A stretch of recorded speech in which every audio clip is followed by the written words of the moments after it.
Is there, Um, yeah, Patricia and Matt Kist are raising their hands. Patricia Jensen, you should be able to unmute and speak. And okay, I don't know which project she might be speaking about Auburndale. yeah, docket item C8. Yeah, Mr. Chair, members of the commission, Matt, promote Matt. He might have a better idea, but this is in conjunction with the Auburndale subdivision, which has been being constructed. And the lots are generally 7,500 square feet on up, 10,000, 14,000 square feet. I don't know specifically as to the size of the square footage of a home. I would think they're around 2,000, 2,500 square feet, Chairman Crowell, but Okay. Matt might know better Okay, because he's looked at what can fit on the lot. Matt, Yeah. you should be able to speak now. Yeah, good morning, members of the commission. Matt Kist with Kimley Horn. We're working on the Auburndale Manor project and also the Hunters Glen project. Auburndale Manor, as Patricia has said, those homes, if I had to guess, dollar values will probably range starting around the low 400s, give or take. And those are kind of the typical. The lots vary in width, but they're 65-foot wide, give or take. okay, thank you. Chairman Crowell, we do have one correction on the staff report per emails with Stacy Lowe yesterday. Condition number 15 on Auburndale Manor is supposed to be deleted. Okay, we'll get to that here in a second. Okay. Thank you.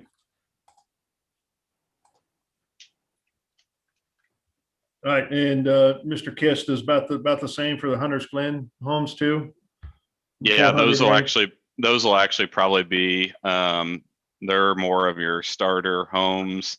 They've got some split level lots. The lot width's about the same, 65 feet, give or take. But those we're going to have at a lower price point. Okay. They'll probably start in the low 300s, I would guess. Okay, all right, thank you. All right, any other questions from the commission to these docket items C5, C8, and C9? I just have a question to make sure, are all the applicants, apart from maybe condition 15, are they all okay with there's a number of conditions on each of those, and I just want to make sure that the applicants are okay with them.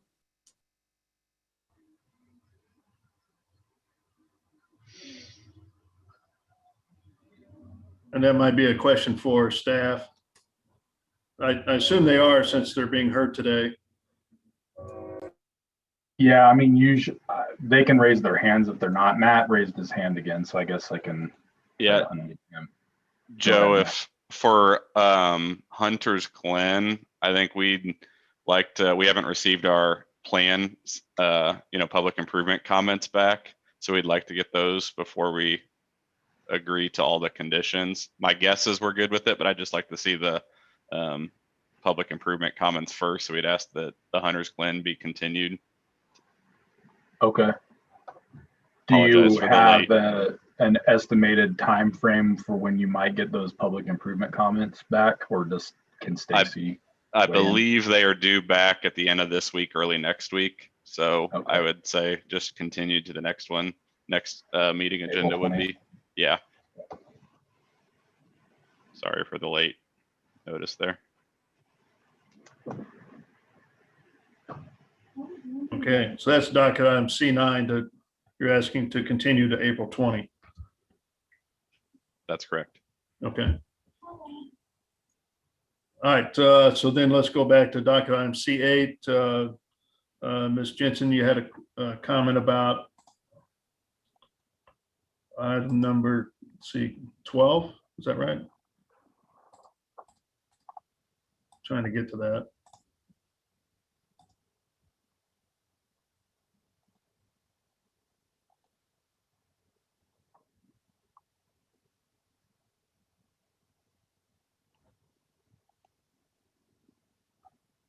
Ms. Jensen, are you available? I promoted it. Yes, sorry. Okay. I'm getting promoted and unpromoted. Okay, gotcha. Chairman Crowell's correct. Okay, And it's condition number 15 that is supposed Oh. to be deleted. okay, 15.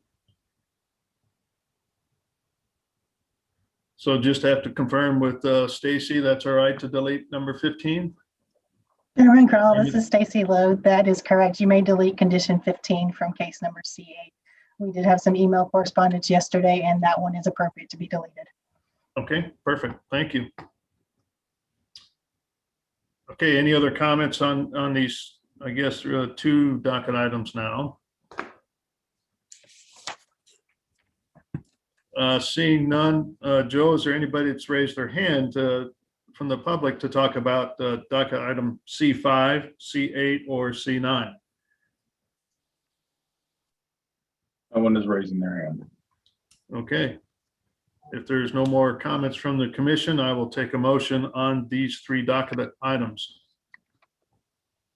Chair Crowell, I move to approve C5 with conditions, C8 with condition 15 to be deleted, C9 continue to April 20th.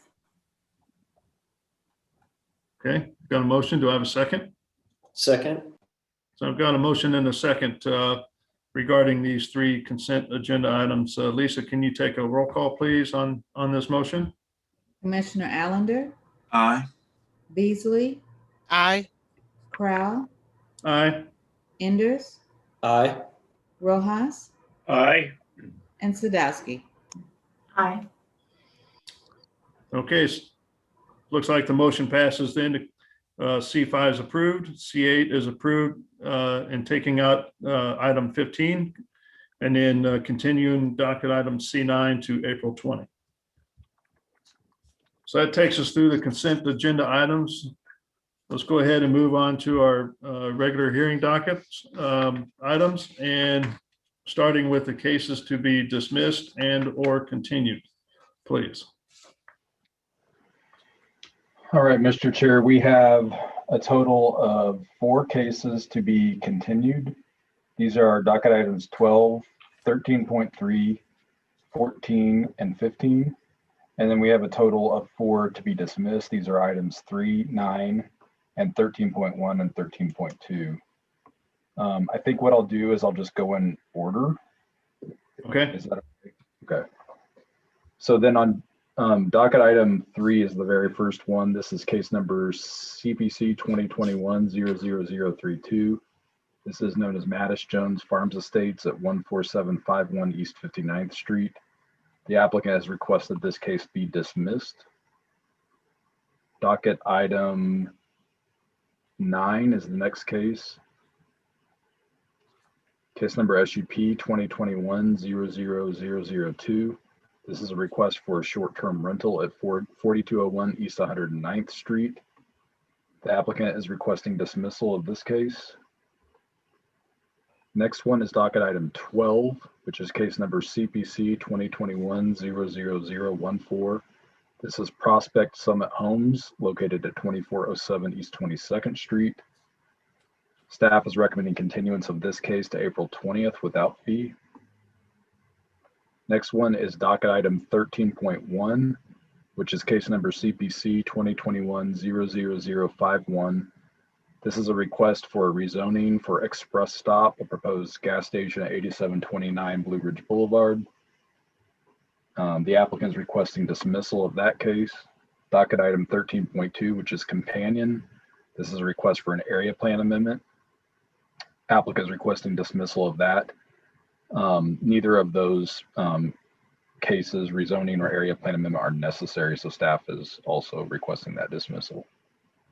And then docket item 13.3, the third companion case for this project, is the special use permit for the proposed gas station, and staff is recommending that that be continued to April 20th for additional plan corrections without fee. The next one is docket item 14, which is case number CPC 2020-00205. This is for Tiffany Greens, which is located, the address given is 10107 North Helena Avenue, but it's actually a 900-acre site that's generally bound by Northwest 108th Green Hills Road, Tiffany Greens Golf Course, and Northwest Old Tiffany Springs Road. The applicant is requesting continuance of that case to April 20th without fee. And then finally, the last one is docket items 15.1 and 15.2, which are companion. 15.1 is case number CPC 2021-00027. And it is a request to rezone property at 1421 Northwest Berry Road for a car wash. Docket item 15.2 is case number CPC 2021-00028. This is a request to approve a project plan for the car wash. The applicant is requesting continuance of these two cases to April 20th, and staff recommends no fee. And that is it, Mr. Chair. Okay. Any questions from the commission on these docket items to be continued or dismissed? Okay, seeing none. Joe, do we have anybody from the public that would like to speak about the dismissal or continuance of the cases that we've talked about here? Mr. Chairman, I don't see anyone raising their hand. Okay, then I'll take a motion then. Chair Crowell, I move to continue case number 12, 13.3, 14, and 15, and dismiss case 3, 9, 13.1, and 13.2. Okay. Second. So I've got a motion and a second to continue and or dismiss some of these cases. Lisa, can you take roll call, please, on this motion?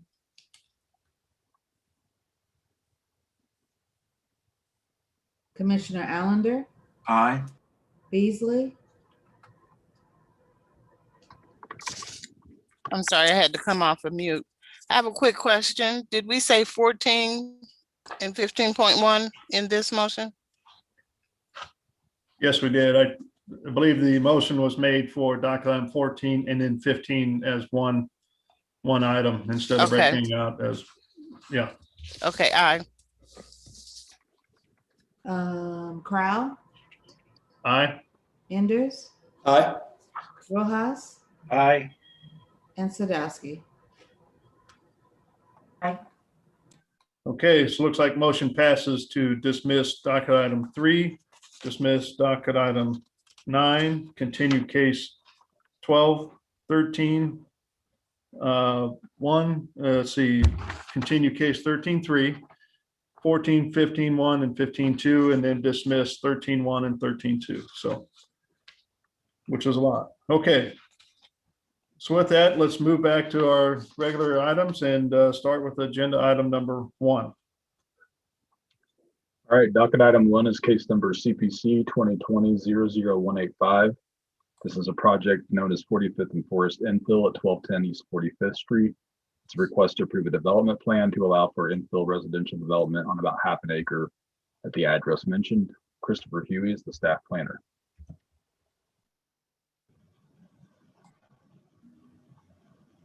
Good morning, everyone. Bear with me. My new computer setup is kind of putting everything on my other screen, so forgive me for not looking at the camera. Oh, there we go. Can everyone see that okay? Okay. So as Joe stated, we have a infill development project at 45th and Forest, excuse me.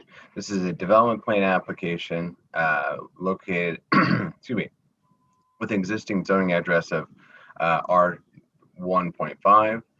The intent of the development plan is to provide 2 infill sites for 2 duplex buildings or 4 units total and 2 single-family homes. The proposed plan requires certain deviations to the lot and building standards of the R1.5 zoning district, hence the need for the development plan. The applicant has completed the required public engagement meeting on March 13th, 2021. The general location of the site, and the site more specifically comprised currently of 2 parcels of land. So again, it's a grand total of 6 dwelling units or 4 duplex units and 2 single-family units. Here's the proposed layout.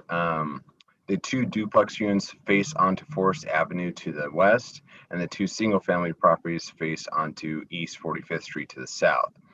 There is a shared drive access point for the rear access garages off the duplexes. There's also a shared parking pad here to the northeast of the site that's kind of communal use for the development as a whole. Single-family units each have their own parking pad. Lot number 5 is just right behind it, and lot number 6 is just to the west of it. Here are the proposed building elevations. The 2 duplex buildings take more of a traditional aesthetic with a front porch area and garages around the rear of the property. The single family homes are more of a modernist character, actually fairly consistent with some of the infill projects going on in the immediate vicinity of this area. So here are the proposed deviations. They're pretty well outlined in the staff report. Essentially, the duplex units require the various deviations. Those particularly pertain to the minimum lot size, the front yard setback, and then the rear yard setback. Staff has kind of evaluated these, and we do support these deviations. We don't find that they're excessive, and that given these kind of site constraints they're dealing with, we do support these deviations. We did receive a letter of opposition from adjacent property owner, Ms. Megan, apologize if I mispronounced her name, Mazzarasi. Generally speaking, she is not opposed to the development in whole, but does want some assurances that her driveway approaches that encroach onto these properties with an agreement of the previous property owner are maintained and honored. That is one of the review comments in the staff reports, to have those addressed prior to city council review and approval. So with that, we conclude my presentation and state staff does recommend approval of this project with conditions. Okay, thank you. Are there any questions from the commission to staff regarding this particular project? I do have a clarification question for Christopher. The last portion you just mentioned about maintaining the ability for her to get into her drive, is that what you said? Correct, yes. And they haven't come up with an agreement to do that yet? Not to my knowledge or awareness. And I would maybe defer to the applicant or Megan if there's been some recent developments on an agreement. Essentially, staff would be looking for a recorded access or ingress egress easement or driveway easement of some sort to assure those property owners that their driveways are maintained, and that that's recorded at the county, so that would show up on any future title reports. Was that document you showed there last that shows that little access easement, is that already in place, or is that something that still needs to be recorded? It appears as an executed agreement between the previous property owner of this development and Megan. Does, to my knowledge, has not been officially recorded. That's not necessarily uncommon that doesn't get recorded, but for protection of everyone, it's best to have it recorded. Okay. So Yeah. there's nothing in that agreement that protects her for sale to a new owner? The copy that we do have, nothing's in there that says it continues regardless of who the new ownership is? I mean, that's technically the way it would be implied and enforced. It would technically be a civil matter to really be addressed. Since we're doing a development plan review, we do take a little bit of assurances or extra review to see that those get kind of properly documented.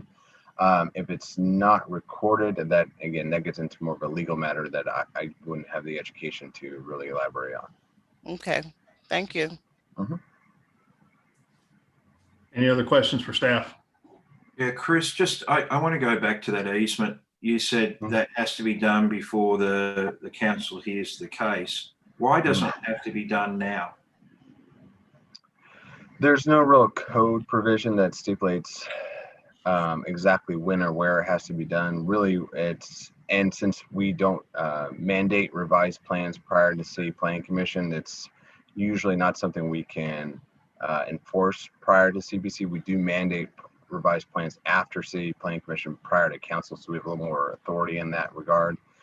The applicant did give us some revised plans, but this easement issue was not brought to staff's attention until after those were submitted, which is not necessarily uncommon because the applicant could be working on revised plans, hosting their public engagement meeting at the same time, and then that's where Megan's letter came to staff of, why I have this concern. So I think initially we were not aware of this situation because our parcel viewer map system, when you turn on the aerial, it's not a precise alignment with the property lines because you're projecting a sphere of the earth into a flat object, so you get distortion naturally. So having those clarifications done by a surveyor or some sort of recorded document is usually beneficial. So I had a question about the single family homes because their footprint is 20 by 32. And when you see how the elevations are labeled, the front elevation is the 20-foot distance, which is actually the side elevation if you look at the site plan. So I'm just confused on that. I would probably defer to the applicant. I believe these maybe were a little bit more on the conceptual side. Usually we don't get formalized architectural plans at this stage. It's more at the permit stage. But I would defer the applicant to make a comment on if or how they plan to situate the home on the lot. I would believe the intention is the front door faces to the south onto East 45th Street. Okay. I mean, but just to kind of clarify, aren't we supposed to kind of evaluate those elevations to some extent, or how the entry connects to the street? We have staff, I would say, has comment authority since we don't have design standards, particularly when it relates to single family homes. It's more of a. Can I jump in here real quick? Go ahead, Joe. So Yeah. The only reason you guys are seeing, you're seeing more and more of these, but the only reason you're seeing this, normally this would just be something that would go straight to building permit. But about 2 years ago, there was a decision by the Board of Zoning Adjustment that has precedent that essentially says on a non-conforming lot, which these are, I believe, that staff cannot issue building permits if the lots are non-conforming without a number of things happening first. And the options available to a property owner to prove that they're eligible for a building permit would be to either prove that it was not deemed combined with an adjacent lot at some point, and I can get into more detail on that. If they can't prove that it was not deemed combined, then the only option available to them is to either seek a variance for the aspects that make the lots non-conforming, or to seek approval of a development plan and ask the city council to grant deviations to those same standards that make the lots non-conforming. That's the only reason you're seeing more of these projects. We believe about 20,000 non-conforming lots in the city. Staff's concern and the reason we tried to change the ordinance a couple of years ago was that it makes it very difficult for people to do incremental individual lot development, which is what everyone says they want in our urban core. But the city council did not change the ordinance as staff had recommended. So we're in this position now where the only way to get these people to the finish line is to either push them through with a variance or to push through a development plan, which is why you're seeing this request here today. And so I would say, to answer your question, Commissioner Sadowski, regarding the elevations, in my opinion, I think the customer provided them, and I think that it can be helpful to give people, especially the public, the idea of the context of what's proposed. But in my opinion, since we don't have authority really to comment at the staff level, especially on other single family homes anywhere else in the city, I would think it would be probably not appropriate to at least base a decision on the elevations of a project in this case, since really what your scope is to determine whether the size of these lots is appropriate. The aspects of these lots that are non-conforming is appropriate, and this density is appropriate in this location. That's really what your scope is, in my opinion, in this case, for non-conforming lots. And I Chris, Yeah, go real ahead. quick, who is the applicant? They've not raised their hand, and I think that they need to be present to answer some of these questions. Would agree. It's Erwin Gard. I'm not seeing him on the list of attendees though. Yeah, I just want to make sure that the applicant's here before we get too far down the road on this case. No, I agreed. I'm going through some emails with me. There's an Angie Bierup and a Sean Flandemeyer are also applicants listed. I'm not seeing them as well. The applicant for this case, please raise your hand so I can promote you and you can answer the commission's questions. And I'll just say while we're waiting on that, I'm sympathetic to everything you said, Joe. I just think there's some things about this that make it confusing by labeling a front elevation as what should be a side elevation. So if the community is interested in it, and again, I don't want to make this harder than it needs to be, I just want things to be labeled accurately so we're not confused as to what we're looking totally at. agree with you. Yeah. Yeah, if they're going to provide the information should be correct. I agree. Yeah. Joe and Mr. Chair, perhaps it's best we hold this agenda and I'll try to get in contact with the applicants and see where they're at. I don't understand why they're not here. That's very clearly encompassed that it's on today, so. Okay. Yeah. So let's stop discussion on this particular case at this time and hold it and see if we can move on to the next case, and maybe we'll come back to it should the applicant come back. So let's go ahead to docket number 2.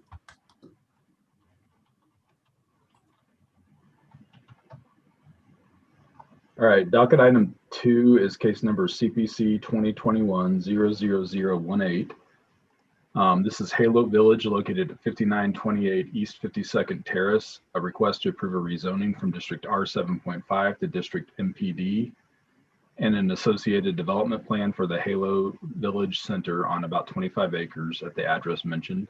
Chris Huey is the staff planner on this one. Apologies, I'm trying to multitask here a little bit. Let me get my slides transitioned.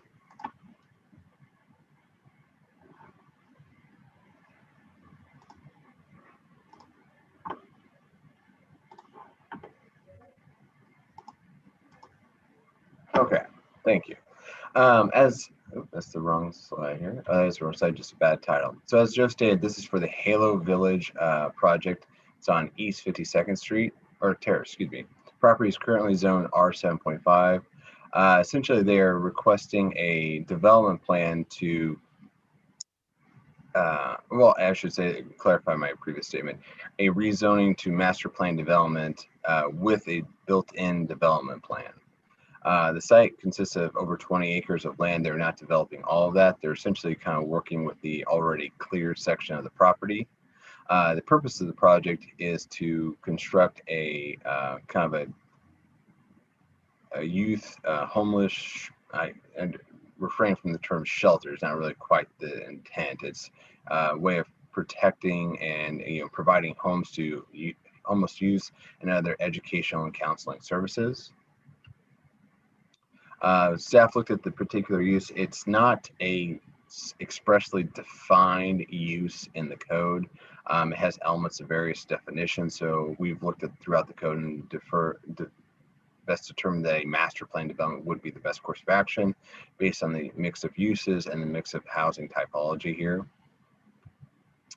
Here's the proposed site plan. Essentially, you can kind of see from that earlier aerial elevation, the area focus. It consists of a boys and girls home, a community center with kind of a centralized parking area, some internal walking trails, and utilization of some exterior recreational activities and community gardens.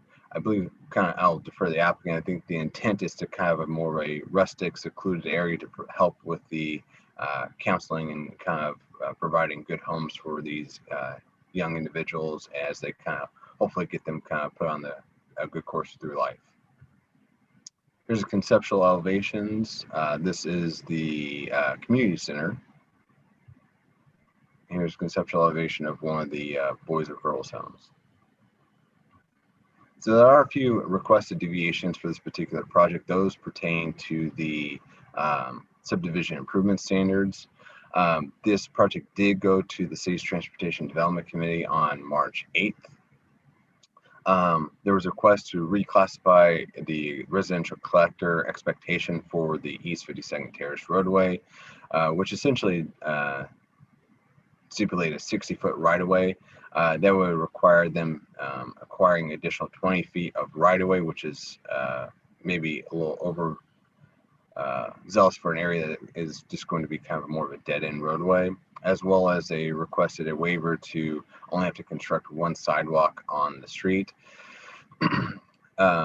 The Transportation Development Committee did review these requests and found that the proposal is reasonable and did recommend support of these deviations to subdivision improvement codes.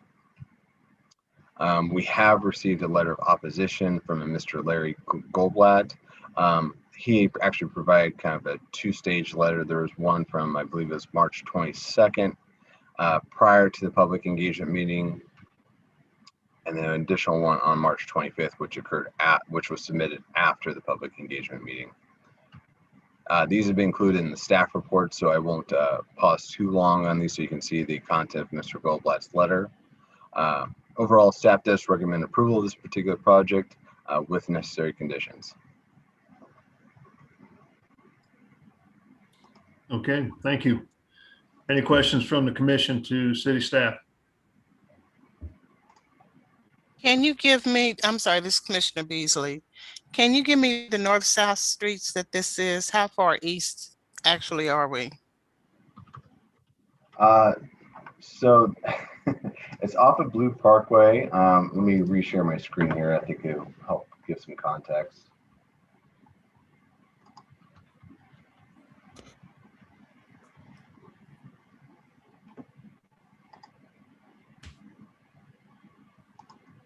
Actually, let me pull up in parcel view. I think that'll be actually a little bit more useful.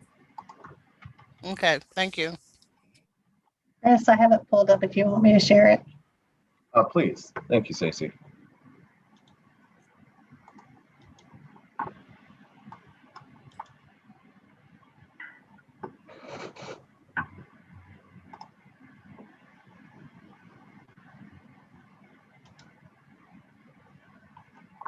Commissioner Beasley, the property is highlighted in yellow on the image that you see on the screen. It's just to the west of the Blue Parkway and Eastwood Trafficway intersection.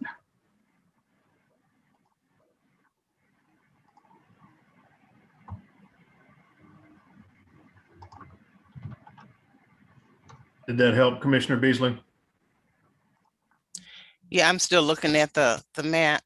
So it's surrounded by other wooded areas, if I'm looking at this correctly. So the main street is Blue Parkway. Yeah. Correct. I was just trying to get a feel of where this is. Okay. Thank you. Let me look at this a little longer. It's hard. Any other questions from the commission to city staff? Okay, Joe, if you don't mind, let's go ahead and welcome the applicant to talk about this project, please.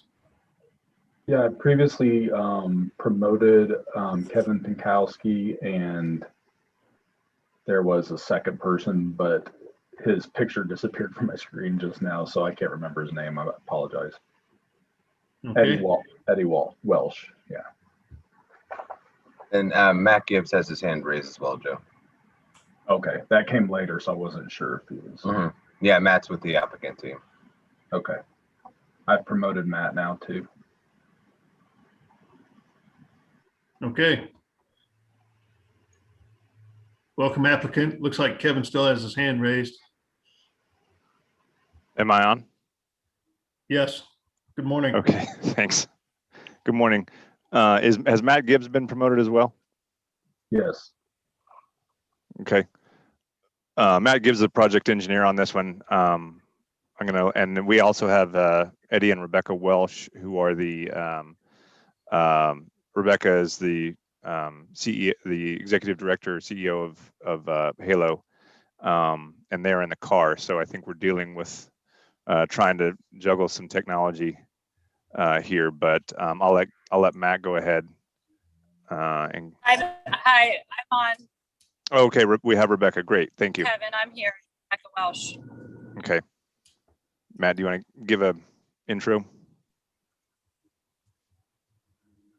Yep, this is Matt Gibbs, BHC, project engineer for the project. We're currently phase one, I guess, is what it's called. Our future plans are at least 20 plus years out for any future phases. But the main concern here is the girls and boys home and then the community center. And then those are on the private site. Publicly, we will be putting in a curb and gutter street, 28-foot wide street there at East 52nd Terrace. Currently, the street is a lane, maybe a lane and a half wide, and not in good repair. It is almost impossible for two cars to pass on that street. So we will be providing adequate circulation there from Blue Parkway to the site and safety concerns. Halo, if you want to give your speech about your mission, please.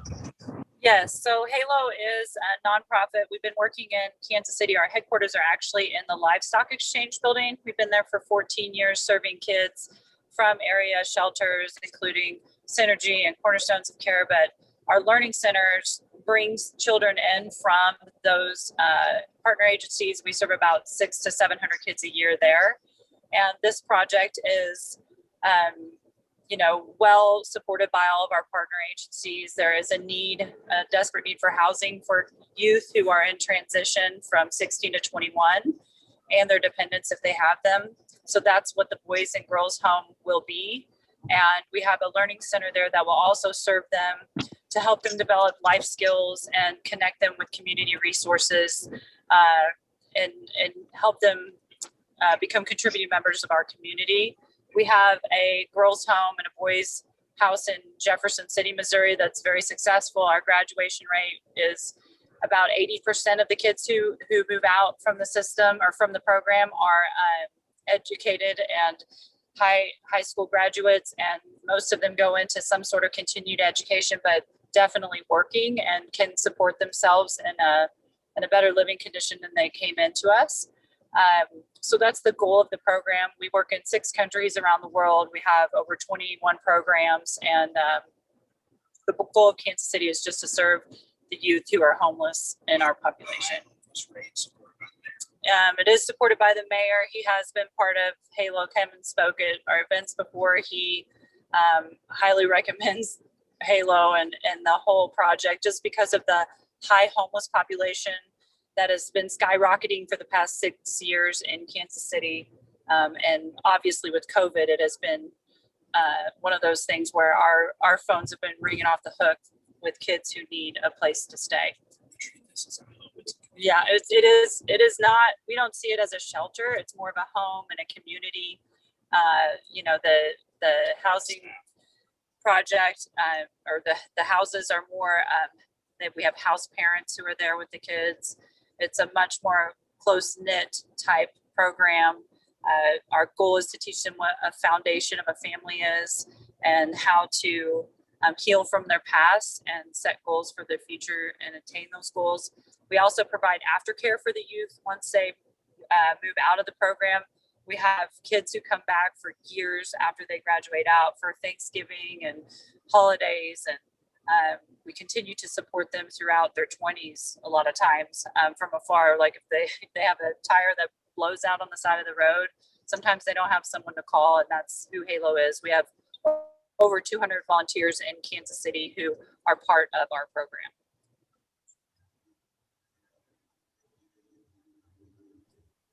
Okay, thank you. Any questions from the commission to the applicant? Anybody? Okay. With that, Joe, let's go ahead and open it up for public testimony.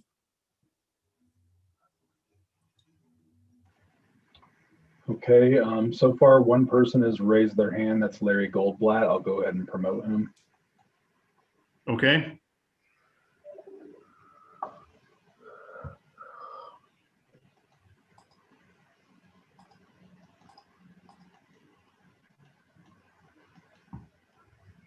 Hi, Mr. Goldblatt. As you take yourself off of mute, please state your name and address for the record. And also remember, we do have a copy of your letters that you've submitted in opposition to this project. So, you know, if you can keep it brief for us, that would be great.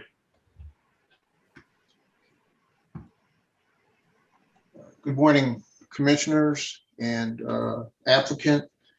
The application was void at the time of the filing. We don't see that the applicant has standing to be at this position in the process. And we should introduce clearly that professionally and personally, we're finding that Halo's mission is, I've been an advocate in this area in Kansas City for 30 years. And I have 2 clients now who are struggling with producing this kind of housing. It's really difficult to meet all the requirements. So we're not necessarily against the use. What we're finding is that there are deficiencies in how this has proceeded. So the application is void. It cannot be acted upon. We had an agreement, very nice conversation with the sponsor that we would work collaboratively and between Halo and the athletic property owners, because we have this basic affinity and personal experience with this type of housing.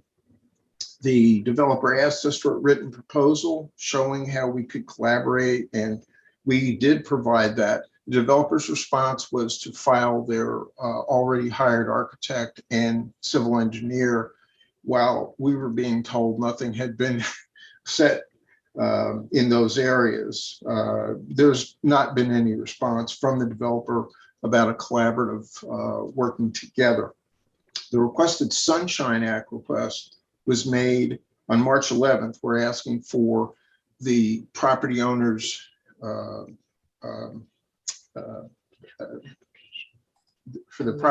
assent, which is required, that they knew that this was being applied for. At the time the application was filed, it did not have the property owners' assent. And Eddie, we've had great conversations with Eddie. He said he never heard of HKC Properties LLC, which is a Kansas for-profit. So it was news to him that the owner hadn't granted the necessary permission. So from that point, we had asked for a copy of the application. The staff has pointed out that it's buried on Compass, and we still do not have a copy of that application where the alleged agent has pledged that they do have the authority to make this application. So that application is defective. The public engagement, the way the ordinance is written versus the intention has a failure point. The letter announcing the public engagement was not received by anybody. The president of the neighborhood association, I think, is still navigating to get on this site as of now from 2 hours ago. And so what he was going to testify to is that he's never received that letter. The letter is in the package. So the defect here is that while staff says, yes, the letter for public engagement was issued by the developer, there's no evidence by anybody that anybody knew about the meeting except for us, because Eddie called us or he emailed us and said, hey, can you show up? So we did not sign anything agreeing that we were appearing at the public engagement. We thanked the applicant for the informational meeting. The application deficiencies There's no traffic study done yet, produced before transportation staff and other staff and have made up their mind that the 2-lane approach is going to work. There are 24.24 acres, which comes out to roughly, you'd like to get 190 houses, a little higher density than what this area has. So the application can't have a recommendation from transportation until transportation or city staff has looked at the impact of the current traffic as projected, which is in nobody's produced that, and the future development, whatever it might be. So we don't know, no one knows, just like the approval has come prematurely, as well as it didn't have standing. So there's no information also at this point. Eddie, in his graciousness, has said, don't worry, Larry, Paula, and Tanya, we, Halo Foundation, will pay for all the public infrastructure. That's a great relief to us because of the financial consequences.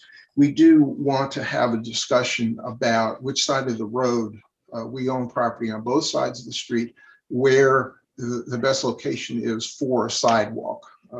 So we expect that because we own title to the property and we're going to be obligated on those costs unless Halo produces their money, we want to have some discussion about that. The agent's narrative description of the project is still missing.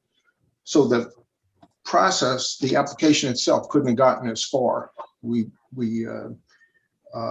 have a little question about why finally, when the for-profit owner showed up, the nonprofit relationship to the for-profit, that's something that in the nonprofit world, we never see a for-profit developer renting space to a nonprofit unless there's some magic in there that assures that the donations going to the 501c3 are properly rendered to all parties. We did have a plan we presented to Betty and his wife that in my architectural business, it's part of my practice that I engage the youth, the churches I work for, and neighborhood associations. Mr. Goldblatt, please, if you don't mind, sum it up here and stick to the project itself.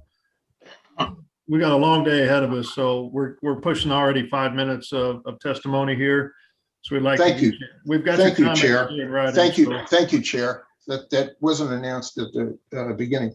The It city was planning announced at the staff. beginning that we have a time limit on our Okay. on our public testimony, and Thank you. 2 minutes for individuals and 5 minutes for other associations. So Thank you. we're Thank already you. hitting that point here, and I do have your letter in hand, and we can go over these items, and you're reading them one by one. So I No, just you don't. want to move on. We're moving on. The conclusion Okay. is city planning staff has accepted an unqualified application for a zoning change to MPD without the authority to do so, and with sufficient violations of protocol to question the staff's objectivity. City Planning Commission may lack the authority to continue to process and encourage a project which cannot conform to state law. Okay. You pass this as it's presented, and the city is violating Missouri state law. And Chairman Crow, please consult your attorney, best and outside attorney. Thank you, sir. Thank you. Thank you. board. Appreciate your Yeah. testimony. Thank you. Okay, Joe, anybody else that's raised their hand? Yes, Paula, No one else has raised their hand, Mr. Chair. sorry, hang on. We're trying to raise Paula's hand. Hello, Mr. Chair. Yes, Mr. Goldblatt. We're Paula wasting a lot of time Fessenmeyer. here. Paula Fessenmeyer would like her 5 minutes. She's a property owner in the area. She's standing right here. She'd like her 5 minutes. Mr. Crowell, will you grant that to Paula Fessenmeyer? Mr. Chair. Okay. Paula hasn't raised her hand. Is she with you, Larry, or? We're not hearing. He said, I'm to raise my hand because they're not seeing me. The Are you guys raised hand together? Is function. that what the case is? Is The you're raised in hand the same function room is together? missing. Yes. Okay. 2 minutes, please. Yeah. Okay. Larry, Go ahead. yeah, Ms. Paula, we can hear you through Larry's mic, so that might be a way to make this work. Okay. Yeah, please state your name and address for the record. Paula Fessenmeyer, 5804 East 52nd Terrace. My property that Larry and I own abuts the quote Halo property. And we have great concerns about what's going to go in there and who's going to look after it. But one, the Department of Natural Resources is investigating the land use because there are so many animals that are there, and some of them are endangered species. Two, in person at the Office of Planning Department, they absolutely guaranteed that Halo would fence their property, because I don't want teenagers or little children coming onto my property. It's not safe, and it puts me at grave risk if they get hurt. So I want the fence. And again, Eddie said clearly that Halo would pay for all the sewer and the street. And we discussed that there's no disability access. And East 52nd Terrace, you cannot make a left-hand turn when you leave, and you cannot make a left-hand turn when you come back. And none of the kids can get to the bus stop because there's no crossing whatsoever from East 52nd Street across Blue Parkway or Eastwood Traffic Way. And I have argued with the city for 2 years that we can't cross the street. So I would like for you to look into that. So that is all I have to say, except the rules are in place for a reason. And when we just say, well, we'll skip that rule, then you skip due process of law. So I think starting over would be beneficial to everyone, especially the neighbors who have just been ignored. And like today, when they had their citizens meeting with the neighborhood, they said nobody showed up because nobody knew about it. So there's no engagement with the community, none. And until such time as this commission takes testimony from the community, I don't think you can move forward. So I appreciate the time you've given me, and I thank you for listening. And I will give this back to Mr. Goldblatt. Thank you. Thank you, Paula. Joe, has there been anybody else that's raised their hand for public testimony? No one has raised their hand on Zoom. Okay. All right, so what we're going to do is close public testimony at this time. And it appears that there's some items that have been brought up through the public testimony that I think we ought to go through here. So we'll start with staff, and that's the public meeting and making sure that that was actually advertised and took place as part of this project.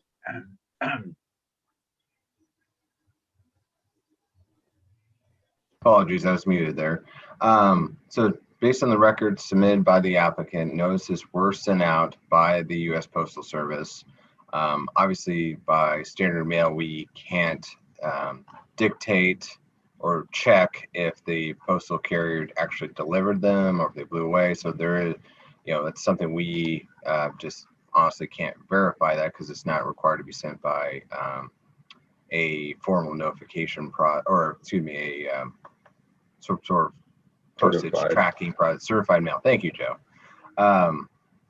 Additionally, based on there is not a registered neighborhood association with the city, so we are not aware of a neighborhood association because it's not been registered with our neighborhood and housing services department. Therefore, we don't know how to contact them unless there is a registration process made. I believe that's underway, as Mr. Goldblatt stated, but I can't confirm that. Is there also notice placed at the property? We have, due to COVID-19, we've placed those on hold to mitigate any unnecessary public interaction. Additionally, the code does stipulate that those are courtesy notices and not required for the signage. Okay. I believe that's consistent with state statutes as well. Okay. And then the actual comment about the application is not valid because it's not following proper procedures. I would assume if we've got to this point, it's gone through many different stages and the procedures to get to here. The two elements, Mr. Goldblatt, I recall, if I missed something, please correct me, were the ownership affidavit certifying that the owner has consented to the application. Joe's projecting it right now. We did receive that late. We worked with the applicants and said, hey, we need this prior to going to the hearing, which they did provide. So we do have a notarized signature of that property owner certifying that they are consenting to this application. Therefore, we can continue this application as is. To the statement of intent of the NPD project, that is one of the correction items we need to see revised in the staff report correction sections, providing a written letter of goals and initiatives of the Halo Village project per the NPD or section of the code. Unfortunately, it's not uncommon. We don't get that in the initial submittal just because it's a very small, nuanced section of the code that only applies to this types of project and not really a common practice. So. Okay. And then as part of reviewing the application itself, the comment came up about the traffic study and the need for that. So I'd like to hear from our transportation representative about the need for that. And I do understand it's gone through the Transportation Infrastructure Committee as well for some kind of waiver on this. Mr. Chairman, Mr. Jeff Bryan was in the attendee list, so I had to promote him, but he's on now. Yeah, it's Jeff Bryan, Public Works. So yeah, I can respond to the traffic study. The traffic impact study was not requested for this project as it didn't anticipate that 100 peak hour trips would be met. So again, a study was not required. And I did not attend the TDC meeting, so I can't comment more on the discussions that took place when the TDC meeting, though, regarding that aspect of it. Okay, and that was more, from what I understand, a waiver on the actual construction of the roadway itself from Blue Parkway all the way into the site. Correct, I believe so. Yeah, with the right of way, I'm sure Stacy could probably provide more details if you have any more specific questions on that aspect. Okay. That's correct, Chairman. At the Transportation Development Committee, they waived the requirement for the 60 feet of right of way, stating that the 40 feet of right of way would be adequate. They also required the applicant to still improve the roadway. It will be curb and gutter with sidewalks and meeting city standards. They just won't have to donate any additional right of way. They might have to obtain easements from adjacent properties if necessary for construction, but there won't be any right of way. And they are improving the safety by widening the roadway, which satisfied a lot of the concerns of the public works staff for that road. Okay, can you comment on the actual intersection of, is it 54th Street and Blue Parkway? It's the intersection of 52nd Terrace and Blue Parkway. It's directly across from the intersection of Eastwood Trafficway. At this point, we've requested no improvements be made to that area. It is the Public Works Department is aware of concerns with that intersection, but there was already no really pedestrian facilities along the west side of Blue Parkway now. So they made no requirement for any improvements of that type. Okay. Hey, can you say that again? It kind of broke up a little bit for me. Why the okay. improvements not required? There are currently no major pedestrian facilities on the west side of Blue Parkway as it stands today. And since there are none there now, they did not feel it was in the best interest of the city to create a crosswalk at that location, even though it is already a signal and potentially cause more issues. So they were comfortable with how the layout currently is shown now and didn't request any additional improvements. Okay. All right, thank you.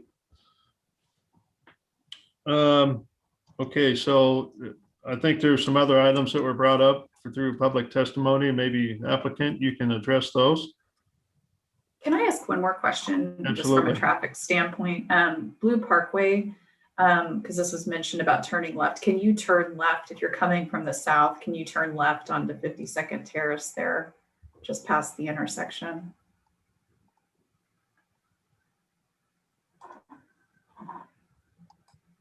You can turn left if you're coming past the intersection. It's probably not advisable to do. There is no physical barrier in the middle of Blue Parkway that would prevent you from doing that, but it would not be advisable. It would be a safety concern to do that. And yeah, that's the best I can say at this point. So traffic would do a U-turn or something like that to come back around. Okay. That would be the best option for them to be coming from the north and headed southbound on Blue Parkway, then to turn right onto 52nd Terrace would be the best and safest way to access it. Okay. I wasn't sure with the age group being teenagers, if they were going to have cars, or you just don't want to set up a scenario in which there's a fender bender there because of them not understanding how to turn This left. is Rebecca Welsh, if you can hear me, from Halo. The majority of our kids, we have vans that we take them to and from school and work if we need them, and they typically don't get cars until the end of their stay in Halo. Okay, thanks for clarifying. Mr. Chair, I've got a question with regards to, I think there was a mention also of sewer connection. Is this going to be connected to the sewer, or is it going to be a septic tank? Just interested what the requirement was, because I heard that Hilo was going to pay for the sewer connection, but maybe it's a question to the applicant, but just wondering from staff. Yes. If the applicant can answer that, that'd be great. And the other questions that came up through the public testimony. Yes. This is Matt Gibbs, BHC. Yes, we were planning on installing an 8-inch sanitary sewer main, as well as some storm sewer along the roadway, because it will be curbed and guttered. And then one of the requirements was also to upsize the current water main to provide necessary fire flows for the sites back there. Okay. Can you talk about the fence item that was brought up on the site? Yes, that it has been presented. It's not been finalized yet through design, but yes, it is definitely something that we could incorporate into the project. And that's something you can show on your site plan before going to the city council? Yes, we can add it to the plans. And I guess with that, maybe you can talk about how that would look and where it would extend. Sure. I mean, just generally, it doesn't have to be exact right now, but just to kind of give an indication of where the fence would sit. It would probably be just around the site area that's currently being developed. On that plan sheet, I guess there's the thick dashed black line. That's probably pretty close to where it would be. Obviously, we can. There's several different fence options that can be decided at a later date. Okay. I guess my question is where this fence is required. I know there's, screening requirements, and Ms. Fessenmeyer had some concern about kids coming onto her property. So I guess we would look for some direction from staff on where the fencing would be required. I guess the effort of keeping children off of Ms. Fessenmeyer's property wouldn't necessarily be resolved by just putting a fence, at the right of way or anything like that. But I mean, it would be a barrier or a deterrent, of course. But we I guess the message is, Mr. Crowell, that we're willing to work with city staff to resolve the fencing issue. Okay, that sounds reasonable. Mr. Chairman, this is Eddie Welsh. I'm the president of the board for the Halo Foundation. Sure. I'd be happy to give you a little background. So, number one, we've had to raise a significant amount of money, all coming from local Kansas City folks that most of you would know. Very, very well supported organization. This will be the second one of these in the state of Missouri. Our first one is in Jefferson City. It is in almost the exact same environment. So we're sitting on about 40 acres, and we have homes surrounding. Very, very quiet community. We paved the road up to the center, and we updated the infrastructure. We have had no negative feedback from any of the homeowners. In fact, it's really been welcomed.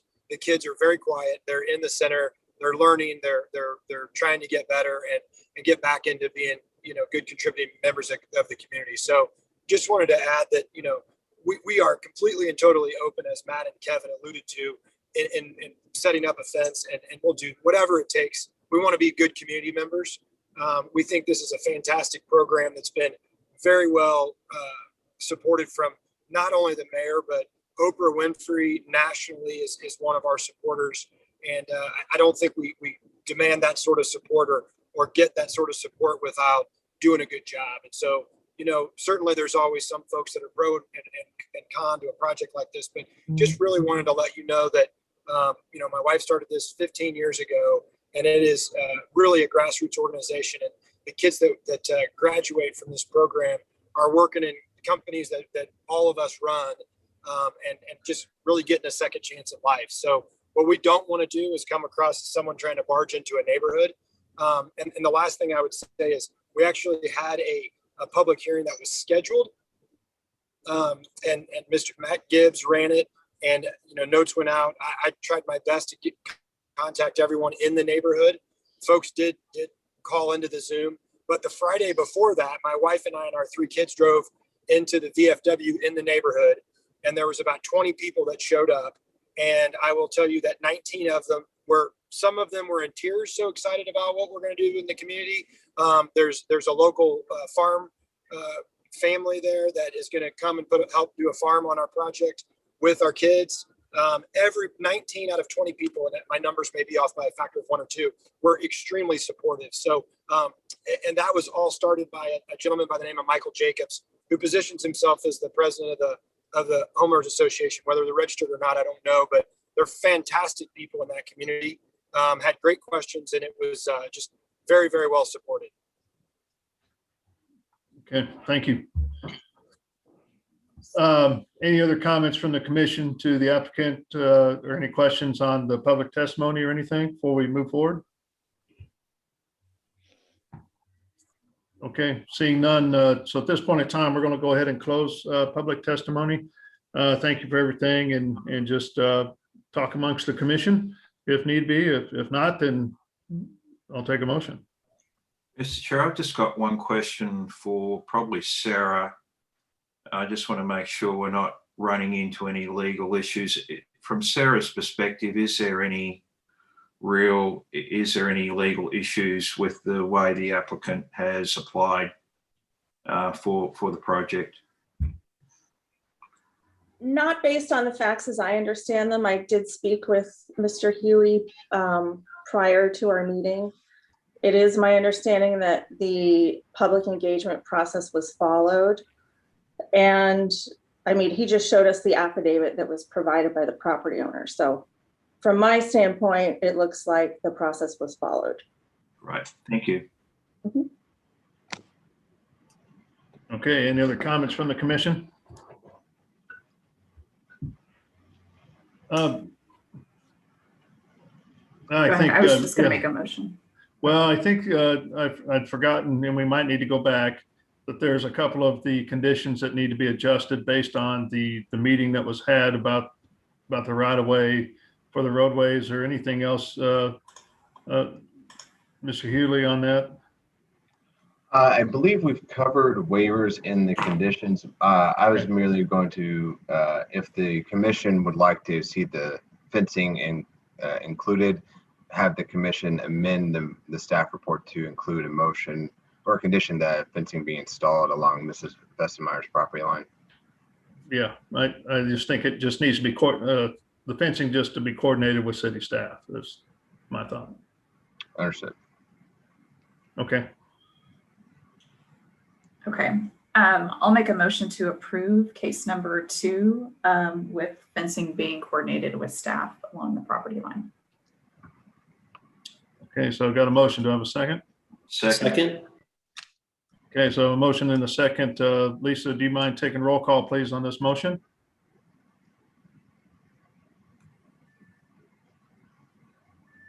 Commissioner Allender, Aye. Beasley, Aye. Crowe, Aye. Enders, Aye. Rojas, Aye. and Sadowski. Aye. Okay, it looks like the motion passes. We appreciate you bringing this project in. It looks like a great one, a good addition and the great things that you guys are doing. So good luck with your project. Thank you very much. so much. Yep. Okay, Joe, it looks like we're ready to move on to docket item number 4. Or has anybody showed up for docket item 1? Yeah, that's what I was asking. I don't recognize any names in our attendee list, so I wondered if Chris or Lisa or Nicole had heard from the applicant. I've emailed the applicants for item number 1. I've not received a call or a response back yet. I'm going to give them a call shortly and see if they can jump on. Okay. Okay. I think the other concern I have is there anybody from the public that's here to talk about docket item number 1? If there is anyone, would you raise your hand so that we know you're here?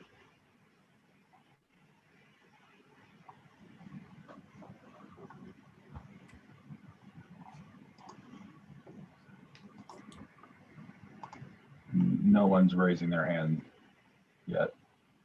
Okay.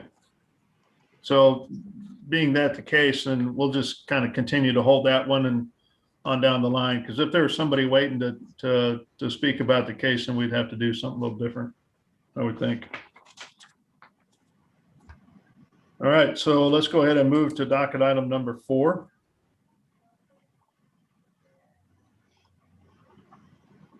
Docket item 4 is case number CPC 2020-00191.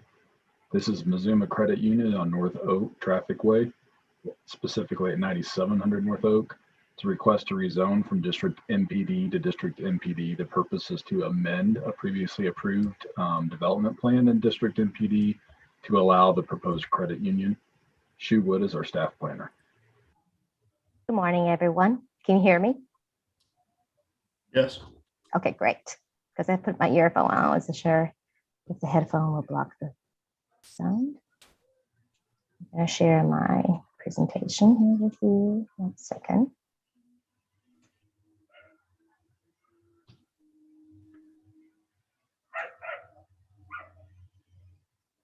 Well, as Joe stated, this is a rezoning to MPD for the Mazuma Credit Union.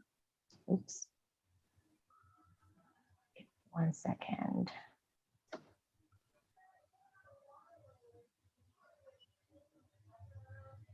Here we go. Here's the general location of the proposed subject site. It's located in the Northland. More specifically, it's located on the west side of North Oak Traffic Way, in between Northeast and 99th Street to the north and Northwest and 96th Street to the south. It is currently zoned MPD. There was an approved MPD plan for the subject site, which is highlighted in yellow here. The surrounding land use, including a quick trip, which is directly south of the subject site, and an undeveloped area north of the subject site. There is a private driveway from North Oak Traffic Way.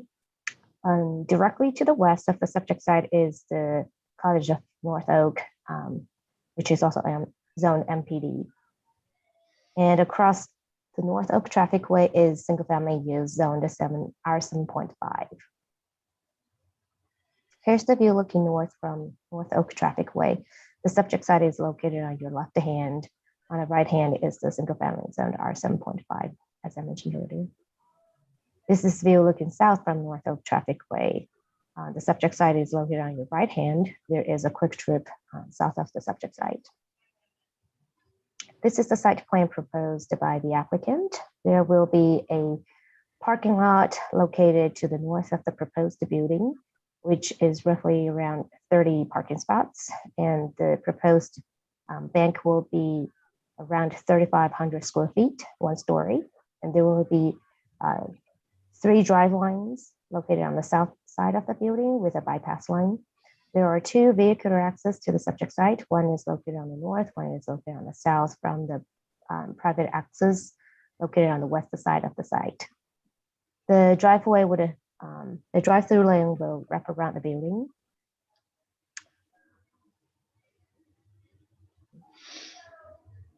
Here's the landscape plan. Oops. Here's the landscape plan proposed by the applicant.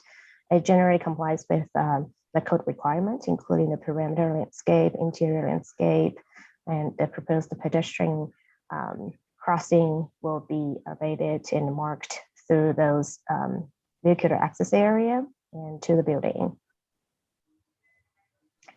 These are the elevations provided by the applicant. The majority of the materials, including stone and cement panels. Here's the rendering for the proposed Mazuma Credit Union. Staff recommends approval with conditions from number 1 to 18. That shall conclude my presentation. I'm open for questions. Okay, any questions from the commission to city staff?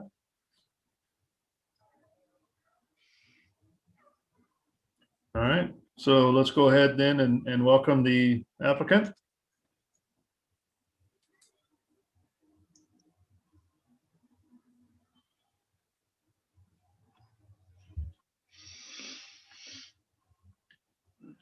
I've promoted the applicant. Okay. Sue, do you mind? Yeah, I'm trying. Yeah, I'm trying. My computer is really slow this morning. Let's see. Here we go. Sorry about that.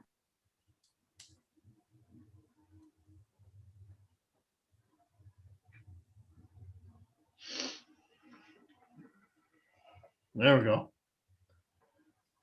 Okay, so we have the applicant available.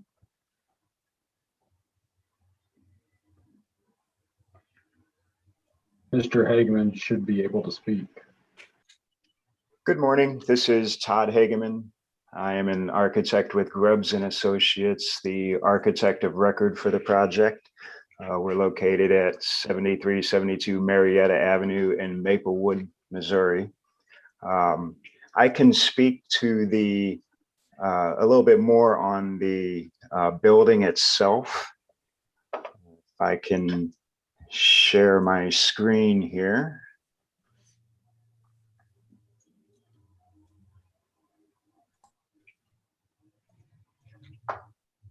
Okay, so here are some colored elevations of the building, and you'll see that we've got some stone material.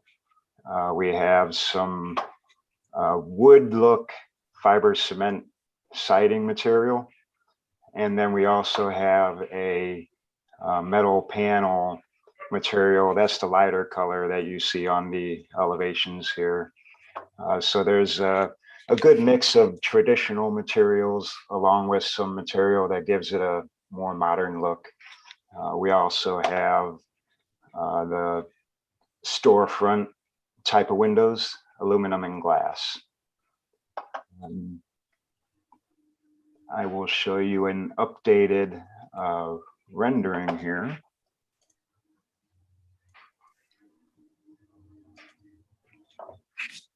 And this is the updated rendering of the building.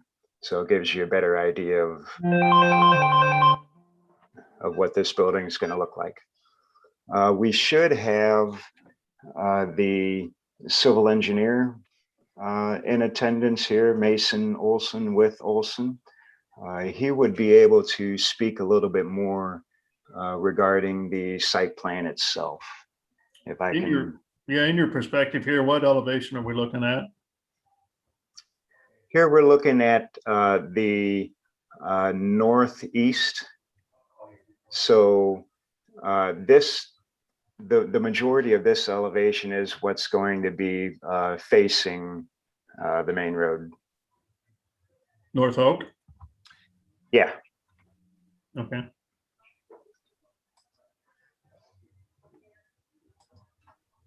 And so I can, if Mason's in attendance, he can speak more to the site plan.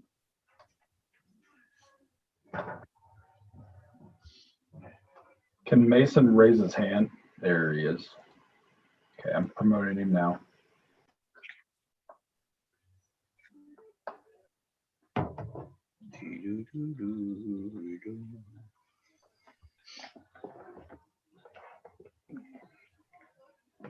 Good morning, commissioners. This is Mason Olson. Can you guys hear me okay? Yes. Okay.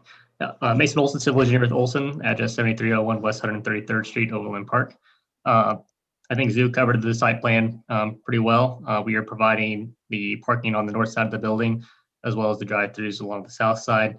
We're providing an on-site detention basin located along east or North Oak Traffic Way on the east side of the site plan, with pedestrian access and crossings through the site to connect both to the Quick Trip to the south, as well as the future developments to the west and to the north. Okay. Any questions from the commission to the applicant?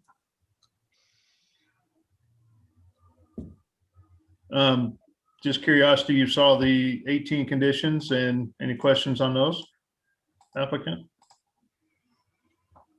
You're in agreement with them? Yes, we are. Okay. All right, so let's go ahead and open it up for public testimony.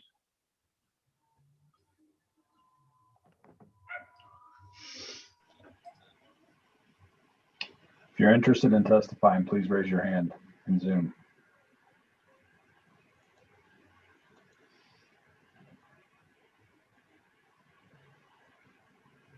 No one's raising their hand. Okay, so we'll go ahead and close public testimony. Anything else you'd like to add, applicant? If I might, I am Debbie Baumann with Missouma Credit Union, whose headquarters at 7260 West 135th Street in Overland Park. We certainly look forward to working with the city into allowing our members in the Northland some relief from a location that we have at Gladstone. And just look forward to the opportunity to serve more and to be a good neighbor in the area. Okay, thank you. All right. There's nothing else here. I'll take a motion from the commission. Mr. Chair, I move that case number 4 be approved with conditions. Second. Okay, so I've got a motion and a second. Lisa, do you mind taking roll call, please, on that motion?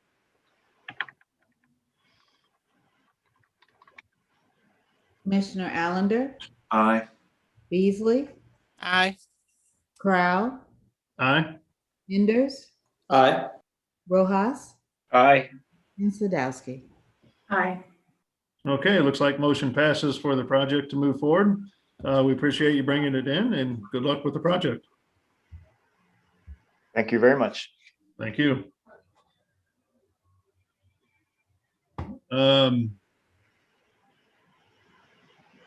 So it sounds like we need to continue to bypass docket item 1. So let's go to docket item number 5. Docket 5 is case CPC 2021-00008. This project is known as 19 Vine. It's a request to approve a rezoning from District UR to District UR for the purposes of amending a previously approved development plan to allow for an 80-unit mixed-use building on about 1 acre located at 1901 Vine Street. Shu Wood is the staff planner.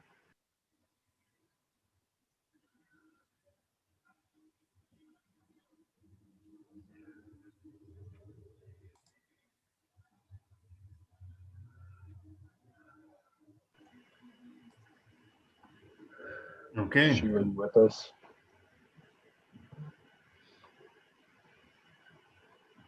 Okay, she just texted us, Mr. Chair, and said her computer has crashed. Okay.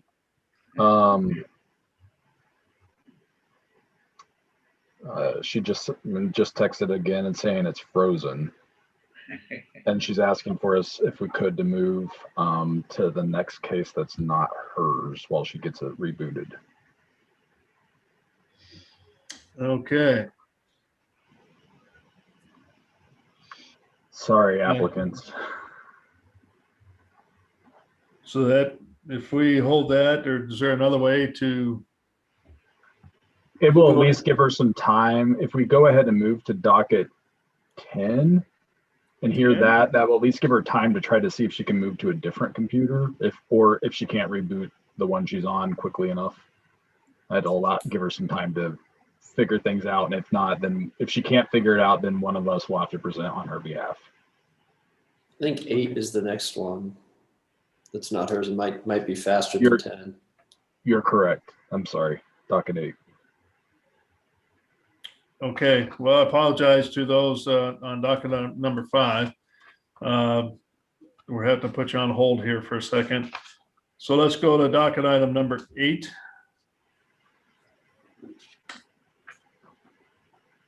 All right, docket 8 is case number SUP 2021-00012.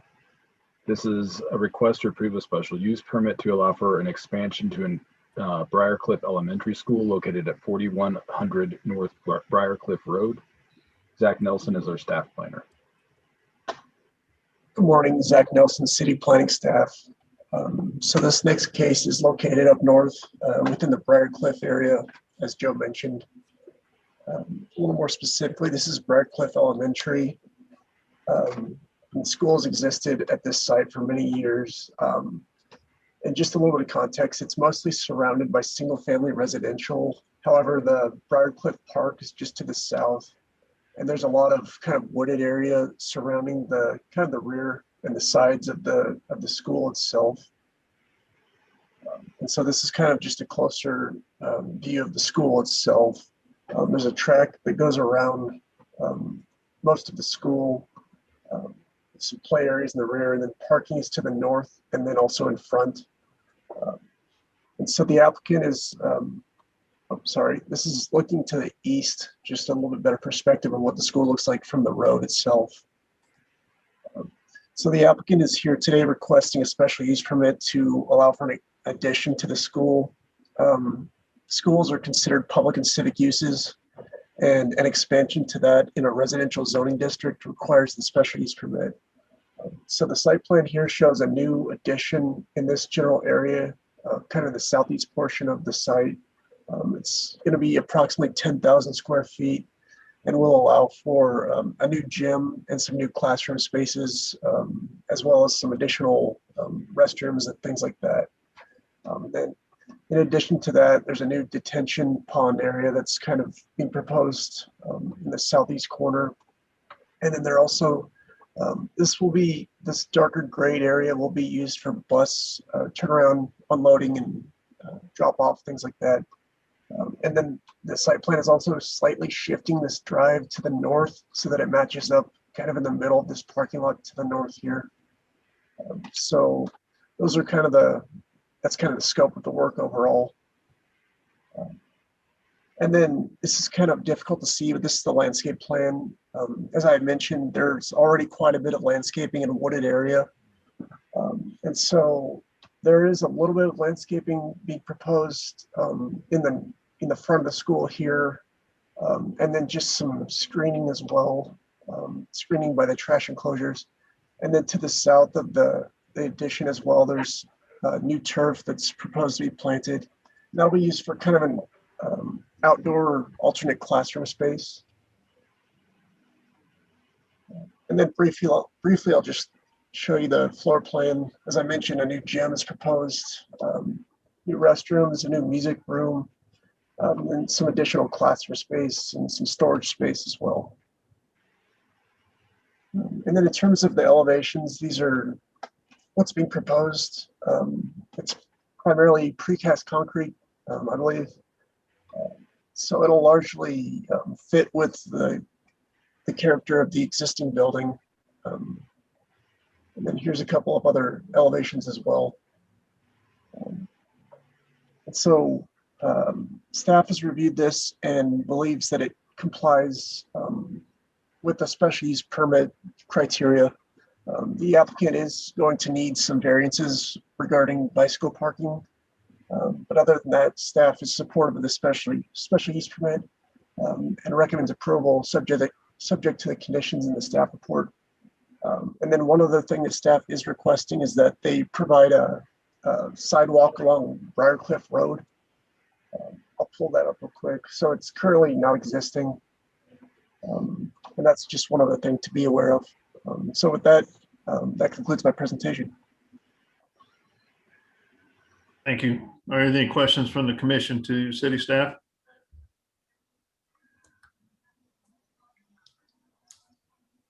Okay. Let's go ahead and welcome the applicant. We have the applicants available.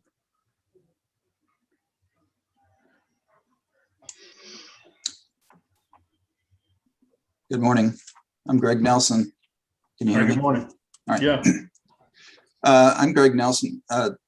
Excuse me, Mr. Chair and members of the commission. I just wanted to thank you for the opportunity to present a proposed project here. I'm Greg Nelson with MKEC Engineering. We're at 11827 West 112th Street, Overland Park, Kansas. We're the civil engineering consultant for this project. So just kind of wanted to summarize briefly. The school was built in the late 50s, and there have been a few additions made in the 90s and 2000s.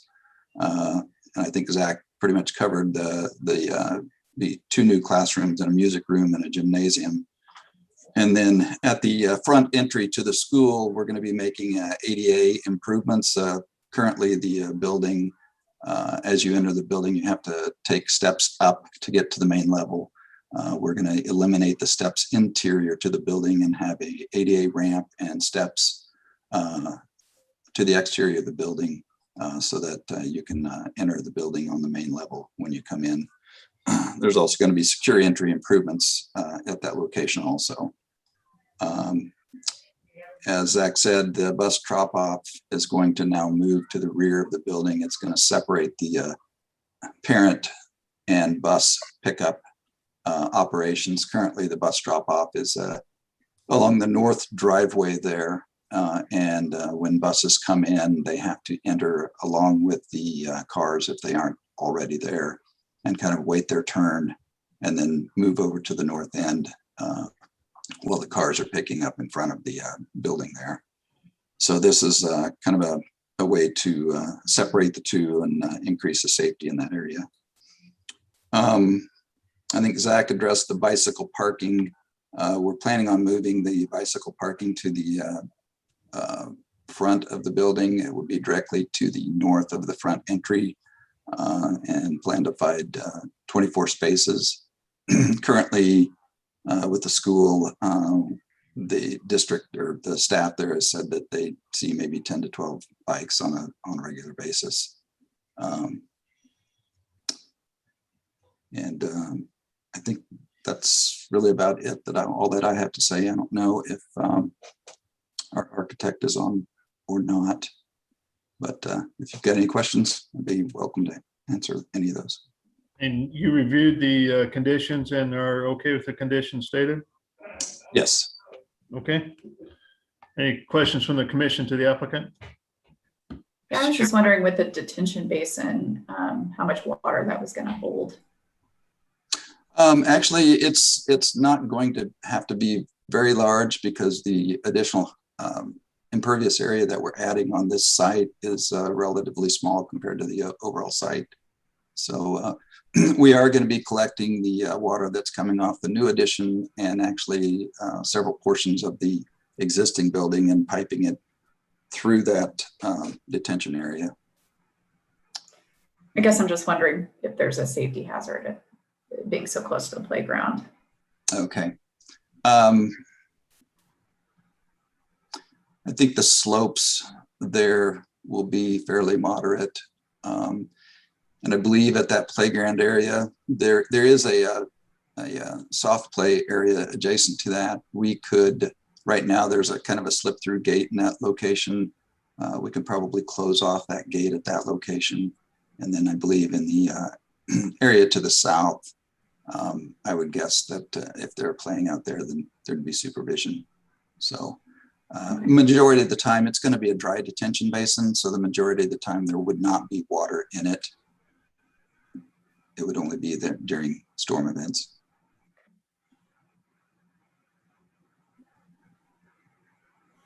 Okay, any other questions?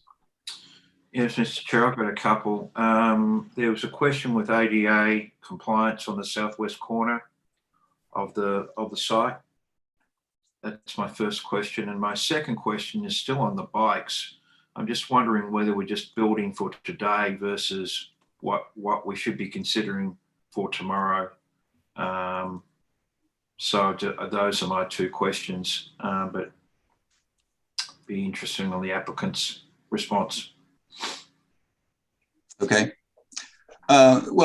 Concerning the ADA compliance on the south of the building, the existing condition there is a steep sidewalk there. I think that with the addition of the sidewalk along Briarcliff Road, then that will allow people to traverse across, along that area. And then as they get to the north end, part of the improvements there will be improving the crosswalk across the driveway and then ramps at the north end to tie into the existing sidewalks there. And so that would provide a pathway from the public right of way to the school for ADA people with disabilities.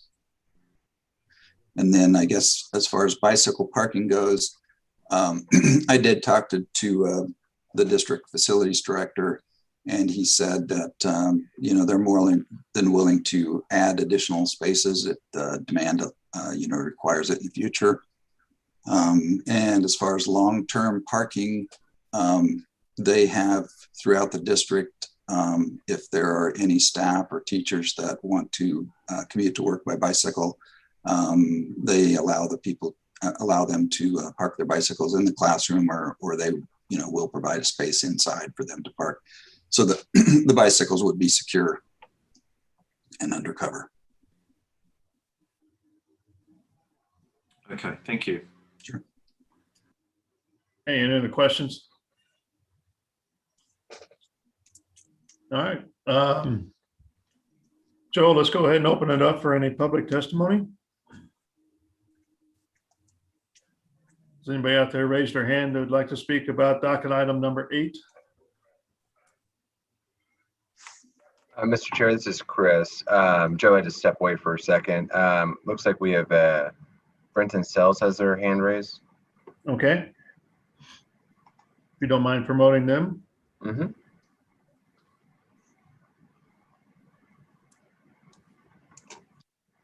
Brenton, you should be able to speak. Mm-hmm. Okay. Hi, Brenton. Please state your name and address for the record.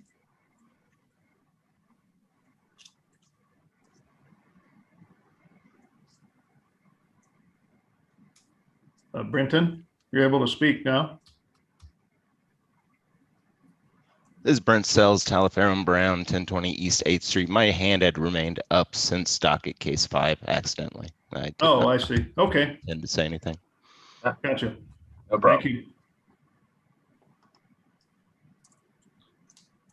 So Christopher, anybody else raise their hand about docket item number 8? No, Chair, we have no additional hands raised. Okay. So we'll go ahead and close public testimony. Any other comments, applicant, about this particular case?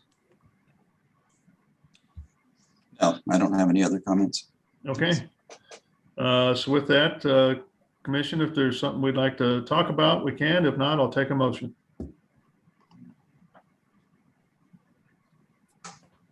Chair, I move to approve case number 8 with conditions. Okay. Second. So I've got a motion and a second to approve docket item number 8 with conditions stated. Lisa, do you mind taking roll call, please? Can you hear me? Yep. Okay. Commissioner Allender? Aye. Beasley? Aye. Crowell? Aye. Enders? Aye. Rojas? Aye. And Sadowski? Aye. Okay, it looks like the motion passes to approve docket item number 8. We appreciate you bringing it in. It looks like some much needed improvements to the school. It has needed them for a while. So thank you and good luck. Thank you. Okay. Do we have, is Chu back with us so we can go back to docket item number 5? She is still rebooting her computer at this time. Okay. So as soon as we are able to connect with her, we'll find out. I'll try to find out if we can hear another case. I'll try to find out if we can get it rebooted during this next case. And if not, we'll try to switch to another staff person presenting for her. Okay. All right, so that means we should move then, and again, apologies to those that are docket item 5, 6, and 7. So should we move to docket item number 10? Is there anybody available with number 10? Yes, the applicant just raised his hand, so I know he's available. Okay, let's go ahead and hear docket item number 10. All right, that's case number CPC 2020-00196. This is a request to approve a rezoning from District M1-5 to District MPD and approve a preliminary development plan to allow for renovation of the existing casino into a mixed-use development, which includes retail, hotel, and an amphitheater on about 30 acres located at 1800 East Front Street. Olafur Ekbaji is our staff planner. Joe, I am trying to share my screen, so just give me a minute. So.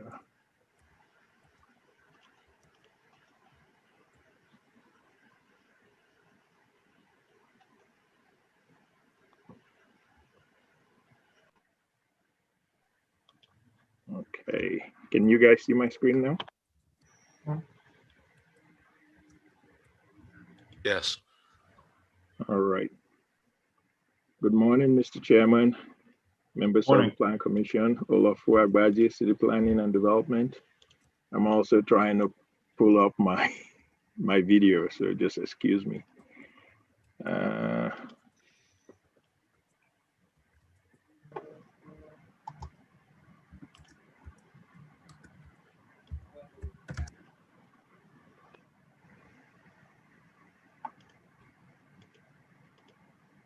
I don't think I can do that, so I'll just go ahead.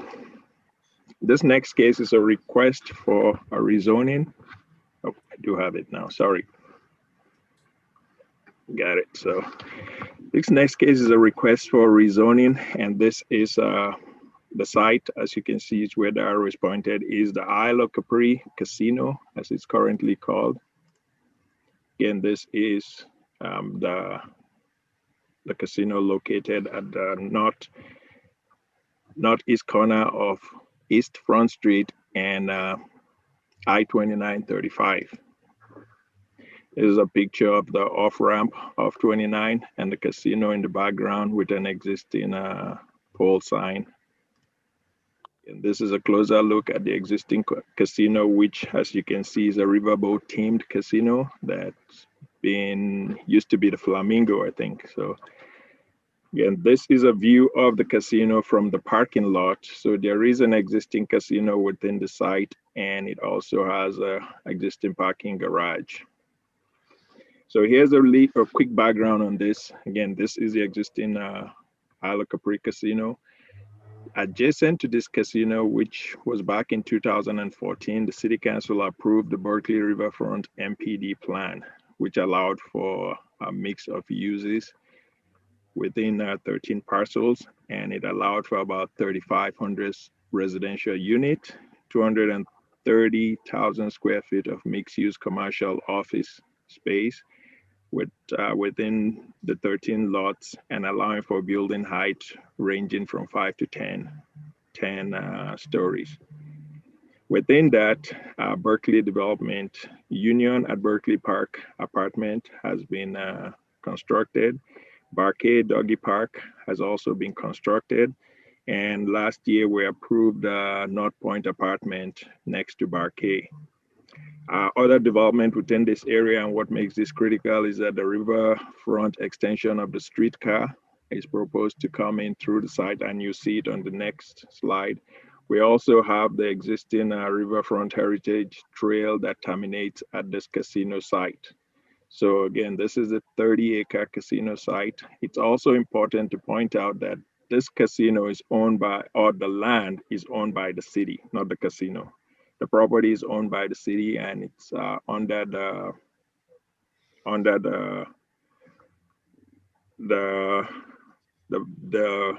it's being controlled by the Port KC. So it's the city property controlled by Port KC. Again, this is the Berkeley Riverfront MPD I talked about. And with this and the future extension of the streetcar will come to this location and potentially make it to this area, we hope.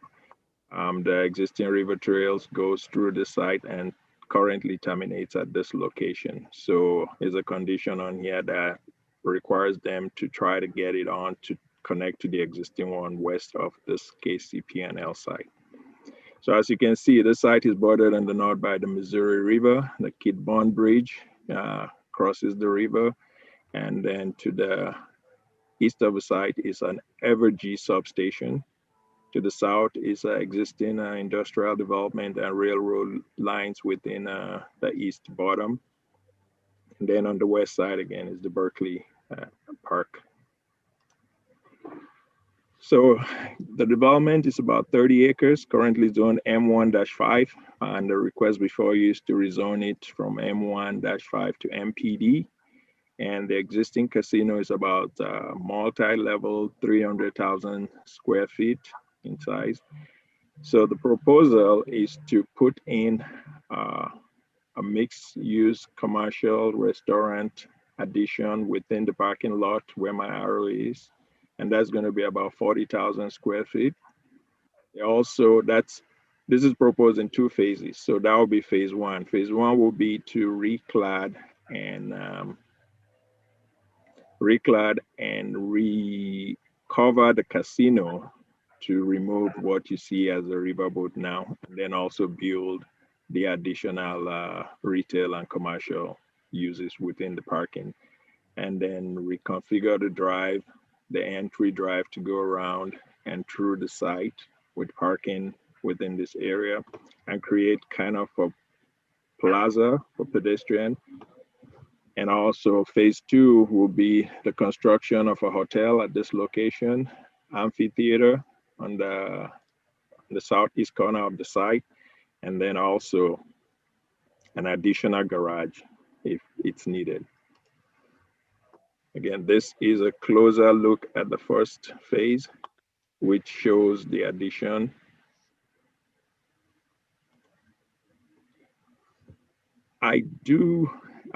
This site, the elevation do not do it justice. So what I'm going to do is show you a lot of the proposed renderings of what it will look like when it's done. And I'll skip this. This is the proposed rendering of the addition, which will be in front of the hotel casino.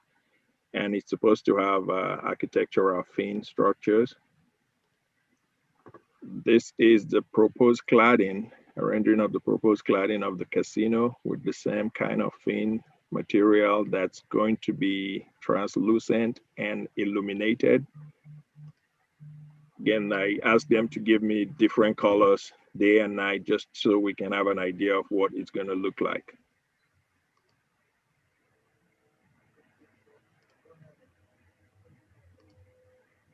And these are the materials. I'm hoping that the architect is here to help explain what those materials will be. They did send me a lot of details that I am not an architect, and that's why I had a lot of the renderings. With that, staff's recommendation is for approval subject to the 38 condition. I think I issued an updated staff report, and the reason for that updated staff report was I did a further analysis of the MPD review, and the applicant is required to submit an MPD statement, and I added that condition. That ends my presentation, and I'll take any questions. Okay, thank you. Any questions from the commission to staff?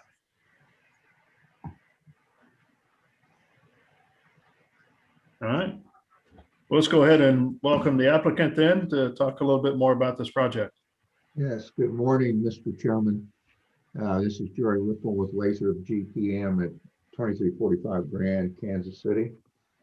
I'm here today on behalf of the new ownership of the facility.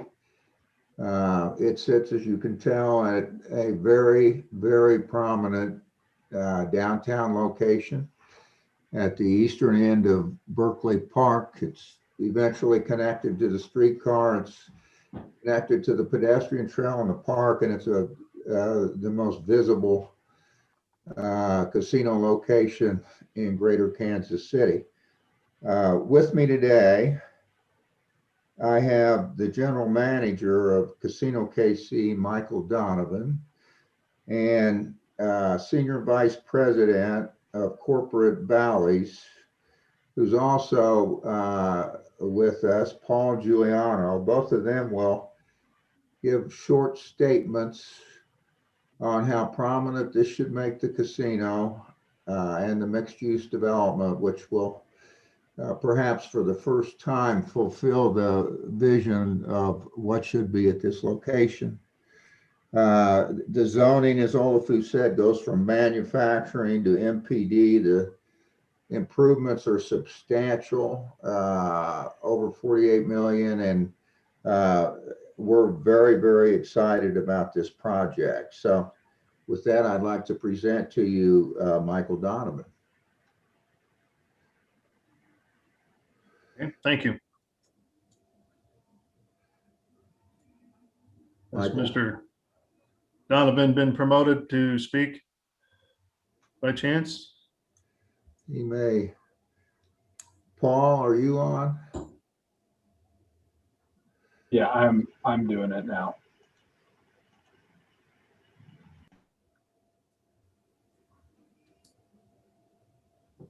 Paul, you're both muted, I think. Hello. There we go. There you go. Hi, Mr. Donovan. Welcome. Again, we're happy to be here before you today and happy to be a part of the downtown business community. We've been in conversation with Port and other local organizations about this project for a while now. Our team is definitely excited to bring a world-class entertainment destination to the Berkeley riverfront.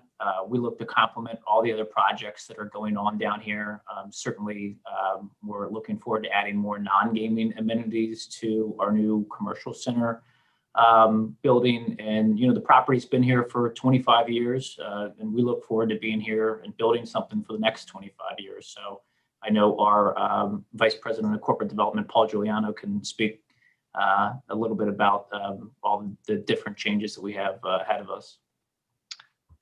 Thank you, Mike. With respect to everyone's time, I just want to say thank you for the opportunity to present this application, and certainly look forward to your consideration.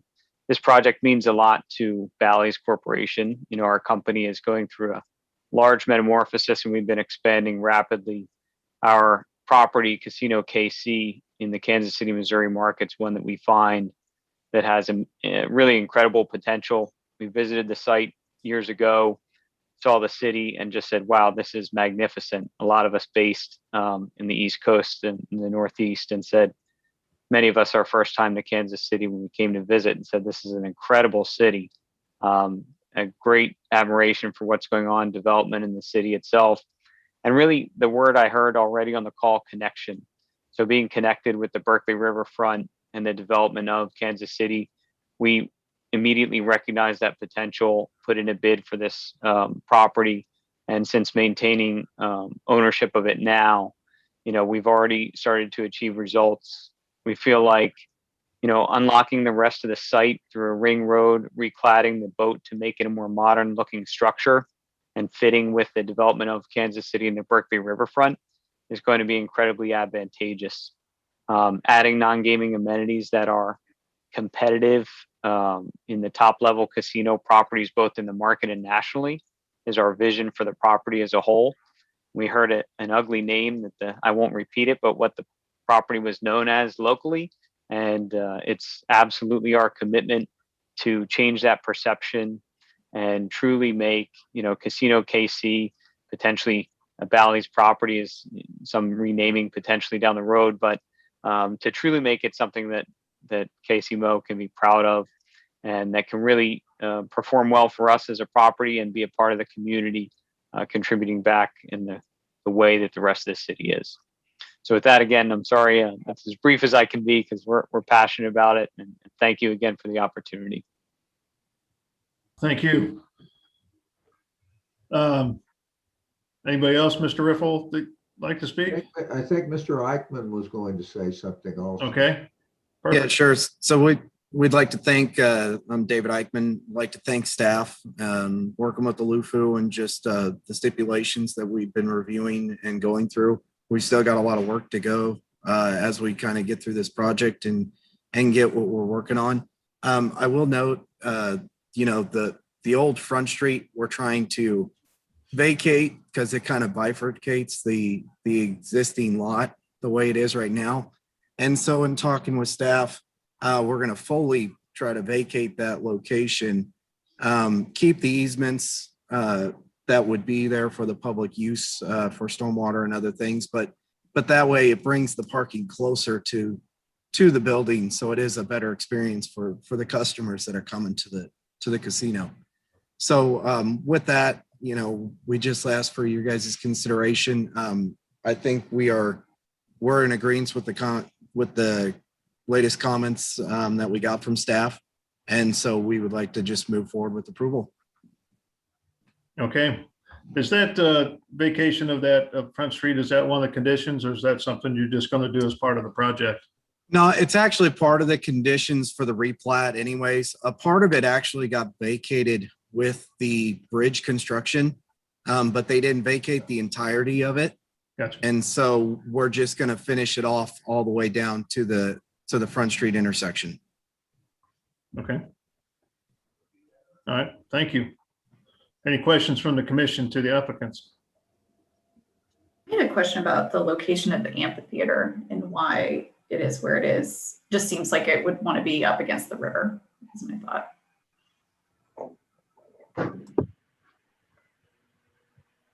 Yeah, I can take that question and thank you. I think, you know, just in understanding the development of the site overall and understanding our priorities, I think the hotel really took kind of precedent in terms of how we see the future planning for the site. You know, the amphitheater, I think if we were listing our priorities and how the site may be developed in the future, I would put the hotel ahead of it. And we really were concerned with, you know, projecting sound right back at an occupied building, and then access just generally in and out of the site. So that's the reason it ended up in that southwest corner.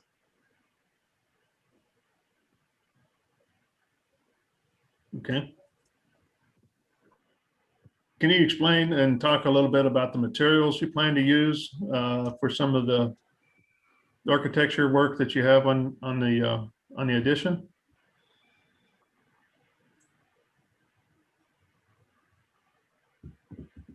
Mr. Eichmann? Yeah, I think you may need to promote Yeah. our architect on there. So Jennifer Krinsky was on the call. Yeah, you'll have to raise your hand. I happened to see her. The list is getting shorter the longer the meeting goes, and so I was able to find her without her raising her hand, and she's been promoted.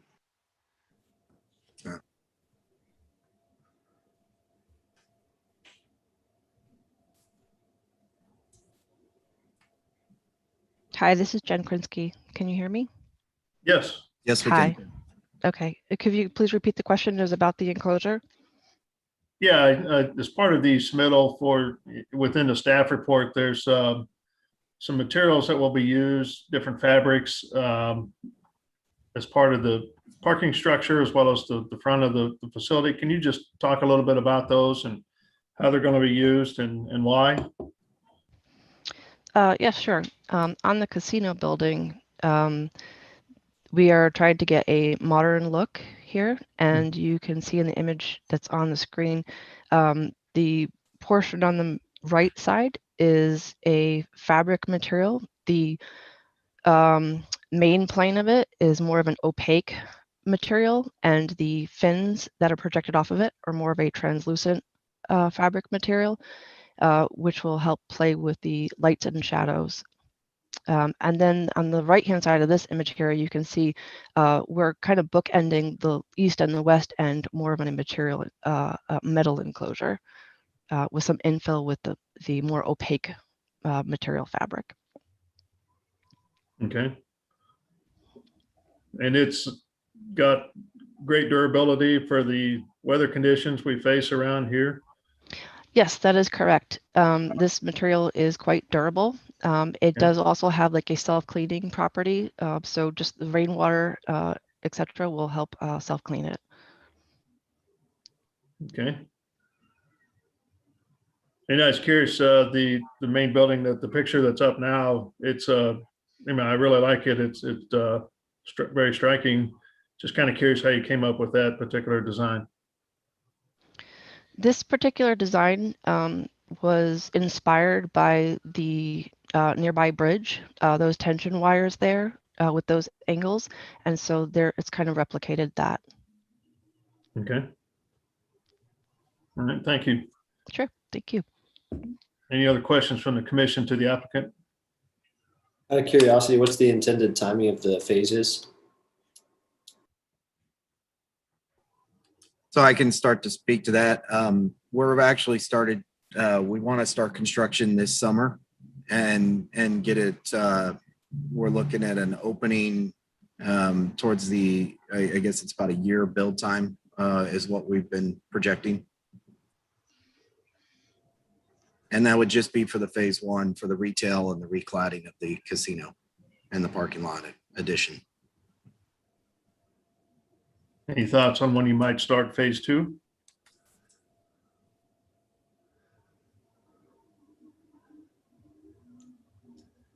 This is Paul speaking. I can answer that. You know, to be perfectly transparent, no, we're not certain when we would start phase two.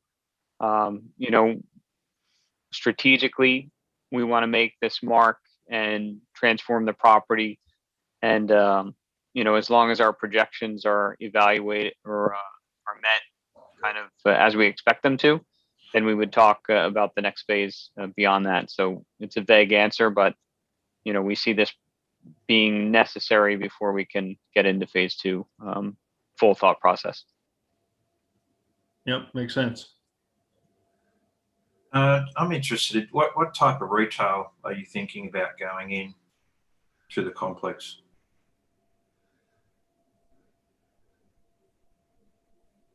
Well, there's going to be a gift shop, there's going to be a restaurant, and Paul, what else have we planned? Retail, our retail partners are not yet landed, but we have retail opportunities all over both our company and in other casino properties. So we're still evaluating that mix, but I think at this point, everything's on the table. We do a lot of gift rewards type of programs.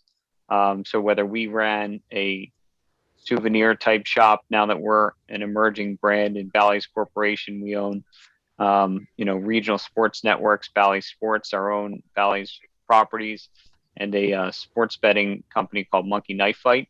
So we have the opportunity to self-promote and do some of our own branded retail. We do casino gifts, which are retail, home goods, those sort of things. That's an opportunity for us there. And then just more of a, partnership with what you might come to expect in a casino environment, like luxury jewelry and other wares of that sort. So again, retail is not determined at this point, but I think we've got a lot of options there. Right. At 40,000 square feet, that takes some planning to execute, but. Yeah. And sorry, just to add to it, restaurants, there are two main restaurants, and our strategy there is to utilize, recognizable brands and destination dining. So that's in our advantage. We are not quite ready to announce those partners yet, but very close. Do you have projections on guests or customers or however you quantify people coming into the casino, what that'll look like in 2023, 2024? We did about 1.9 million admissions in 1.5 million admissions in 2019. We expect to grow that by 1 million. So, I think that, given the footprint that we're putting out there, the much easier entrance and exit to the casino, it'll just work a lot better. The property, the site today just isn't set up for what it's currently doing. So we believe that the current or the future layout of the property will work a lot better for visitation and to increase visitation. And especially with the future streetcar connection, we believe we'll get a lot of visitation from that as well.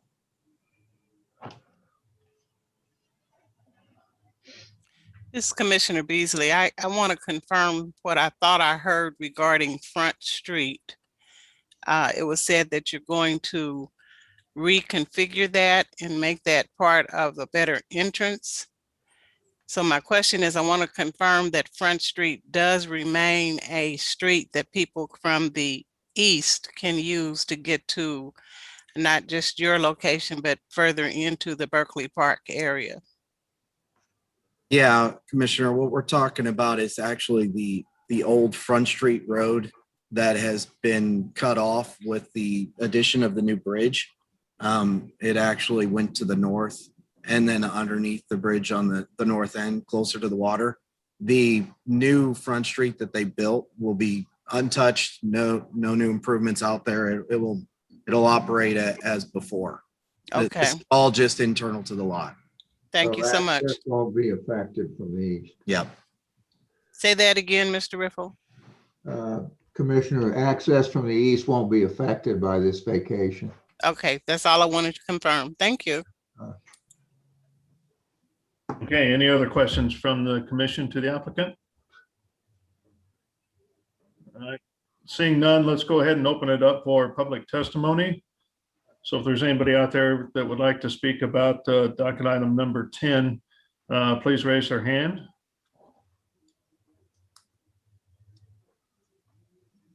Mr. Chairman, no one's raising their hand. Okay. So at this time, we'll go ahead and close public testimony then. And I guess there anything else you'd like to say, applicant, before we move forward to just a commission? The only thing, Mr. Chairman, Jerry Riffle again, we did meet with neighborhood associations and had contact, and staff has put a letter from the downtown council in the package that endorses the projects, and that would complete our presentation. Okay, thank you very much. So at this time, we'll just speak amongst the commission, and any thoughts there? If not, then I'll take a motion on this particular case.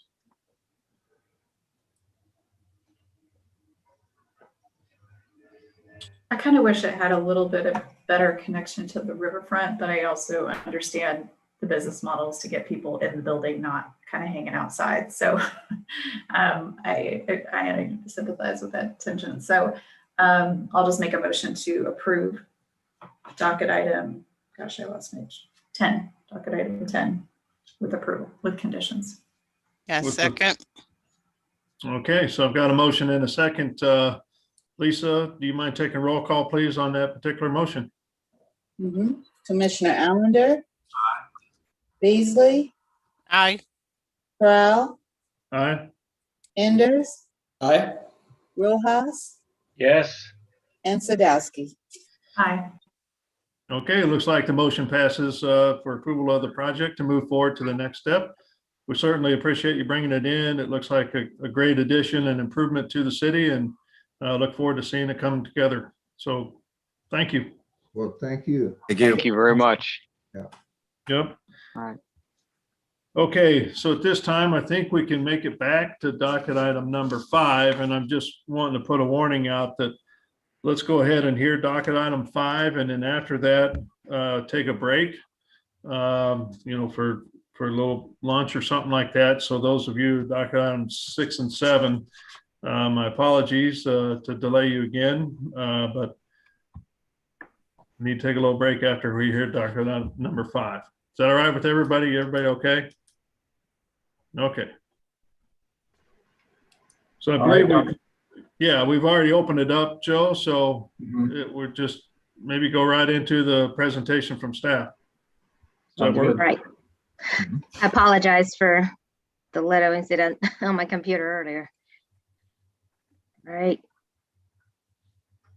Here's docket number 5, which is the project called One Night Vine. It's a rezoning from UR to UR with a plan.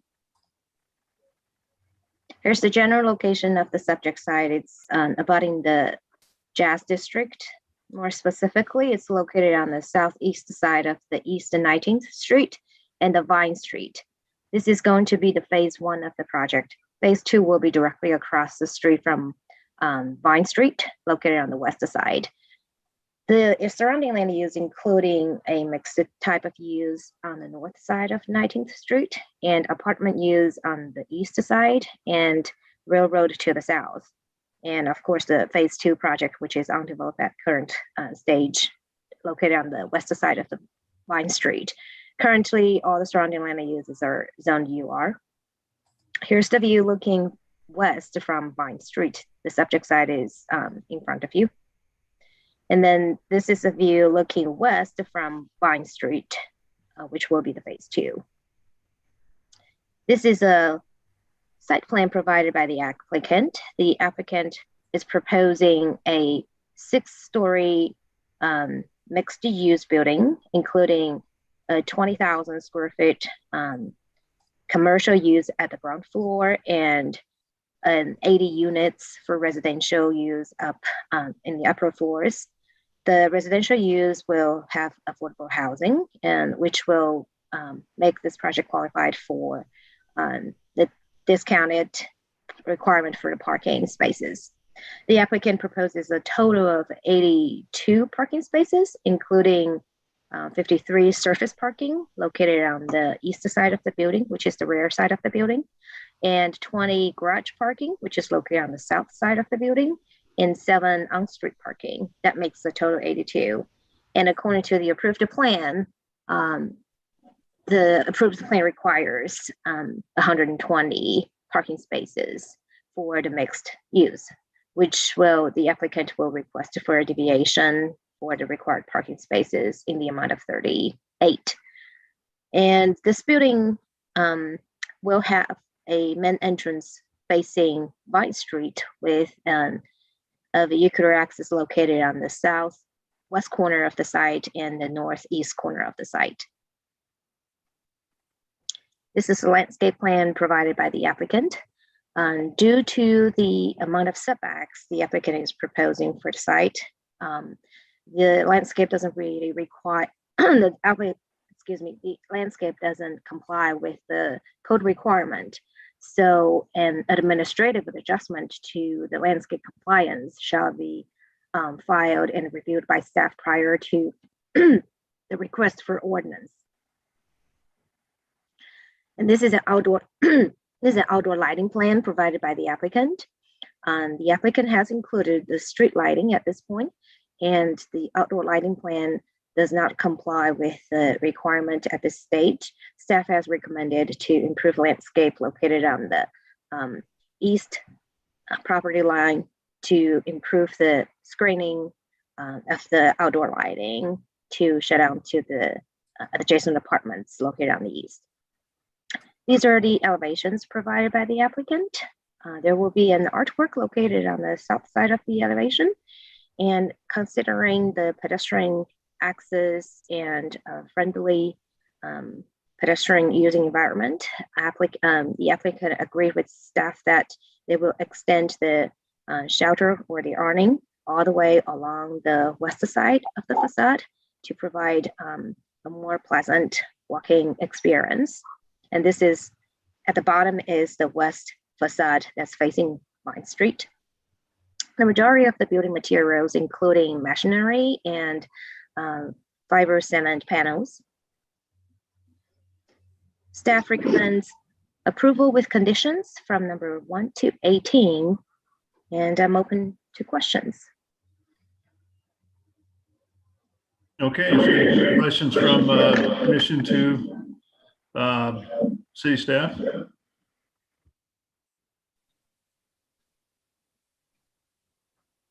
I guess maybe there was a concern about the height of the building.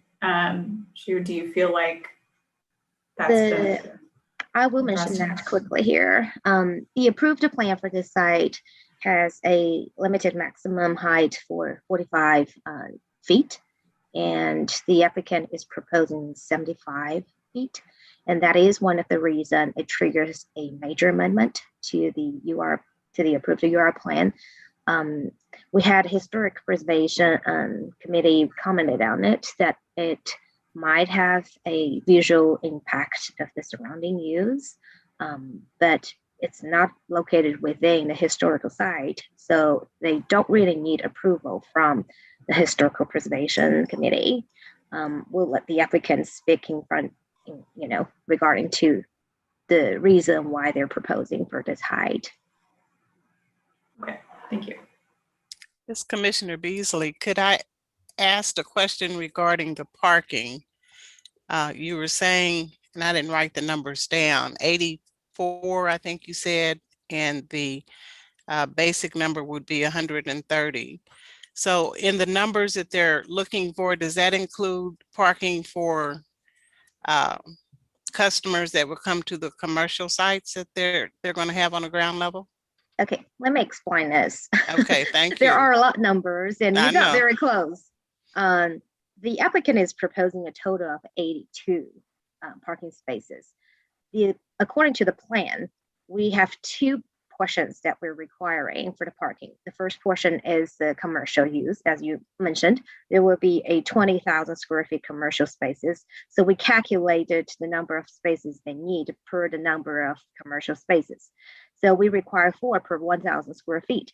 That's why they need 80 spaces for the commercial uses, according to their proposal. And also for the number of units, normally we would require 1 per unit, and because they're offering affordable housing, and that triggers the exemption and discount on the number of parking spaces we require. So we would require a half space per unit, which will count for 40 spaces. So a total of 120 spaces is required for all the uses, including the commercial and the residential. So they provided a total of 82. That's why a deviation of 38 is requested at this point. I hope I answered your question. So the 38 would be what they're saying would be kind of dedicated for commercial tenants to come in? No, the 38 is what they're short on. Oh, they're short of that. Okay. They have not dedicated exactly how many numbers are for the units. I believe they did. I don't have that information right in front of me. Okay, I just know that that's a up and coming area, and we already have issues with parking. And I just want to ensure that the businesses that they're going to strive to have in their commercial will be able to have their customers able to park and come in and support them. So that's all I'm looking at. Yeah, I would direct that question to the applicant to answer how many parking spaces they're dedicated to each use. Okay, thank you. So it's Bruce Allender. I just was going through the conditions, and maybe this is for the applicant, I'm not sure, but I'm just trying to get an understanding. Are they complying with the utilities and the extension of sanitary and stormwater? I'm just unsure of the answer. It's acknowledged and it's in a combined sewer, and we haven't got any off-site stormwater extensions that are proposed. So I'm just wondering, is the applicant complying, or I'm just trying to understand the answer. That's all of what they had in the staff report. Can you mention the number of the conditions? It was just in the response on, and it hasn't got a number. I was looking at the response, I think, from the applicant. Got it. And it was on utilities, extension, sanitary, and storm. Yeah, I'll direct that question to the applicant to answer for your response. Great, thank you. Okay. Any other questions for the staff, So let's go ahead and open it up and welcome the applicant. Applicant's welcome. And again, my apologies for the delay getting to you. And so here we are. Who do we have? Very good, Mr. Commissioner, members of the commission. I am Kelvin Simmons, applicant, owner, and developer of the 19 Vine project located at 1900 Vine Street. My address is 8108 Forest Park Drive, Parkville, Missouri 64152. I am pleased to present this application in front of the CPC today. This project is a long time coming. It is in the 18th and Vine area, the historic 18th and Vine area. This is a phase one of 3 phases of a significant project in the area. It has already been demonstrated with the view that you've seen. It's pretty much an impoverished area. It's blighted. Currently, there's nothing on the land in this particular area. This has been an investment that is taking place for an area that has lacked investment for a number of different years. This is in our 3rd district. I will tell you that this project has gone in front of a number of committees, a number of community organizations. It has received a 1/8 cent sales tax CCED award. This has been given permission by the mayor, city council, as it relates to this award. The density that we propose today is a part of development that gives affordable housing at the market rate level because there is a need for this type of development in the 18th and Vine area. This is the first multifamily housing development in the last 16 years within this area. It sorely lacks retail and commercial operations because we don't have enough density in this area, and particularly density that is a mixture of different incomes. So we're excited about this project. We think the community is excited about this particular project. Phase 2 and phase 3, which will bring additional parking and other commercial retail avenues to the area, makes for probably an $80 to $100 million of new investment when all said and done in an area that has lacked private investment for some time. I have on the with me as a part of our development team, Brenton Sellers, which is with Tallow, Farrell and Brown Engineering, Bethany Dyke, which is our HJM Architects, and Allison Bergman, which is with the Hardwick Law Firm. Brenton and Bethany probably will give you greater details with the questions that you have raised as it relates to height and parking. And so at this point in time, Brenton, if you will. Yes, Brenton Sells, Tallow, and Brown, 1020 East 8th Street. Happy to bring this in front of you today. I guess I just wanted to touch on a couple highlights on the site as well as answer some of those questions that were posed. So the site does sit within a combined sewer district. I'm going to need to share my screen here.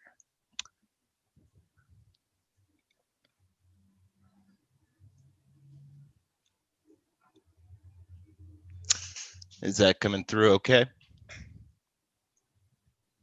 I'm going to assume it does. So the site sits within a combined sewer district.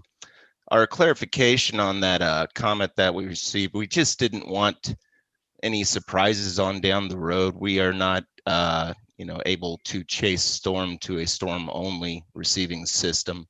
Our only receiving system here is a combined sewer. However, we'll follow water services precedent as far as our infrastructure goes.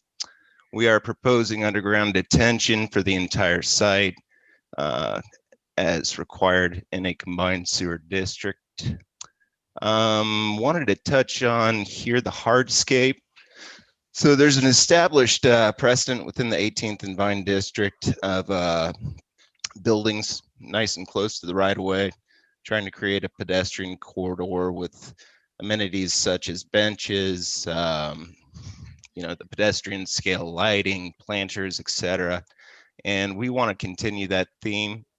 We are proposing a road diet for Vine Street. This is the existing Vine Street. It's actually 4 lanes wide, leading into 2 lanes between 19th and 18th on Vine before it actually enters the district proper. We want to slow folks down as they come into the district. So we are going to take 1 lane, make it a drop lane into our site, and then we are proposing the on-street parking beyond that. That is 7 stalls that are not actually counted in our provided parking count. We are providing 53 up top, 29 in the garage underneath, and then there's an additional 7 on the public street for Vine that is not included in the 82 count. We do provide all the bicycle parking that is required. There's quite a few utilities that are in the right of way, and the developer's making a heck of a commitment trying to get those underground where feasible.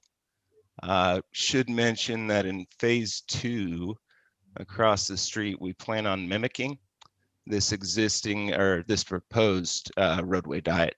So eventually Vine Street will be 2 lanes. I think that covers most everything site-wise. I'm going to let the architect speak to some updated renderings. Thanks, Brent. Yes, hi. So I wanted to speak to the height of the building. As mentioned, it is a 6-story building. There's the first story is retail and restaurant space here on this corner where you can see. This is the northwest corner. That is planned to be a restaurant space. All the infrastructure is in for restaurants. So the owner's committed to getting a restaurant for that space. We have not gotten one just yet, as I understand, but that is the plan. One thing you don't see on here is the lighting from the inside of the building that would really brighten up that lower level for everyone. And then above there is 5 stories of residential, and those 5 stories are the tallest building in the area, as you know. In an effort to speak to the area, you can see how our brick across the facade kind of steps up and back down again. That is to speak to the brick building that is surrounding us in the historic area. Those stories are 2 and 3 story buildings that are all around. So this speaks to the 2 and 3 stories in hopes that the siding above will end up being kind of less ominous and a little bit less pronounced so that it won't seem as high. Again, we know it is a tall building. There are more buildings coming, and in order to get the density required to make this building happen, we would need to have this many floors. So then the parking, as Brent said, there are 28, 29 underground parking spaces that will be secured for residents, and then the remaining spaces are up top. And our proposal at this time is to share parking for the residents and the retail spaces, as the residents will be there in the evening and the retail spaces will be there more during the day, at least until the relief of phase 2, where, as mentioned before, there will be some added parking for the area included in that. That's about all, unless I have some questions. We do have some art that is going to be in the back of the building. We are going to, this is in our 1% for art budget for the project. This is a suggestion, but I think a pretty good one for imagery on the building. And we're hoping that from the south, when you come over that train bridge, it's a nice, impressive view for everyone for the area. Glad you kind of brought up the train because I just had a question about that. I work right here by a train. I've had to mute myself several times as the trains go by because they're fairly noisy. I'm just curious on those apartments that are on the very south end of the building. Is there any sound or anything to kind of help deaden the noise from the trains that as they go by? I am actually not aware of how often the trains go by in this area, but the walls are fully insulated to they're thick walls and they are insulated. I don't really know that we're going to have the ability to completely block the train sounds. There's windows obviously on that side, which is kind of a breach for sound on a regular basis. There are only 2 units on this end, by the way. Those are 2 corner units. The rest of it is a hallway that you can see. So hopefully it's not a lot of distraction. And then the bedrooms are more inbound on those, if that makes it seem better. Okay. Commissioner, that'll be just a part of our urban living. Yes. I understand. So this is Commissioner Beasley again. I like the rendering that you're showing us. And the first one you showed, it looked like the parking was vertical. Have we considered what is it? No, that's horizontal, parallel. Correct. So have we considered the vertical? I know they've got some vertical parking they've done further west where they have you do the back end only. Would that give us more spaces if we did the vertical? This is Brian at Talaferro and Brown. I think you're speaking to the angle of the parking in towards the site. I am. Okay, we are super tight east to west on this site, and there is not a good way to fit in head-in parking given the grade and the tightness of the site without offsetting Vine severely across the intersection. There just wasn't enough room to fit it in. We did look at that. Thank you. And that's what I was trying to find out. You looked at different types of parking to help the area. Okay. We're doing everything we could to get as much parking as we could. Okay. Thank you. I have a question about the programming. Really excited about this project, excited about the density, excited about until the other phase comes into play, the views that some people will enjoy of downtown and the crossroads. Even though it's adding a lot of density, it's still only 80 units. Can someone speak to the thought process on the amount of retail that's there?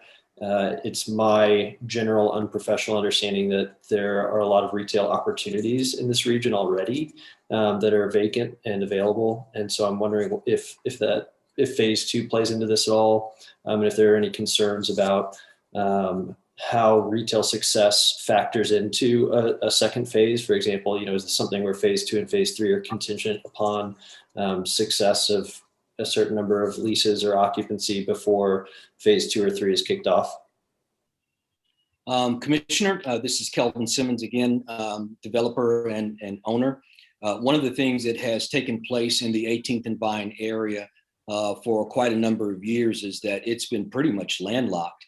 There's not been a lot of space to accommodate additional commercial and retail operations. As a matter of fact, this area is really void of a lot of retail services and neighborhood services. If you take a look at it, we think that this is a first time that we are introducing actually apartments on the top and retail on the bottom on the east side of Paseo. You probably don't have not one apartment unit that has that combination and also parking.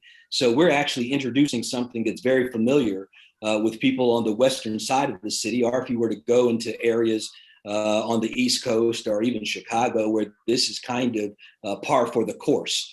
We believe that the opportunity to bring minority businesses and women-owned businesses with retail services into the area is something that the community has been asking for quite some time. We'll be able to do that. And we think our phase 2 and also phase 3 will bring those neighborhood services, retail services, minority and women-owned businesses, and small businesses into an area that has cried for that for probably 2 or 3 decades, and we don't have that.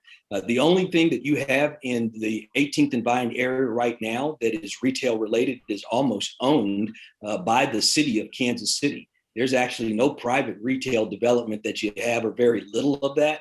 So this is a renaissance to this area. Providing density gives you an opportunity to bring that retail on, as most retailers are looking for. Do you have the kind of density in the area? Do you have a mixture of income in the area that will help us with that retail? And that's why we're providing density. That's why we're providing market rate affordability, because it's more than just low income and senior housing, which is the abundance of what you have in the 18th and Vine area.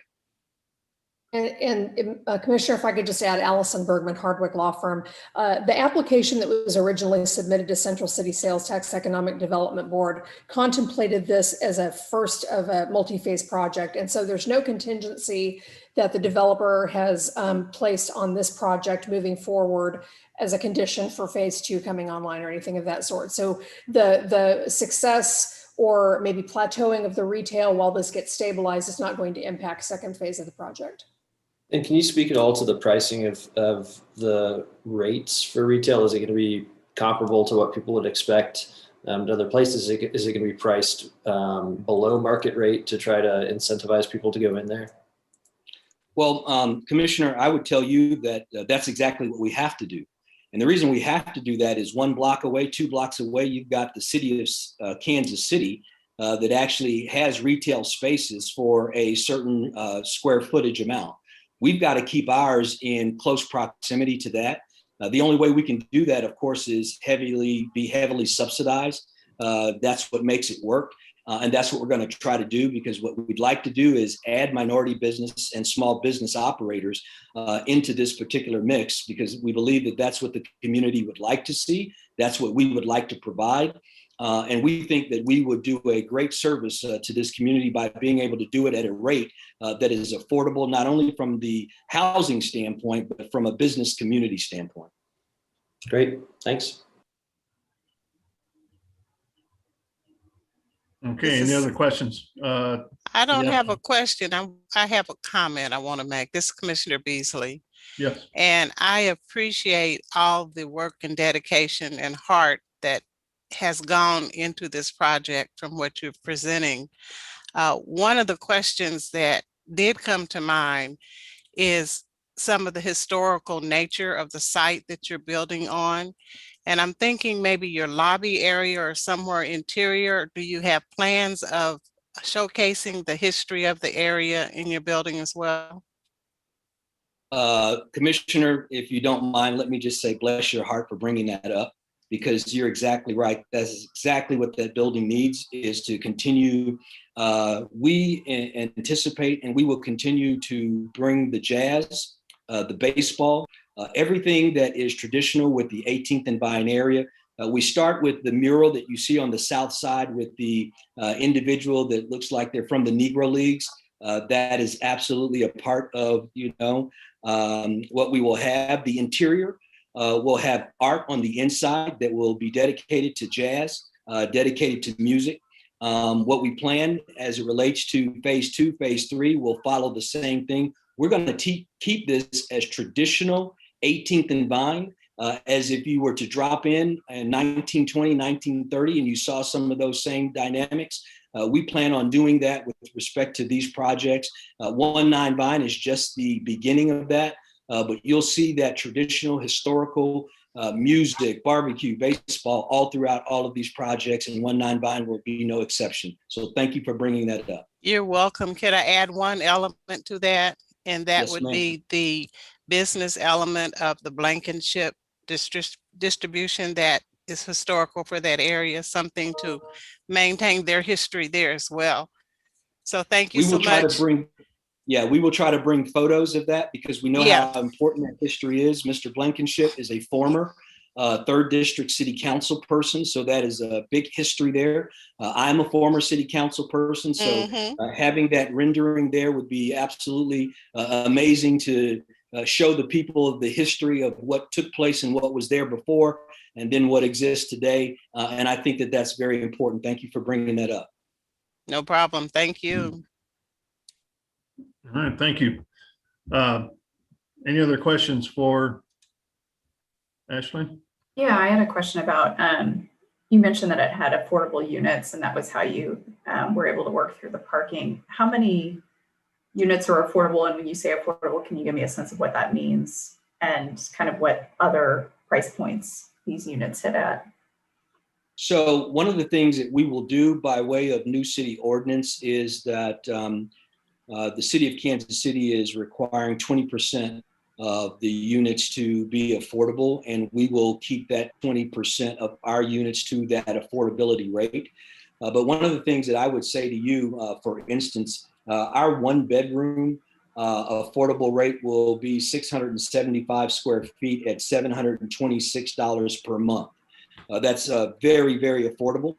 I don't mean to call anybody out, but if you were to go west half a mile, you're going to run into another apartment complex, and their units are going to be double in price, the size of ours. So if you come back east, just east of Paseo, you'll find that our 2-bedroom unit that will be affordable, 875 square feet, will be $835 per month. That which is not affordable, which we will maintain as affordable but market rate, the same unit would be $1,100 per month for the 2-bedroom. So we're going to give you that, and you'll have the access to the retail spaces, and you'll also have access to the parking, which will be underground and over the top. This is, quite frankly, very new for the east side of Kansas City. There's not another unit like that in the entire area.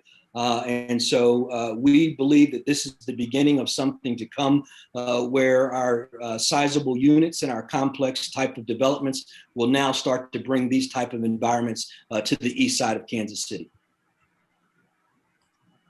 Okay, thanks. I fully support the project. I think based on some comments earlier about retail, I just want to kind of comment that the importance is to kind of support the retail environment and the cultural environment overall. And so whatever you bring in for retail, that it's not something that, you know, poaches from one area or another, but really kind of builds upon what's happening further north of you. Very good, Commissioner. That's a very good comment, and we'll keep that in mind. But again, our retail really is neighborhood retail related first. That's what we'd like to do. That's what we believe most of the economic nodes in Kansas City that are in the African American community are really neighborhood retail first, and that's what we're going to have as a priority for our development projects. Good, thank you. Thank you. Any other questions from the commission to the applicant? Okay, if there are none, let's go ahead and open it up for public testimony. So anybody out there would like to speak on this particular case, docket item number 5, please raise your hand.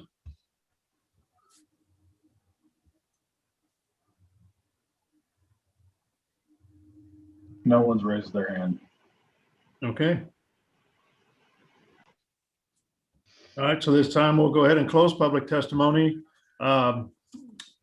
Any other comments, applicant? I just have to ask the question. You've probably looked at the 30 items, conditions, and just making sure that you've read those and are fine with those.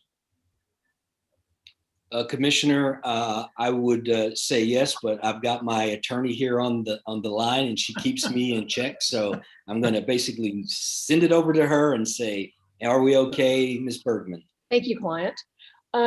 Yes, Mr. Chair, I think we're good with the conditions. There was a question that we had relative to the posting of the bond for future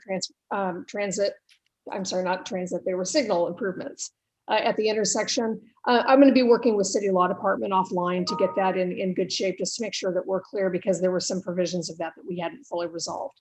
So, but the condition in general is acceptable, and so other issues, Talaferro and Brown Architects, I think everything is good. Okay, very good. Thank you.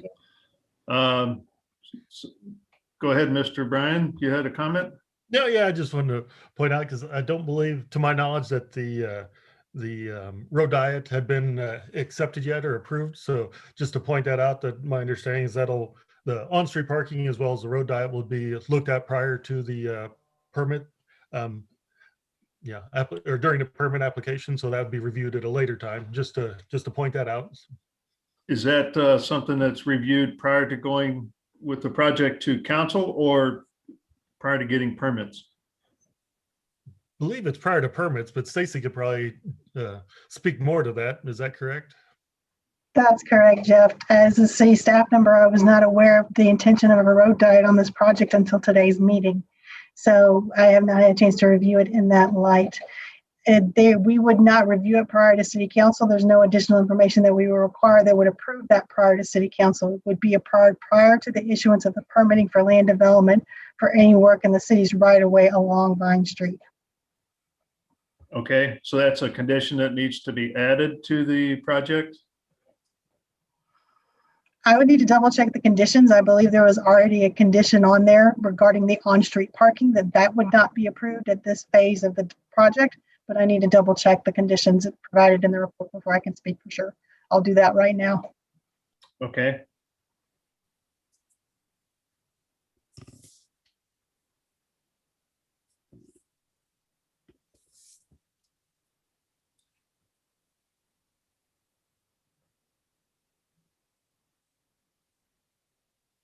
Mr. Commissioner, I can confirm that item number 15 in the staff report currently provided to the commissioners requires the approval of the on-street parking prior to permitting, as I mentioned earlier.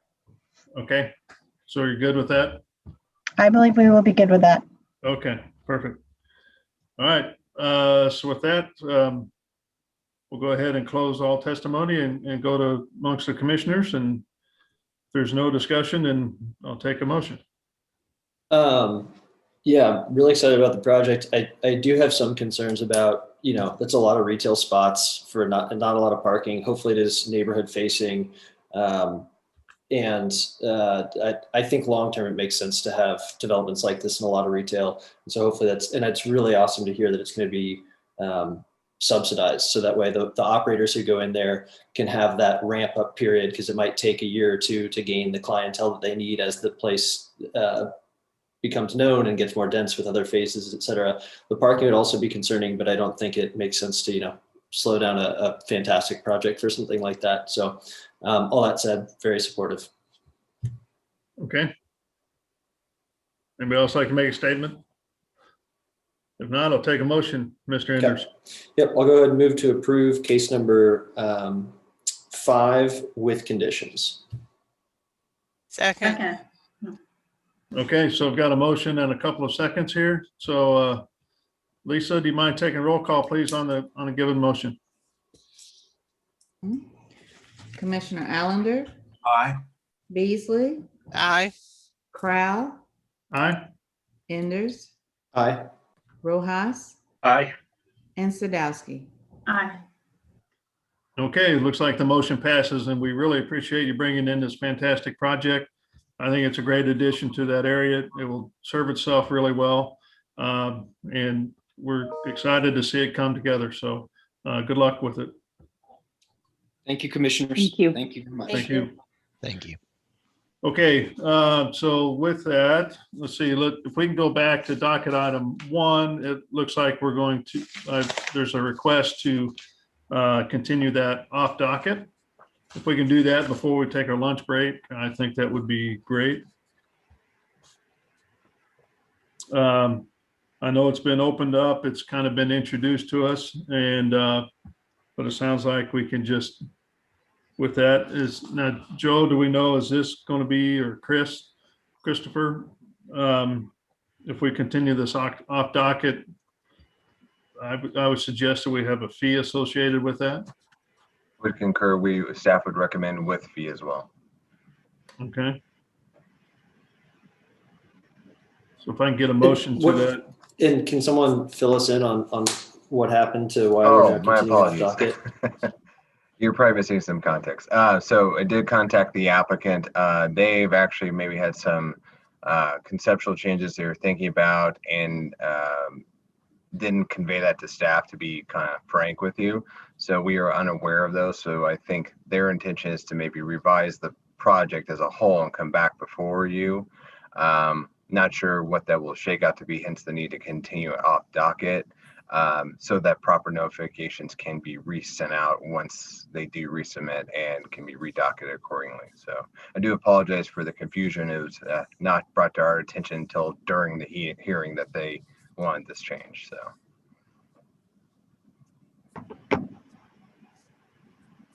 Okay. Any questions? I'll take a motion to continue that docket item number 1 off docket. Motion to continue docket item number 1 off docket With fee. with fee. Okay, so I've got a motion. I got a motion and a second. Lisa, can you take roll call on that motion, please?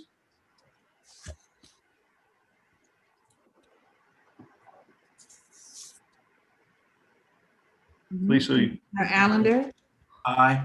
Beasley, Aye. Crowell, Aye. Enders, Aye. Rojas, Aye. and Sadowski.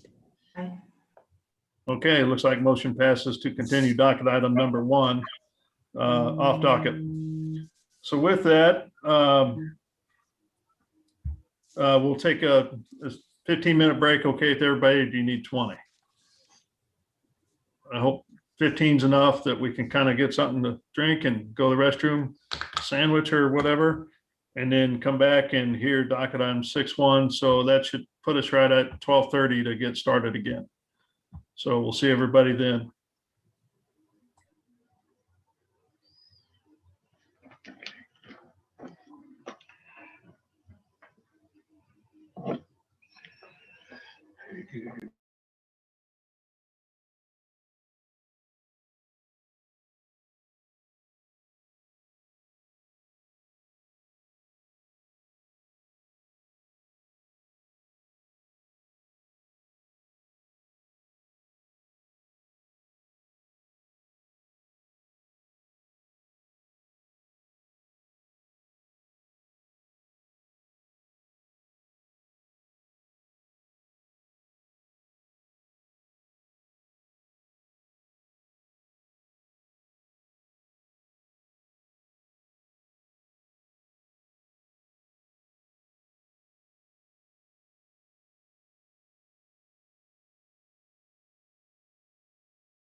Okay, we'll give everybody a minute to get back on line here with us. Not sure about you, but it felt kind of weird. Automatically went to put my mask on, but then remembered that we're doing this by video versus in person. So I didn't have to do that. Looking forward to the day we don't have to wear the mask again.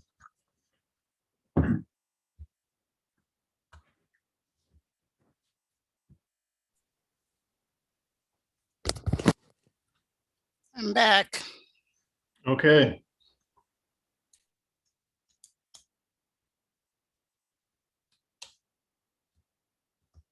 So we're looking for Bruce and Paul and Joe, you back? I'm back. Okay, I never left. fantastic. Are you eating, Joe? We want to make sure you're fed. No, me and Shu and Stacy needed to talk about a different project. We spent It's this all my time in a fault. meeting. Sorry, guys.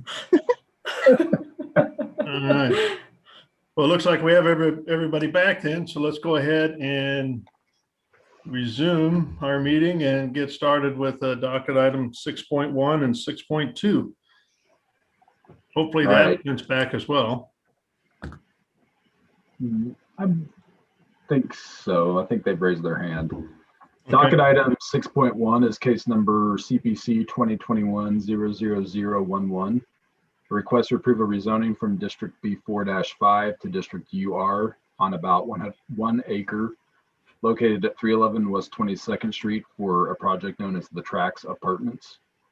And docket item 6.2 is case number final plat 2021-00001. Request to approve a final plat for the same project. That's a typo there in the ad. Shu Wood is our staff planner. You're muted, Shu. There we go. Welcome back, everyone. This project about the Trax Apartment is a rezoning to UR and a final plat as well. The general site is located on the south of the downtown loop. More specifically, it's located on the south side of West to 22nd Street, in between the Broadway Boulevard to the west and Main Street to the east. Currently, it is a surface parking, and the applicant, and there are two parcels for the proposed subject site. The applicant is proposing to combine these two lots through a final plat process. This is why the companion case for the final plat is filed. And then this project currently is zoned UR, and the surrounding land use including UR to the north side of the 22nd Street and B4-5 to the south side of the subject site. Here's the view looking south from West 22nd Street. Oh, let me correct this. I'm sorry. The subject site currently is zoned B4-5, and the applicant is proposing to rezone it to UR. Here's the view looking south from the west to 22nd Street. Again, this is a surface parking lot at this point, and there's railroad to the very south of the subject site. And this is the view looking north from West 22nd Street. You can see the historical brick features in the crossroads area. Here's the site plan the applicant is proposing. They're proposing a 0-foot setback building, which will be residential for apartment uses on this entire lot. It will have diagonal access on the ground floor from 22nd Street with pedestrian access. And it will have a parking garage located on the back of the building, which is the south side of the building, abutting the railroad. And this is the landscape plan. The applicant proposes a vehicular access for both egress and ingress located on the west corner of the subject site. To the west of the subject site is a current parking garage. The landscape generally complies with the code, and the applicant will close the vehicular access located to the northeast of the subject site with reinstalling the pavers at the corner. Here's the rendering provided by the applicant. The applicant proposed the majority of the building will be constructed in metal panels and bricks for the first and second floor. This is the view looking from the 22nd Street of the north facade. And these are the elevations provided by the applicant. The applicant provided a lobby for the residential management and use at the 22nd corner, northeast corner of the building. And like I mentioned, the ground floor and the second floor residential will be, for the north facade, they will be constructed with mainly brick. And for the upper floors, they're mostly meadows in this brownish tone and grayish tone. So there are total 7 units. Oh, I'm sorry, there's a total of 7 stories with 193 units. These are the other elevations provided by the applicant. The parking garage, as I mentioned earlier, will be located on the back side of the building, will not be visible from 22nd Street. And on top of the parking garage will be a amenity court for the residential use. Here are the other elevations. I believe this is the east elevation. And this is the west elevation, which will be the side abutting the current garage. So on the staff report, the applicant submitted a revised plan and will change the initial plan from 203 residential units to 193 residential units. And it will change the required bike parking from 86 spots to 78 spaces. Here are some conditions provided by fire department, and I believe fire department agreed to remove condition number 19, 20, 21, 23, and 27 per the request of the applicant. Staff recommends approval for the rezoning to UR application, which is the application, the case number 11, with conditions number 1 to 31 and remove conditions number 19, 20, 21, 22, 23, and 27, and approval with conditions for number 1 to 14 for the final plat, which is the case number 00001. That shall conclude my presentation, and I'm open to questions. Okay, any questions from the commission to staff? Yeah, I had a question. I don't think on the plans that we received, we had floor plans of the upper floors, and it looked like one of the renderings you showed. I was trying to better understand, when you get above the parking garage, is it just the building outline of the units, and then you're looking down upon the amenity level? Let me share this rendering. It might be able to tell a little bit more. And you're correct that we did not receive floor plans for the upper units. So here is the south elevation down here. Go. And this is at the very bottom here, this is the amenity court above the parking garage, as I mentioned. So you can see the building itself with this shadow over here. And of course, the rendering only captured the right, this east section. I believe there will be a access from these units that's facing west over here and facing south over here. And I don't have more details about the flows according to the floor plan, since I don't have that. And that might be a question I would direct to the applicant to answer. Okay. Okay, any other questions for staff? Okay, let's go ahead and welcome the applicant. Applicant, welcome. Hello, Mr. Chair, members of the commission. John McGurk with Millhouse Development, 210 West 19th Terrace, Suite 150, Kansas City, Missouri. With me today is Katie Davis from Helix, as well as Doug Stockman, and I believe Lamine is on with Terraform and Brown. I won't go into too much. I think you did a great job kind of outlining the project. As she indicated, those conditions that fire department had agreed to remove. The only other comments we have in terms of the conditions were in terms of comment number 10 on both the rezoning and the plat, which regarded impact fees. I don't know if Stacy's on. I believe when we did our DRC, it was agreed that those would be removed, and I still see it on there. We're not in a zone that charges impact fees. So I don't know if it's a huge deal if it stays in or not. It just is in there and thought maybe it'd be cleaned up. But so that was one comment. And then the other one was in regarding to comment 18, which was added regarding working with staff on some masonry on the upper floors. So I just wanted to turn that over to the Helix architecture team to address that comment. That was a new comment that we saw in the staff report that came out Friday night. So we did have some concerns about that. Okay. Yeah, and Doug, let me know if he's calling in from his phone right now. So it looks like you're muted right now. Oh, I think, can you hear me now? yes. Okay. Sorry, as the meeting went long, I had to move location, so I'm in my car.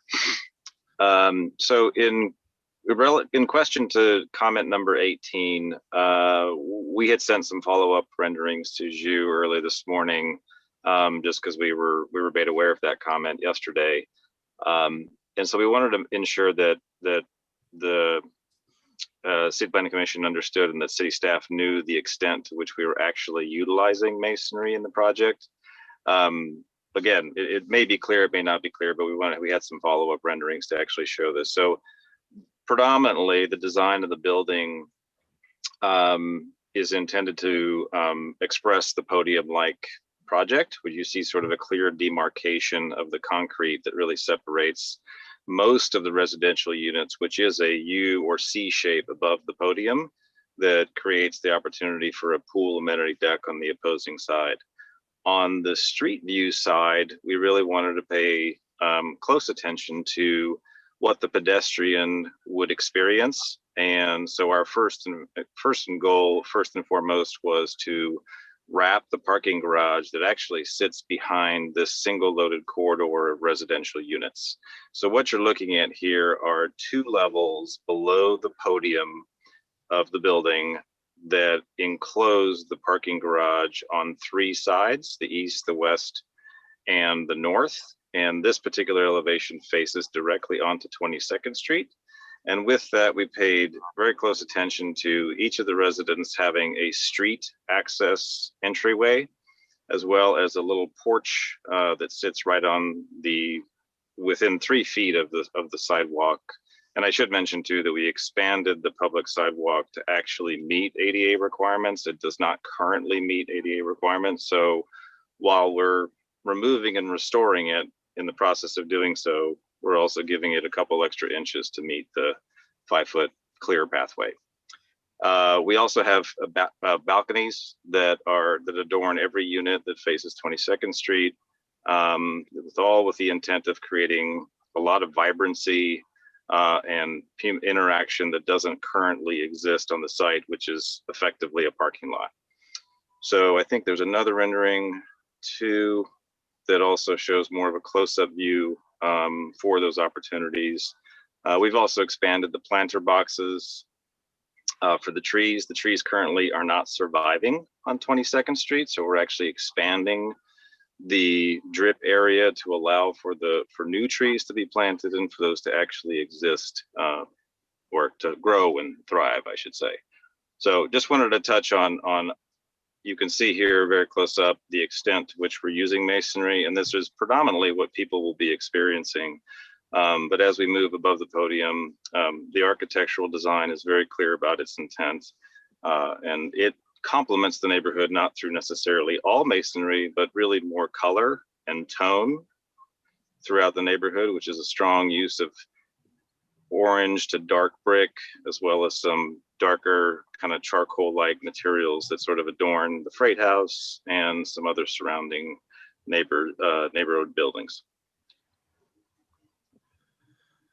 So with that, we would request that condition be removed, as well as the impact fee conditions, but happy to take any questions from the commissioners. Yeah, I just had a question. maybe Doug could follow up just on the layout of the units above the parking garage. It looks like it's either like an L shape or a U shape that wraps the parking garage. Is that correct? Let's go back to the plan there. That'll be helpful. So this is an aerial view looking down on the courtyard, and north is up. And so you have east and the west that have yes, it's either a U or C shape, however you want to orient it, or a small N. But the residential units are a double loaded corridor on the 5 levels above the podium, and then it's a single loaded corridor below the podium along 22nd Street. On the west side or the east side, which faces the Freight House area, Lydia's, Jack Stack, and the pedestrian bridge, those are all amenities on the first 2 levels. So those are common spaces for all the residents to use and experience the views out to the east.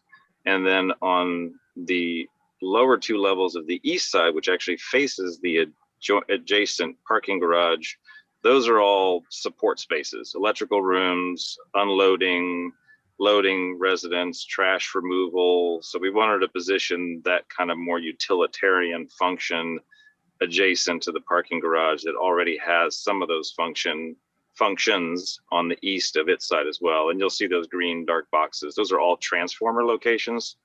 2 of those belong to the garage next door. 1 of them belongs to our project. Okay, cool. I'll just get my 2 cents. I don't think that the facade should change. I think that based the way it's just extremely thoughtful the way they put it together, and I think trying to get it to tie in with the existing brick would only take away some bigger ideas that were put in place here. So I wouldn't suggest that. I would also agree that condition 10 be removed.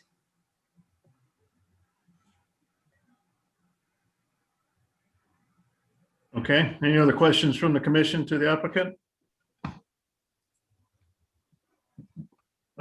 I did have one, and that was just the curiosity of how the building and sidewalks around the east side, do they tie up to the pedestrian bridge in any way, or is there access to that from the site? Or Yes, Mr. Chair, there will be a pathway. There's currently a pathway there, not on our property, but then we will have a pathway walkway along our property line as well.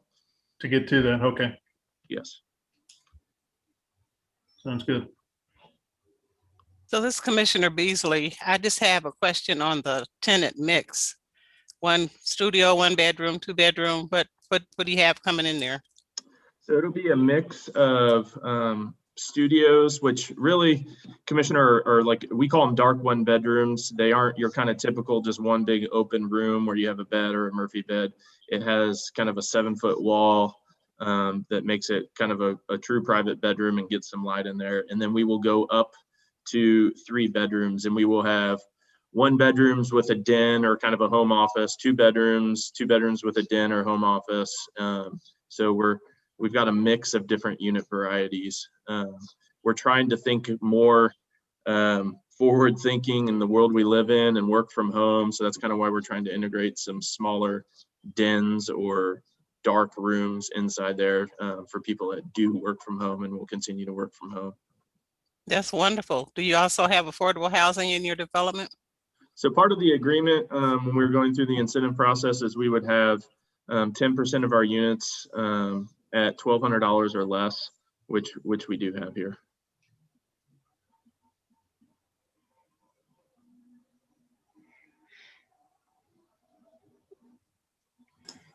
I have another question because this came up at the previous project, is about the trains, and if you had any thoughts on the sound, or particularly because the way the building's oriented with that U shape, that it might create sort of a pocket. Sure. We actually, Commissioner, did a sound study, and if anybody who works down there or spends much time down there, there's a lot of trains. The Terminal Railroad track is a very busy stretch of track, probably one of the busiest in the country. And not surprisingly, it came back that there's a lot of noise. So we are doing likely doing upgraded windows. You know, that's, as you know, the windows are really where your sound's going to come through. We have insulated walls. So that's kind of your weakest point there. So we're going to do upgraded windows that will get the sound inside the units to an acceptable level for us. But the reality is you're still going to hear sounds. We live in Brookside and I hear trains and I'm not really sure where they're coming from.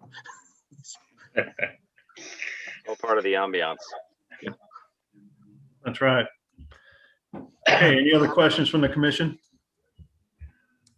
All right, so at this time, let's go ahead and open it up for public comment. So anybody would like to speak on this project from the public, please raise your hand and Joe will call upon you. No one's raising their hand. Okay. So go ahead and close public testimony.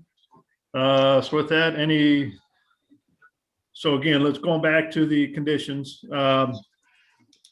Removing 19, 20, 21, 22, 23, and 27 from 6.1, I believe. And then also looking to, in addition, that removed number 10 and number 18. And then let's see. So I don't think it's number 10 in docket item 6.2 for the impact fees. It's number 2 in the final plat. Number 2. Okay. Oh, I'm sorry, Chairman. I told you the wrong thing. I thought there were 10 in both. I apologize. That's okay. I just wanted to make sure we didn't remove something you didn't want, or we didn't want, or Sure. So just want to make sure on that. And Stacy, you're in agreement with those? Removing the impact fee condition, yes, that's perfectly fine. Okay. Very good. Okay, any other comments, applicant?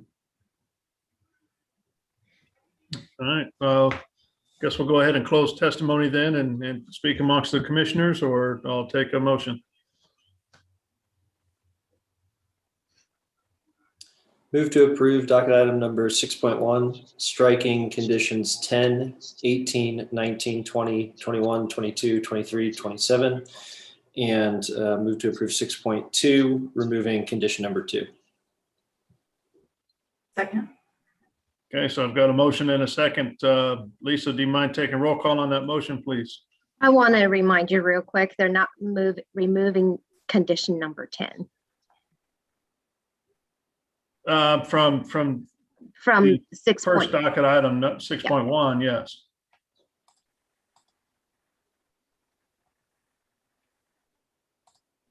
Because 6.1 talks about the developer pay impact fees as required.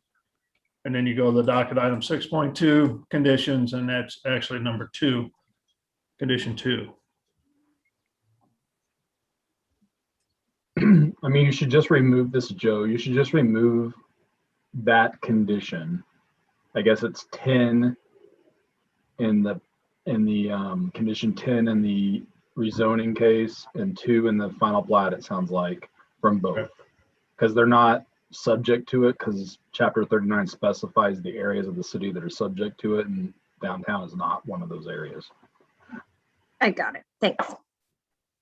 Mr. Chairman, can I ask for a clarification real quick? Sure. I thought I heard the motion for number 23 as well. I believe it was, remind me, I thought it was 19, 20, 21, 22, and 27, not 23. I'd written down in that, in the presentation, that 23 was included in that. I believe it's okay. Let's straight it out. For Yes, please. 6.1, for 6.1, my understanding, we're removing number 10, which is directly to the impact fee requirement. Number 18, which is my comment regarding to the facade. And then number 19, 20, 21, 22, 23, 27, which are comments put by fire department, and they agreed to remove them. Okay. Are you, John, are you okay with all these? I wish Lamine were on. I thought 23 says buildings exceeding 3 stories or 30 feet in height shall have at least 2 means of apparatus access. Yes, Lamine required. Okay. Lamine Okay. requested to remove that, Okay. and If the Lamine fire did, department. I had my notes wrong then, so I apologize for confusing everyone. It is confusing. Come on, it should be removed. Okay. Okay. Sorry to Okay. make your day longer than it needed to be. And then docket item 6.2 only has the one condition removed. Right, number 2. That's Okay. correct. So is everybody okay? Same page now? Yes. Okay, perfect. All right. So I think the motion still carries. Lisa, let's go ahead and take roll call on that motion, please. Commissioner Allender, Aye. Beasley, Aye. Crowell, Aye. Hinders, Aye. Rojas, Aye. and Sadowski. Aye. Okay, it looks like the motion carries for both docket items 6.1 and 6.2. We appreciate you bringing the project in. It looks like a great one, and good luck with the project. Thank you all very much. Have a good one. Thank you. Thank you. Okay, let's move on to docket item 7.1 and 7.2, please, and 7.3. 7.1 is docket item, or is case number CPC 2021-00029. This is a request to approve a rezoning without a plan from District R2.5 to District O for office on about 15 acres located at 3100 Northeast 83rd Street. Docket item 7.2 is case number CPC 2021-00038. This is a request to approve a preliminary plat to create 2 lots at the same location. And docket item 7.3 is case number final plat 2021-00005, which is a request to approve a final plat for the same 2 lots at the same location. This is for a project or a facility known as the Northland Human Services Center, and Shu Wood is the staff planner. Thank you, Joe. As Joe mentioned, there are 3 companion cases for this project. Here's the general location of the site. It's located in the Northland Maple Woods Community College.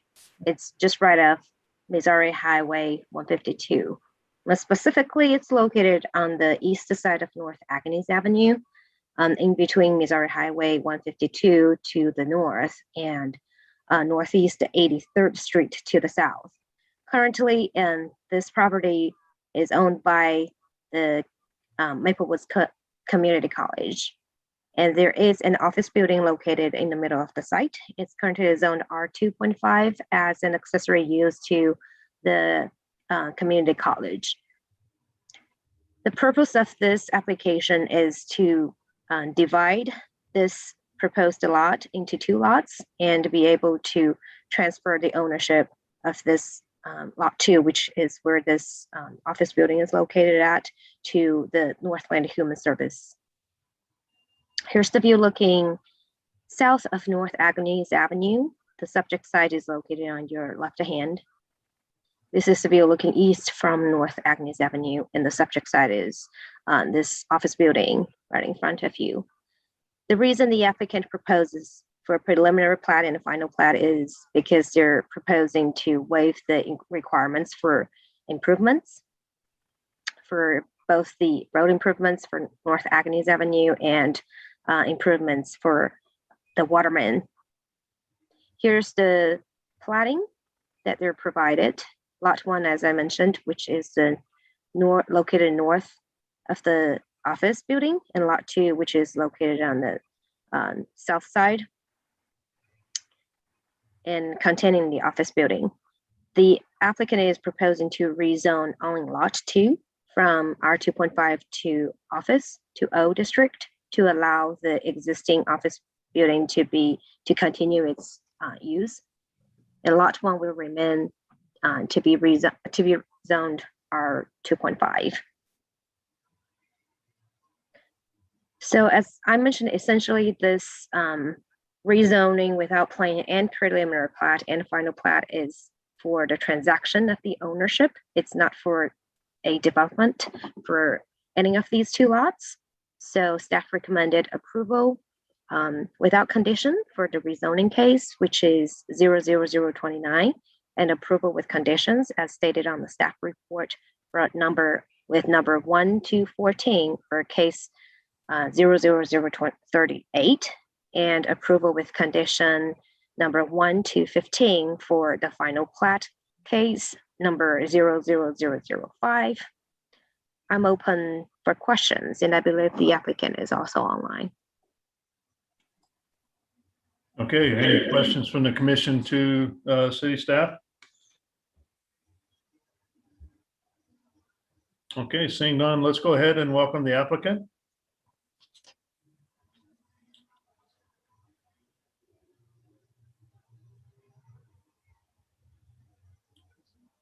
Is the applicant available? They just raised their hand, so I've just promoted them. Okay.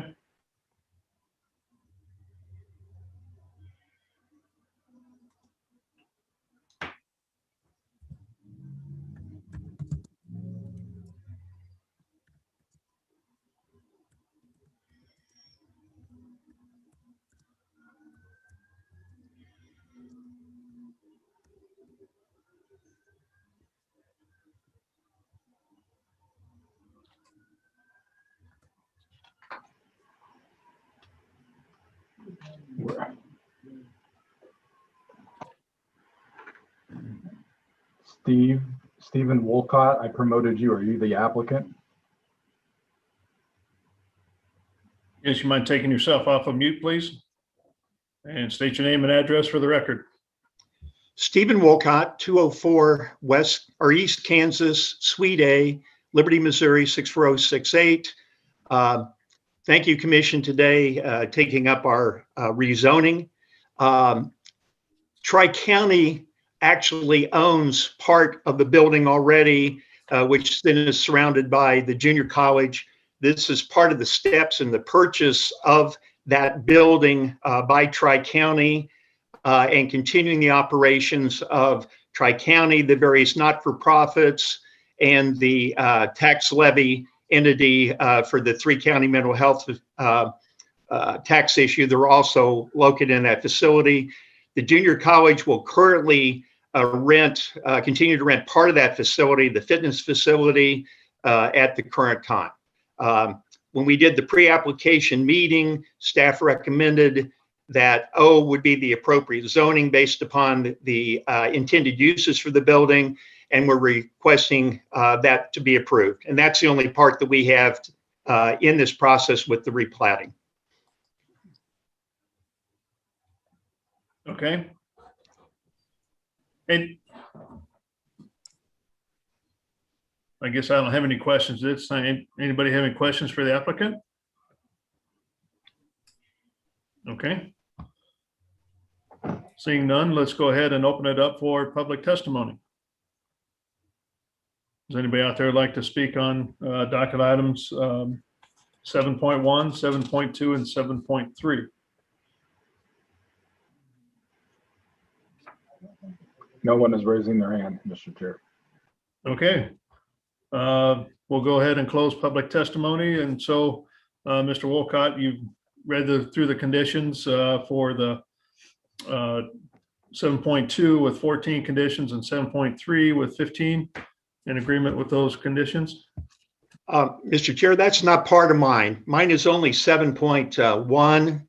I think, I assume Allison will be back online in regard to the other 7.2 and 7.3. Well, we're hearing all three cases together, so yeah, because they're all companion cases to one another. Right. We take no position on 2 and 3. Ours is only as to 7.1 with no conditions, and we're asking for that to be approved. Okay. Yeah, the agenda shows Stephen as the applicant on 7.1 and Marty Isabel with Talaferro and Brown as the applicant on 7.2 and 7.3. Okay. I don't see anyone. Allison's not on the meeting anymore, and I don't see anyone from Talaferro on the meeting anymore either.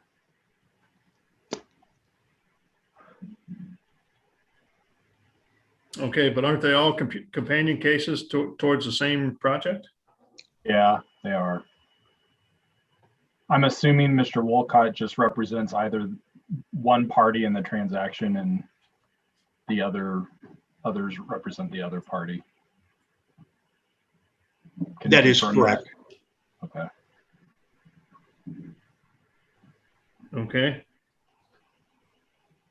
So I'll open it up to Sarah. How do you think we proceed on this?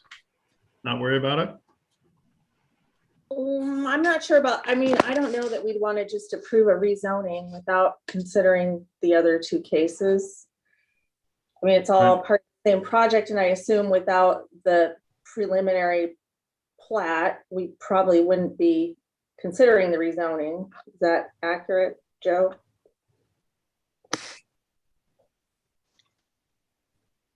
Shu, isn't the rezoning just kind of a cleanup type of rezoning? They don't need it for any proposed use, right? Right now. That is correct. The rezoning is for the existing use that's already there. The only reason it caused rezoning is because the transition of the ownership. Because before it was deemed to be the accessory use by the community college. And now they are going to be its own use, which is office use as a primary use. That's why it triggers the rezoning from R2.5 to O district. And there's no proposed development, construction, or any change of the existing use. That's my understanding. I mean, I agree with Sarah, though. I think we should, they're companions, so we should hear them all and act on them all at once rather than separating them out.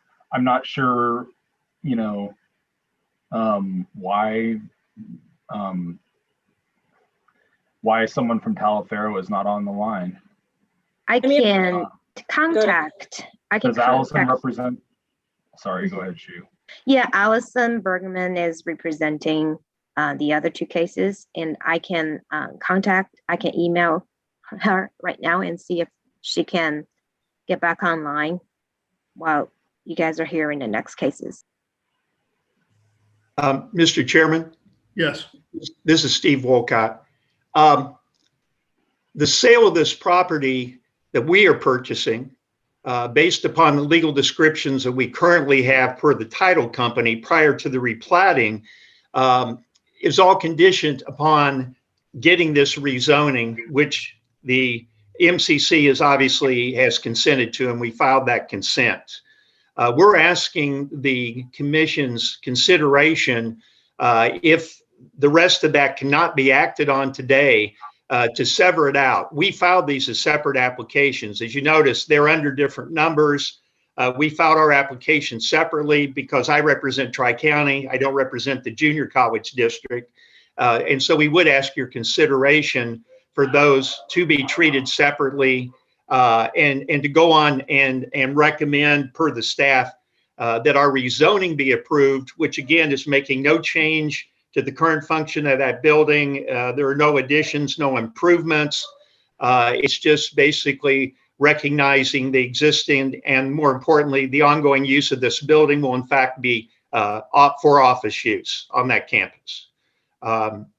If that is possible, we would greatly appreciate that so we can proceed with our purchase of basically the balance of the property. Again, Tri-County already owns a footprint within that building, and it has from the time it was originally developed. Right, I understand your concern, but because they're companion cases, they're all dependent upon one another. You know, I got to have somebody from 7.2 and 7.3 here to also talk on behalf of those cases. So what I think we're proposing is just to put it on hold for right now, hear another case and see if we can get an applicant for those two cases back on the line, and so we can move forward with those projects. Okay. Well, that's what we're trying to do. So we can get it approved today, but I just Okay. need that consent from the owner. If that's the Emailed choice. applicant. I'm sorry? I've emailed the applicant. Okay. Yeah, Commissioner, if that is, or Chairman, if that is the decision, I don't believe I have anything additional to add on behalf of Tri-County. If you have no objection to that, I will probably go on and leave the meeting at this point because we've already made our presentation. Understand. Yeah, I don't, unless the commission has a issue with that? Nope. Okay. No.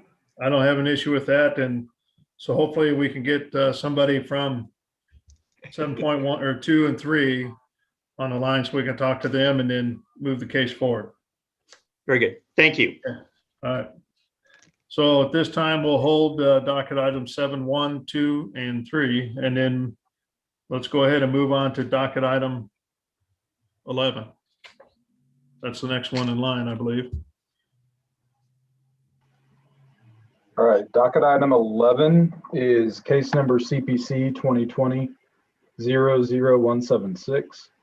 This is a request to approve a rezoning from District UR to District UR for the purpose of amending a previously approved development plan for the existing Metro North or former Metro North Mall site, allowing construction of up to 1 million square feet of mixed-use residential, commercial, office, hotel, theater, and a golf entertainment complex located at 400 Northwest Berry Road or at the northeast corner of Northwest Berry Road and Highway 169.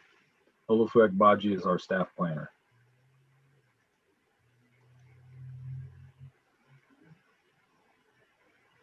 You're still on mute, Olufu.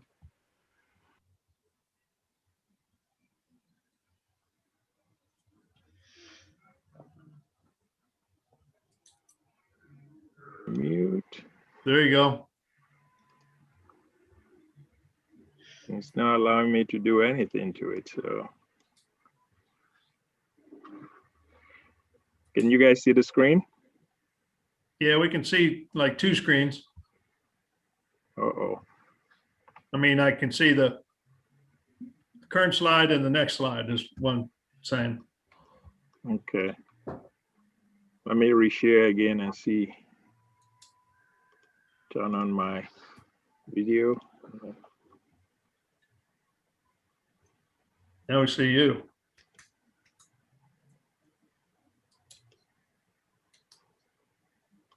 Okay.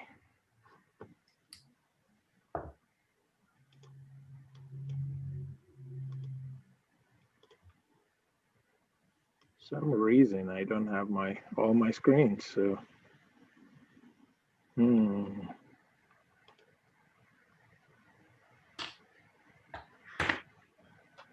you need me to run your presentation? No, I can. I'm just trying to see if I can flip the screen. It's not giving me my second screen to share.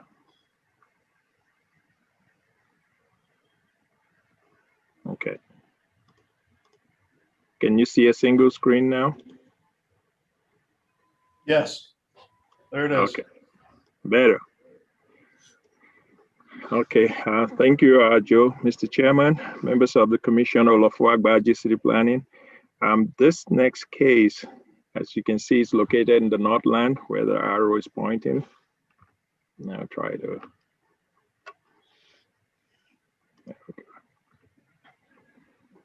It's at it's the old Metro North Mall site, and this is an older picture to just show what the mall used to look like. And this is just off Berry Road and 169. Again, the site, as you can see, is just south of 152, and then on the east side of 169. These are all pictures just to give you what it used to look like. And I'm back. Look like your slide's advancing. It's not? No. We're still on slide 2. There you go. Right. I will switch it and try to show a different share. You got it difference. now. There you go. You had it. It wasn't the screen though. That's the screen I was trying to share. Okay.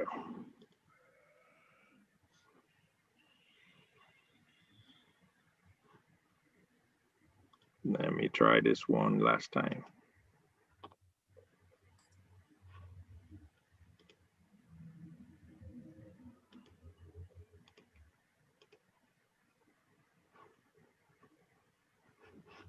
Okay.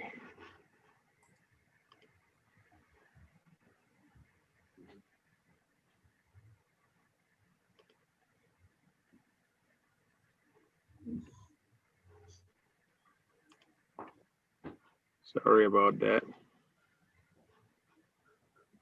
Start here.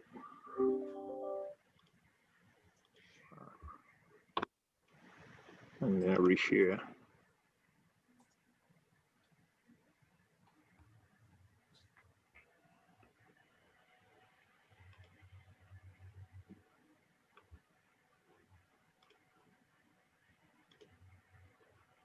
Okay. Is it working now? Yes. Okay. So back, the last amendment that was done to this plan was done in 2019. And at that time, the commission and the city council approved the development. Overall, it's about 1 million square feet of mixed use, residential, commercial, includes office, hotel. That prior plan also included a movie theater and a golf entertainment complex with about 4,462 parking spaces on 17 lots in 4 phases. The only current uses or the current existing uses that remain from the old mall is Macy's, Olive Garden, and the Red Lobster, and McDonald's, which is on the west side of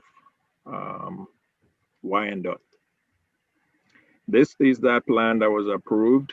And as you can see on the northern part is T-Shots Golf. It's currently open, and I'll show you pictures of that. And then there's apartment complex along the north area that's under construction. And what this plan shows, you see the level of details on this plan started presenting issues as we came to do additional further development. So one of the amendment was to remove the level of details within this plan and allow the developer to market a larger part site, and gives both the developer and the city flexibility in how we're going to program those as it goes forward. This is a picture of the T-Shot. It's in operation. It's a very, very good site up north. So I recommend everyone that goes up north to check it out. So today's request is to consider rezoning from District UR to District UR, and the purpose is just to amend it. And I'll show you the main reasons we're amending it further again. So what you see with today's plan is that we've removed, since the theater is not coming at this location anymore, we've removed this location and just left it kind of blank, allowing for a certain square footage of commercial and a flexibility to also do residential. And we've only, within this plan, shown existing development, which is existing, and also what the developer is in negotiation or feels they can build around now. So we've left this for super site for future development that allows the city and the developer, instead of coming back to amend it every time, allow us to be able to then review this and program this and put whatever the market allows into this area. So this is the northern part of the site. I split it into two just to zoom a little bit. So this is the existing approved residential component within this area. This is currently under construction. Again, T-Shot is already built and Macy's is there. This is the southern part. As you can see, we've allowed for certain size of a residential office within this area. Everything else will be constructed based on this plan. So again, the reason for this amendment is, one, to create a hierarchy of private streets through the site, through the overall development, thereby moving traffic through better than was not there before. We're also adjusting the phasing of the project from 4 phases to 3 phases. So what we have now is everything that's currently constructed and what we have proposed, and eventually what will be coming through. We also eliminate, again, like I said, all the details within the plan, and then we created larger pods to allow for flexibility for both the city and the developer and the clients when they come to develop. We've also increased the proposed residential component. Right now, there's about 249 residential units approved and under construction, but we allow for additional 300 more units should the market demand that. And we're also updating design guidelines as we move forward. Again, the changes are very minimal. This plan was originally approved in 2016. We did an update in 18. We did another update in 2019.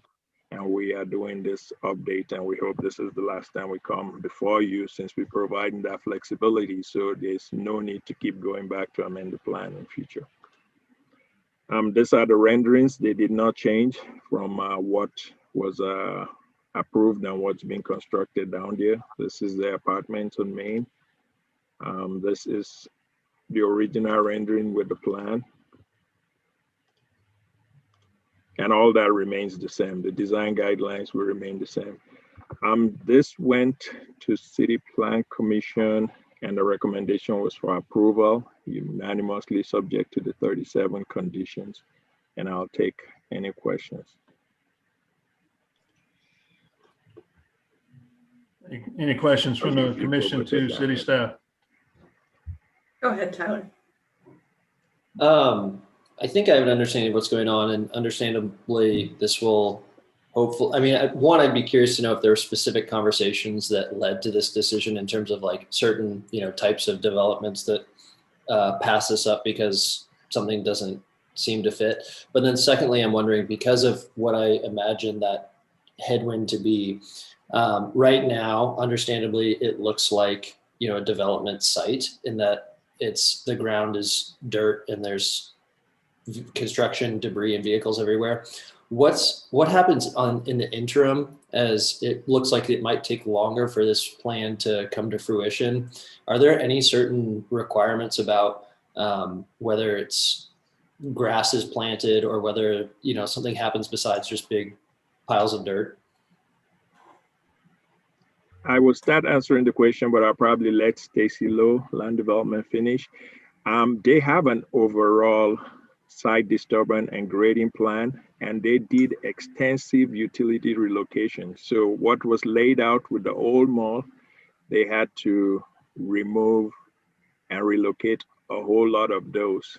And with their land disturbance permit, they also have erosion control, and then they have to sustain and stabilize those. But I'll let Stacy, if she's still on the line, answer that. Or Dave, can you respond to that? The developer is on. Well, let's go ahead, and I don't know if there's any direct questions back to staff right now. Well, I guess my question to staff is what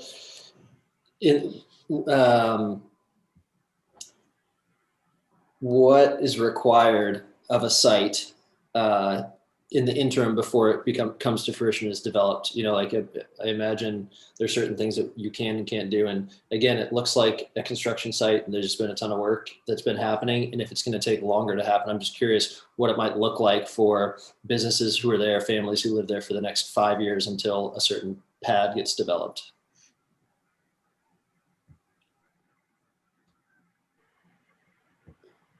I think Stacy's best suited to answer. I do think there's a requirement, like you mentioned, like grass and sod.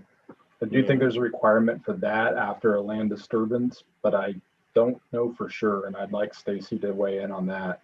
Regarding whether, there may be areas of the site that have not received some sort of land disturbance permit, and that are like existing parking lots around Macy's, for example. Those would just be allowed to stay as is. Until they redevelop, if they ever do. And Sorry. Commissioner Enders, Joe is right to that point. Basically, once there's a demolition permit, they just demolish the building and kind of get it to a stable area. Until we have a site disturbance permit that would be active over parts of that ground, my staff would have no ability under the city's code of ordinances to enforce things like establishment of vegetation or erosion control on that area. We have portions of the site that are under site disturbance permits already. Like Olaf mentioned, there's already the tee shots that's been developed on the north side. There's currently the apartments that are in progress. There's also been some road work that's been taking place as well. Those are the areas that we could work on. If we don't have an active permit to control that area, there's very little my staff would be able to do as far as erosion and getting the vegetation installed on that site. Okay, thanks. So this is Commissioner Beasley. Can I ask you a different type of question, Stacy? So Go ahead. if it's nothing under planning to enforce because the lack of progress, would it then go to the codes department of the city for things that are out of blighting type of things that may be going on? Does it go to the city codes department? The City Codes Department is actually part of the City Planning and Development Department. If it could not be handled under something for the City Planning and Development Department, such as under our inspection division, if they had met all the requirements of their demolition permits, there would be nothing we could do under our codes. But the Neighborhood and Housing Services Department has a nuisance violation areas. And There that's might the be one I something was that- talking about. I was talking Yes, about they neighborhoods. might, Yeah. fortunately, am not familiar with all of their regulations and what options they have available, but that Okay. would be something that could be pursued. Yes, ma'am, you're correct. I had a question just about this concept about these larger development pods. And is that something, one, that we've done in other large development areas before, where we sort of establish these areas? And I assume that what we're holding them to is the square footage allocation of retail, office, parking spaces within a certain threshold before they would be required to come back to us. Is that correct, Oliver? That's correct. They have up to increase. They can increase up to 10%. That can be administratively approved by the director before they come back for a full amendment. Okay. And What this allows us to do is, since we've identified where the streets are going to connect, I'll go back and share my screen. Hopefully I can do it easier this time. And I think I kind of have an understanding as to why the developer would want that flexibility, but I'm curious from the city side, is there advantages to the city by not committing? I can answer that. I think there are advantages for the commission and the city too, and the applicant. In a project like this, where it's just very large physically, and also, in some, and I mean no offense to the developer at all when I say this, but in some ways it's speculative, in the sense that there's so much of it that will change over time.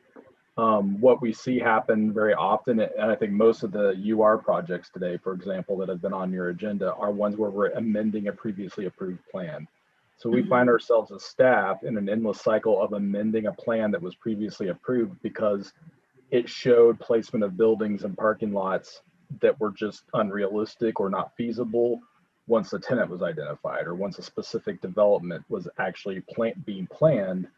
They had to change all that layout, and thus they had to do a major amendment and come back all the way through this process. So we think we have not, to answer your question directly, we have not done this. I can't think of an example where we've done this before, but it is something that the director of our department has identified that would be, I don't know that it's really a process improvement, but a suggestion or a best practice that we would try to make in some projects. Now, on the site specific UR and NPD projects, like the CATS project that you guys recently saw, that's different. The site planning is going to be more detailed, and ought to be, because it's site specific and it's not a phased project like this one is that you're seeing right now. But on these long-term phased projects, it's a direction that staff is trying to move towards, so that we don't have to force people to do work that is somewhat speculative and force everyone to have to go through an amendment process every time an actual development is proposed. Oh, go ahead. Sorry, just one follow-up question. So so just to kind of move that forward. So if they come back with a plan where they have located the buildings in the primary, secondary streets that cut through that, what is their process at that point? It's, in this case, is this a UR or an NPDO? It's a UR. Okay, so in this case, it would, as long as it conformed with the boundaries in terms of the scope of what is laid out on the proposed plan and in the conditions, then it would just be a staff level approval. Okay. Olufu, do we have a condition in this one that requires anything beyond a staff level approval for those individual phases? We have a condition that requires a pre-application before they file. I mean, a pre-app meeting, which is that before they get the reason for that is that before they get a client or a tenant and then they go into design, we want to sit down with them so that we all work together. So there's an additional condition that says they should meet with the staff prior to filing for that application, so that they don't go design it and then come back and you start arguing with them. So Sorry. No, Go you're ahead, fine. Tyler. Well, I'm just curious, I like this idea a lot. I'm just wondering what standards you can hold them to in that discussion with staff. Like, how do you ensure that, the buildings are right up on the street, or you have a good pedestrian experience or things like that? Is there something that could be supplemental to that discussion that is very clear to them from the beginning? That, because I agree, like, you can do a million different configurations and they might all be valuable, but it's really expensive to do that. And if you could just say, we'll figure it out later, but know that, there's some standards to it. There is this UR plan also has a design guidelines that we've been using. It's attached to the plan. It's on the face of the plan, actually. So we use that design guideline, and then we use the site plan to then make sure the design guideline, and I think the original condition calls for location of like a service area. We had extensive meeting to make sure, and the reason we want to do that is we want to know where to face the building, because you're going to have four-sided architecture, which we call in the design guideline. We want to make sure that you orient the actual facades of the building to where your corridors are, rather than just, turn the dumpster area and put it in the back. It's hard to do it when you have a main street that's just going through and you have services. So we also have areas like the existing plan. We have parking in the back with the main street in the front, and you have cut throughs and through the overall building and the site layout. So yeah, it is in great detail. Very good. Okay. Yeah, I like the creativity of it. The reason I was asking if something had come up that initiated it was because if someone came to change the development of one of these nodes, and at that time it seems as though it would have gone through this process and it would have been the change, but we would have been approving something specific as opposed to something we're just wiping it clean for the next time. So it seems like a really sensible test as a way to do things in the future that would allow developers more flexibility and staff less wasted effort. I agree it's speculative and not in a negative sense. It's just a big, ambitious project. It needs to happen. I'm fully supportive of the development here. And the reason I was asking about, the requirements for grass or other things is now that it is going through this process, it seems as though we almost have the opportunity to stipulate something, because it looks as though this might be something that is going to take a little bit longer than the developer initially intended. And while I'm sure the developer would be encouraged to make it beautiful to drive through, to attract more pad sites and more developers in the future, it might also be nice for us, if and where we can, to stipulate that because of this change, with the added flexibility, and I don't know how much it costs to, I don't know how much of this is already paved and how much of it is going to have to be broken up anyway or is disturbed, how much grass there is, but it seems like that might be a nice opportunity to add that. He's on the line, and I think he should be able to answer that question in terms of his timeline and then when, because I think most of the site right now just has mounds of dirt and topsoil on most of the larger pad sites. Yeah, so let's go ahead and welcome the applicant in. So Mr. Horn, thanks for hanging on as we talk through some of these things. Your input will be much welcomed in this as well. All right, thank you, Mr. Chairman and members of the commission. First of all, I think Olotu has done a great job of summarizing kind of where we're at now. And I think first thing, what I want to say is, Joe, no offense taken. I think, long story short, this was and it's a very unique UR plan. I think Tyler and Ashley, you both have, noticed the uniqueness of it, but this was truly a collaborative effort. And I won't say totally driven by the city, but there was a lot of communication back and forth about how to get around some of the issues that we face. Now, we did the Blue Ridge Mall development, we did the Antioch Mall development, and those things just rolled. this, and I'm not blaming anything on COVID. We've been at this a long time, but the market is changing so much. And I won't point out the specifics on it, but if you looked at the very initial site plan, UR plan that we submitted, there might have been 2, maybe 3 drive-throughs. And in today's market, everybody is looking for drive-throughs. And that is one of the needs that we tried to address in our current proposed amendment. And then the other big issue relates to the pods. And I'll credit Jeff Williams significantly with getting to where we are. I mean everybody on the city staff. But one of the things that became apparent, like the most important thing, was the transportation and the access and what's a primary road and what's a secondary road. Those are critical to a development. As to putting individual buildings all over the place, when in reality, you are not dealing with any prospective tenants to occupy those specific buildings, it just makes, and Olafu referred to the flexibility, it just makes so much sense to put the parameters within each pod. For instance, this RST that's showing, we're going to do a certain number square foot of retail, we're going to do some restaurant or whatever the case might be. We're telling basically the exact same thing that the previous plan showed, but we don't have buildings on there representing the 70,000 square feet of retail or whatever. And one of the points, it was in a conversation we were having, and I don't even know if you got it all through it doesn't matter, but up in the KNL section, the big pod up there, we had this massive 70,000 square foot retail building sitting there. And somebody made the comment, yeah, right in that area, it was just this long building. And somebody I can't remember who brought it up, but they made the comment, well, you don't show us where the trash enclosure is for this building.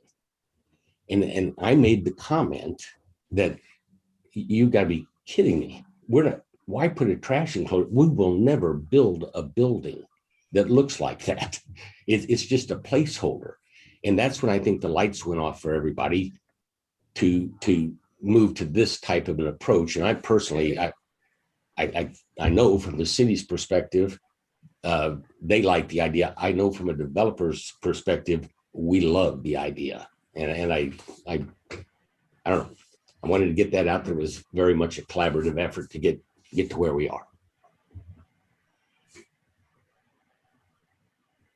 Okay. Any questions for the applicant? Yes, are you open to, because I think most of the site is all disturbed. I think I saw, some footage that it's all dirt. Are you thinking about planting grass in the interim in some of those areas? Well, let me, Tyler, let me first address, Olafu, if you could show that picture that shows the piles of dirt. You just had it up there, I think. Right there. Well, maybe you don't have, there are 3 large piles of dirt out there right now, Tyler. And one of them, it's not shown in this picture, but is as you come in off of Northwest Berry Road, heading north into the development, there's a large pile of dirt right in the area where Olafu is circling. And you'll notice right in front of that area, there is a huge temporary storm detention facility, okay? I don't know when that's going to go away for sure. I think it'll be in the near term, but the pile of dirt that you see there is left there to fill in that temporary storm detention facility. That's why it's there. Then over by the apartment buildings, there are 2 large piles of dirt. And total, there's about 55,000 cubic yards of dirt piled up in those 2 piles. We're going to be relocating 35,000 cubic yards of that dirt down into the southwest quadrant because we have 3 different concepts that we're signing purchase sale agreements with. So we are doing the work in this southwest quadrant. changing topography there, new utilities to the sites, and rearranging the access drive that runs in front of those. So there, another large amount of dirt will be gone. And then I'm in the process of selling the excess. And that speaks to the dirt.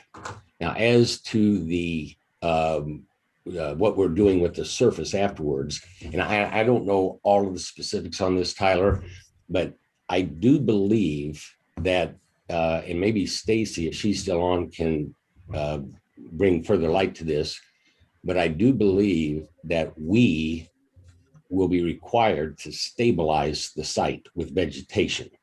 I'm quite sure that that's already in position. Obviously, we haven't done that yet because we put a bunch of seed on that dirt. We're just gonna be moving it around. And maybe Stacy would like to chime in here if she's still on.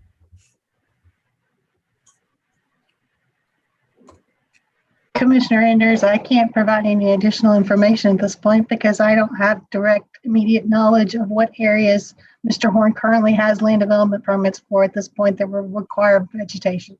Okay. I don't believe it covers the entire site. I don't believe we have gotten to that level yet. I can do further research, but I can't provide you an accurate answer at this time. Okay. But as relates to site disturbance, Tyler, the point being that we will be required to stabilize that with vegetation. Mm-hmm.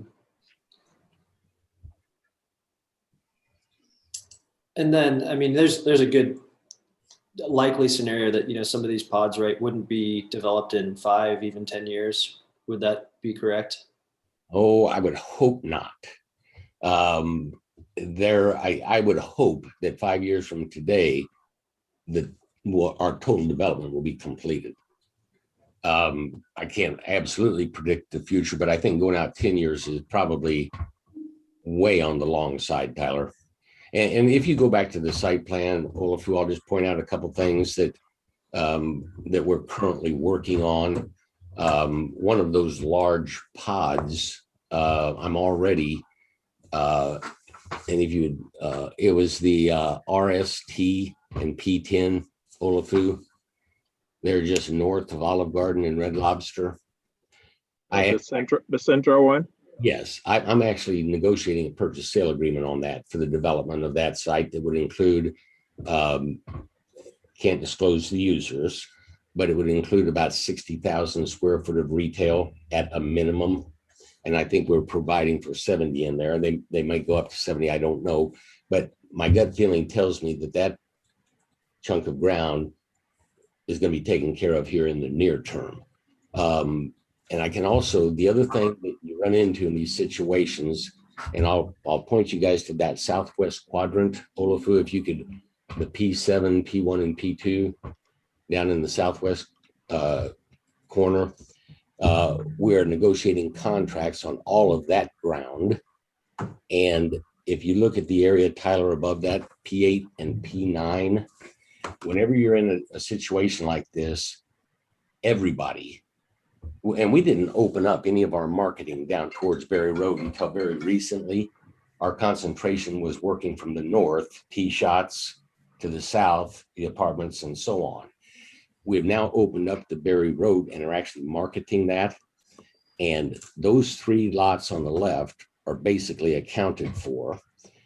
Everybody in the world wants to be on Berry Road and doesn't want to get into a second tier like the P8 and P9 area. People are calling us now saying, hey, who you guys got going in there? We tell them the concepts that are going into those locations, and all of a sudden, P8 and P9 is a very acceptable location for this second tier for these users. So I guess the story I'm trying to build here, Tyler, is that it's going to start happening. You get a couple of deals done, and the whole project is going to start rolling. So I think the 5 to 10 years is definitely on the long side.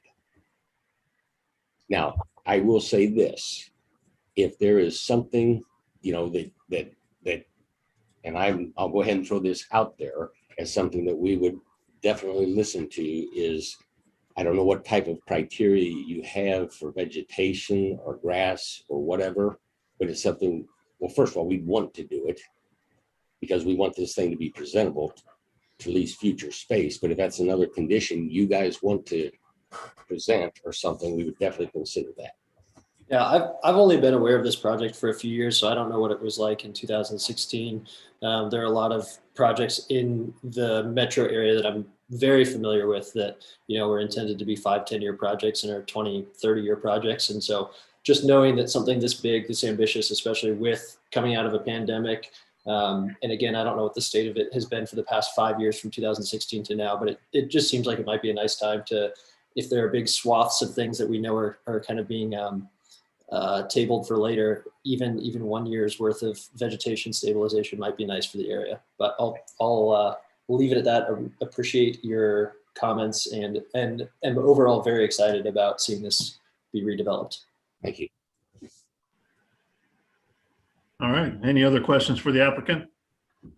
Dave, I wondered if you could speak to, just backing up a little bit, speak to your vision of the site as a whole, and then just talking about how you feel the user, the consumer, the resident sort of moves through it and how that becomes valuable to you. And is it that there's obviously a hybrid between them moving through on their car or moving through in a pedestrian way? How much are people kind of just parking, going in one place, getting back in their car versus there being more of a lingering of people in the area? Just trying to get a sense of what your retail model is for the space.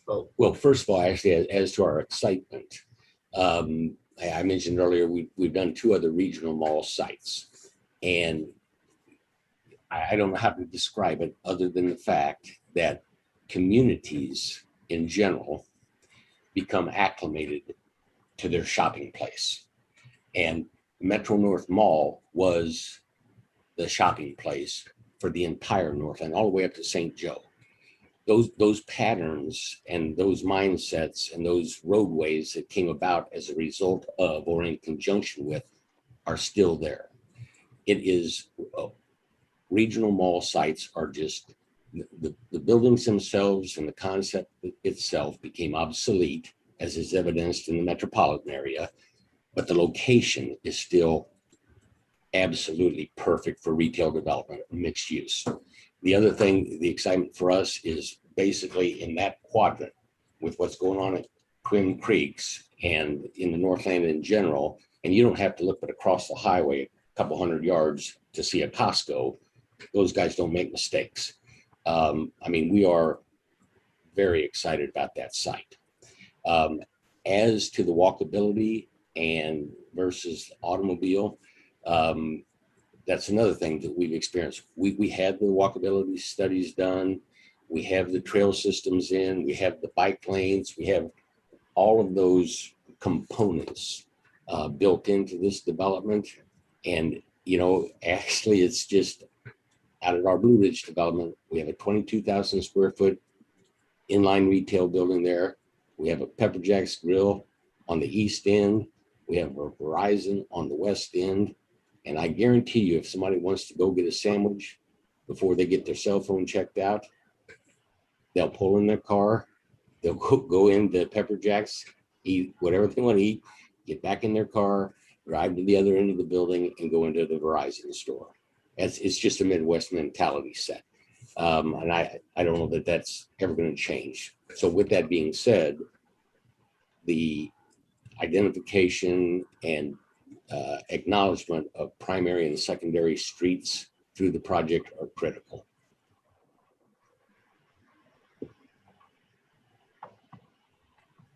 Okay, thanks. Okay, any other questions? All right, let's go ahead and open it up for any public testimony if there is anybody. Would like to speak on docket item 11? Mr. Chair, no one's raising their hand. Okay, nobody asked to see if there's going to be the balloons or put back into the site somewhere? I usually get that question. Okay. All right. So we'll go ahead and close public testimony at this time. Any other item you'd like to discuss, applicant, before we move into the in testimony? Nope, we have reviewed the conditions and we're good to go. Okay. All right, with that, we'll go ahead and close all testimony and speak amongst the commissioners. And if there's no discussion, we'll go ahead and take a. So as in my day-to-day life, we are in talks with, retail developers on a weekly basis. And whether it's Olathe or North Kansas City, every big development I've seen is rethinking and paring things back right now. And while I hope that we have a roaring, robust 20s for retail, I think I'm seeing a lot of developers change the way that they're approaching these larger developments. And so I do think that I want to view this in the mindset of, if these other 3 nodes take a little bit longer than intended, that it's still like a really vibrant, robust place, and that the people who do choose to locate there sooner rather than later enjoy it, and that it's a beautiful space. And so I think it'd be great to just double check that. I think all that land is disturbed, so maybe there's nothing that needs to be done, but I just think it's a good lens to look through this. I've been a part of properties as a tenant where, phase 2 was supposed to happen 10 years before we got there, and it's been 5 years and still nothing's happened. So I just think it's just a holistic way, or a realistic way, to look at the possibilities. All right. Any other comments? I think I might add, just everything that I'm hearing about retail, just from looking into the future, is about creating an experience, and that if you don't create an experience, you might be obsolete. So I just want to make sure that, though I know people tend to get in their cars, I've done it myself, to go from one end to the other. I just think I would caution, given the history of the site and the fact that it is being replaced, it's replacing an outmoded form of retail. I just want to make sure what comes in isn't going to be outdated sooner rather than later. So I just want to put that out there. I hope that there's an experience that can be found on the site, and it not just be about, jumping into one store and then driving off. So.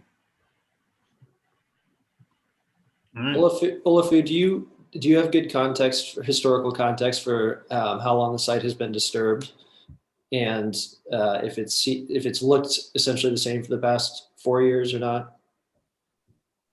You can go through, probably just look through Google, the aerial over the years. I can go through that and look at that. I'll also talk to Dave. You could repurpose the site for just an area where your residents could walk the dogs and they could play soccer and throw football. So if he recedes it, it will be an active space for the residents. If he's able to do that and level it and just. You have that on the northwest corner of the apartment development. Oh yeah, you do. He has a park too for the residents. But I'm just saying, as a transitional use, you could eventually have activities there. People could come out and do different things on if it's usable though transitionally. I think it's important to call out the distinction between just general quote unquote disturbed means different things to different people probably, but it's worth pointing that out versus the piles of dirt, which I think Mr. Horn described as, that's really on site as for fill purposes, so that it sounds like, Dave, correct me if I'm wrong, but what I thought I heard you saying was that it's there and available for your use as soon as you have a property that's ready to go in terms of development. You can, if you need fill dirt, it's there. I understand that. I'm just looking at Google Maps, and if you zoom out, it's just like this glaring tan patch of dirt that doesn't have piles or holes. It's just kind of a sad looking space. And my guess is it's been that way for a long time. Again, there's so many examples, and I don't want to name names on this, but there's so many examples of developments that some of them did a really good job with a transitional use, and it's still a transitional use today. And I'm so glad that they did a good job with their transitional use. And I think for everyone who lives around there, and if I were a tenant going in there, I would like to see something other than dirt. And if we're trying to make this more flexible, it seems like an easy trade-off that we could say, yes, we're going to grant you this amazing flexibility so that you can pursue good tenants or good developers, but we're going to go ahead and make you actually beautify it a little bit. I think you guys can, condition that the undeveloped portions that are not being utilized really right now, that they be brought into a certain condition. But I think you'd have to specify what you want for that. Stacy, that sounds like an opportunity for you to maybe help with some language, and then I'll try to convince everyone to add it as a condition. Just kind of like to also state with this particular site, it's a big site. You're talking over 80 acres. There used to be a mall there, and the mall had various levels of things. And I remember the thing, because I've been in the Northland area over 25 years. So I remember when Berry Road was just 2 lanes way back in the day. And for this kind of a project, he took it on and basically demolished the whole mall. All of that rubble is gone now. And now there's just a lot of, there's a lot of area that requires fill. I mean, with all the developments you have, just trying to make it a flat site or relatively usable site, it takes a lot of dirt to move around. And when you do something this large, a lot of times there's a lot of excess in one area that you need to put it in another area. So you need to just kind of stack it up and pile it until you're ready to put it into that other place. It's just sometimes the unnecessary evil is part of earthwork and development that you have. So I can understand some of that, but also being Northlander, we're really starving for good development, good retail or things that we can use and support. We do have a few nodes throughout the city that are the Northland that have started out well, and then somehow they've something happened to them. And I think what we're trying to create here is just provide that flexibility that things are changing rapidly, and trying to make sure that this particular developer has an opportunity to maximize this site, provide something that's going to last and be sustainable over the long haul. And part of that, he's had to pause and hold on to this dirt and make sure the site just kind of sits there for a little bit while we get this thing figured out. And this particular project before us, it seems to me that it's trying to provide that flexibility for him to get the right thing in there. Right. But I agree that, we can get him, and he sounded like he's very receptive to it. If we get that RST and P10, doesn't know what exactly is going there yet, or maybe the K&L area, kind of grade it out so it's somewhat flat, but then have it a green space, put grass in there or something. So at least you have some kind of open space in some way until it's ready to develop.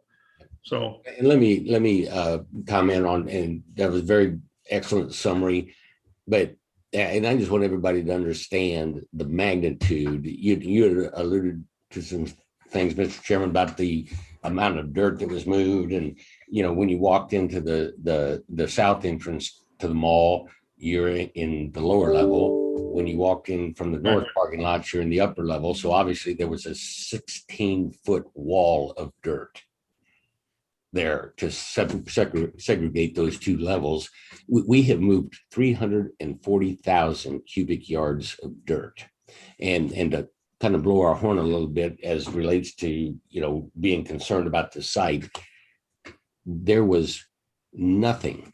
Everything that entire mall was recycled.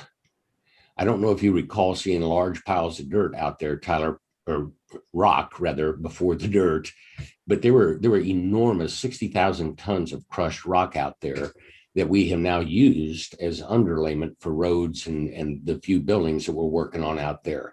So we have been very conscious of environmental issues as we're going through this development. And I'm not trying to, shift anybody's eyes away from the fact that it's just a big patch of dirt out there right now. But I just want everybody to understand that we are cognizant of these types of things and go out of our way. And it's not all just altruistic. Long story short, as relates to all that dirt that's out there, we try to get a balanced site so I don't have to import a bunch of dirt or export a bunch of dirt. When do you think the apartments will be finished? And then how about the Main Street retail corridor? The Main Street retail corridor, that's the first building in the apartment development that is scheduled for completion. And right now, I don't have definitive dates, Tyler, because I don't know what the weather is going to be or whatever. Sure. But hopefully, we'll be in a position early 2022 to actually have a TCO and have tenants in there doing their tenant finish work inside that building. Mm-hmm. And how about N, O, and P for those? The schedule, and if you to pull that plan up, I'm not sure which ones we have. Just the 3 other apartment buildings. Okay, the one that's immediately north on the west side, immediately north of the retail building. That one would be the second building to be delivered. Then the 2 up north we'll just be delivering them in order. The clubhouse is already built. We're doing interior finish in there now. But the scheduled overall development completion is, I believe, July of 22. For all the apartment units. Yeah. That's great. Yeah. And then for the retail, the Main Street, do you have that planned in terms of when it'll be delivered? And then also, are you able to help me get a sense of how many commitments you have?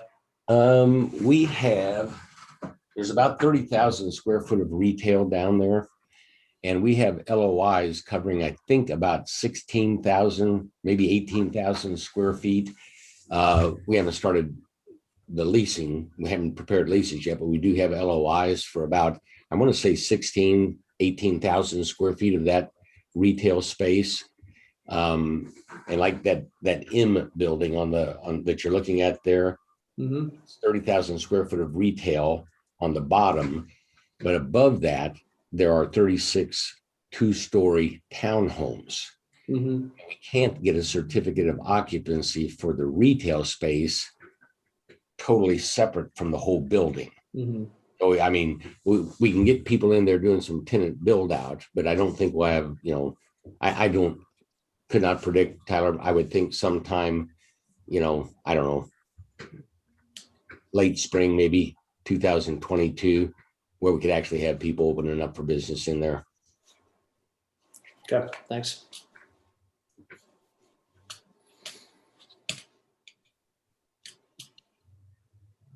Okay. Any other comments? If someone can help come up with something, I mean, if I had to bet money on it, I mean, it's a ton of square footage, barring getting an Amazon grocery store in there, which I know Amazon's trying to place 3 or 4 right now in the metro, and some have already signed. Barring a couple really big anchors, I think we're going to have vacant spots for years, no fault of the developer. It's just the market. So I'd love to add something that ensures that all these tenants, whether it's residential or retail, get to enjoy some green space next to them, or just something besides dirt. So if there's something that we can offer to put in there as a extra, I would love to do that. And maybe it's just to say install X, Y, and Z by a certain date, so that if development does come in, that doesn't have to be done. It's sort of I mean, it could be plan something B. where it just can't be dirt for over a year.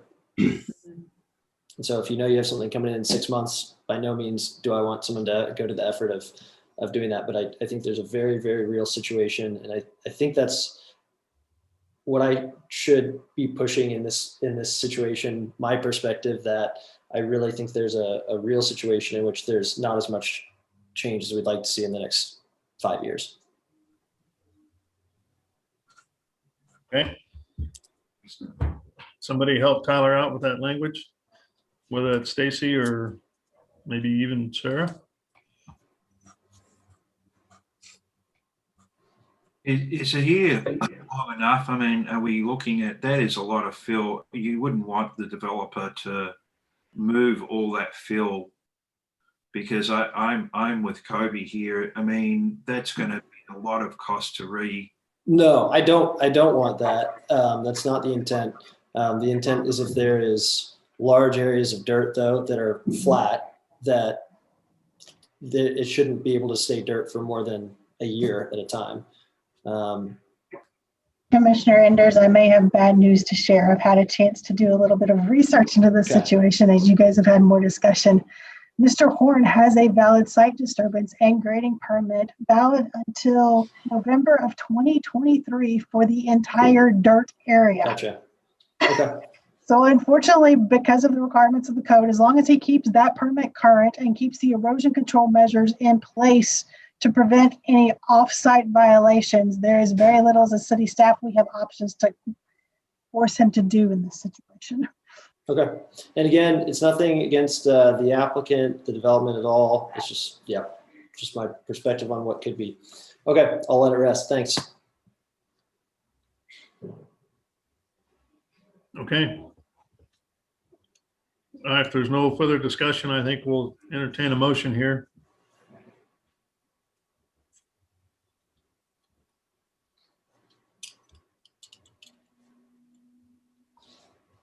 Move to approve docket item number 11 with conditions as stated.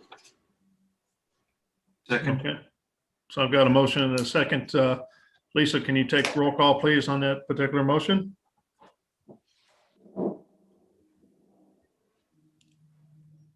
Commissioner Allender, Aye. Beasley, Aye. Crowell, Aye. Enders, Aye. Rojas, Aye. and Sadowski. Aye. Okay, it looks like the motion approves for docket item number 11.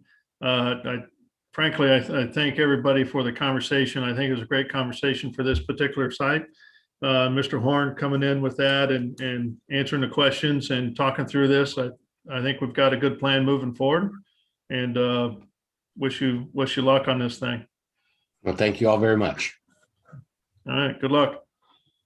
Okay, so that takes us back. I think we have maybe somebody on the online that can help out with docket item 7.2 and 7.3. Is that correct?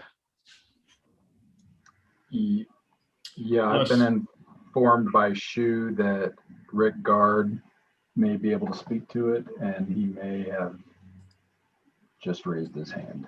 So yeah, he has. All promoting right now. Okay. And Shu's up as well, if you have questions for staff. So, Mr. Guard, since you weren't here as part of hearing the original case, we had opened up docket item 7.1, 7.2, and 7.3 regarding the project at 3100 Northeast 83rd Street, and where we rezoned it. And we had Mr. Wolcott was here representing Tri-County, and he could only speak to 7.1. Then we also have 7.2, which is a preliminary plat, and 7.3 is a final plat of the same site, and he wasn't able to speak to those. And we have conditions stated for 7.2 and 7.3. We want to make sure that we've got somebody from that can represent the applicant for those two docket items that can answer to the conditions and the intent of this project before we move forward. So that's why we got a hold of you.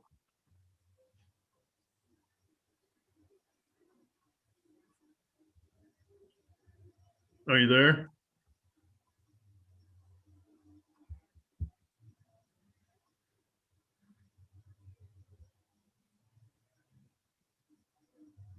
I think you're not hearing you any. I can see you, but I can't hear you.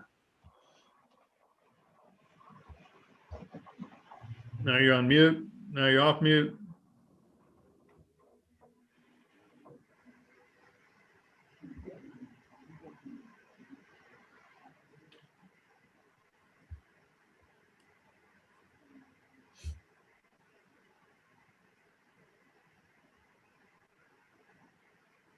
Sounds like maybe your microphone is not working on your particular machine.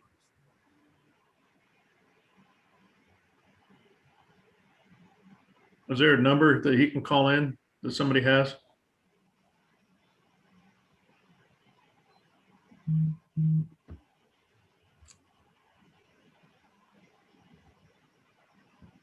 Mr. Chair, I'm going to send him the number. Okay. So while you're doing that, I think we have just one more docket item on our agenda, which is docket item number 16. And on that one, I hate to tell you guys that our election of the chair is something that's appointed by the mayor. And so you guys can't vote me out yet. So, and so we will be electing a vice chair. And I understand that that's done in May, and because currently Cokeithia Hill is our vice chair, I think we ought to wait until May and when we have a full commission available to make the suggestions of who's the vice chair and make a vote accordingly. Is that right, Sarah? Yes, that's right. It's technically the rules provide that you elect the vice chair annually in May. So just kind of, I think, wanted to make you aware of that, but we won't do that till May. Yeah. Okay, so we'll do that. So maybe we do the first May meeting as just a discussion of some, who's wanting to be the vice chair, assuming that, I assume that Cokeithia might want to do it again, but I'm also assuming she may not, but, and then maybe we vote the second May meeting. Does that work? Sure. Yeah, that works. Okay. And unless we just have one person that's recommended for that, then we'll just make it happen the first meeting. So. All right. So we're going to hold docket item 16 or continue that till the May meeting. So May 4th. All right, so that takes us back to docket item number 7. Hopefully we can finish this out. Is Mr. Guard available?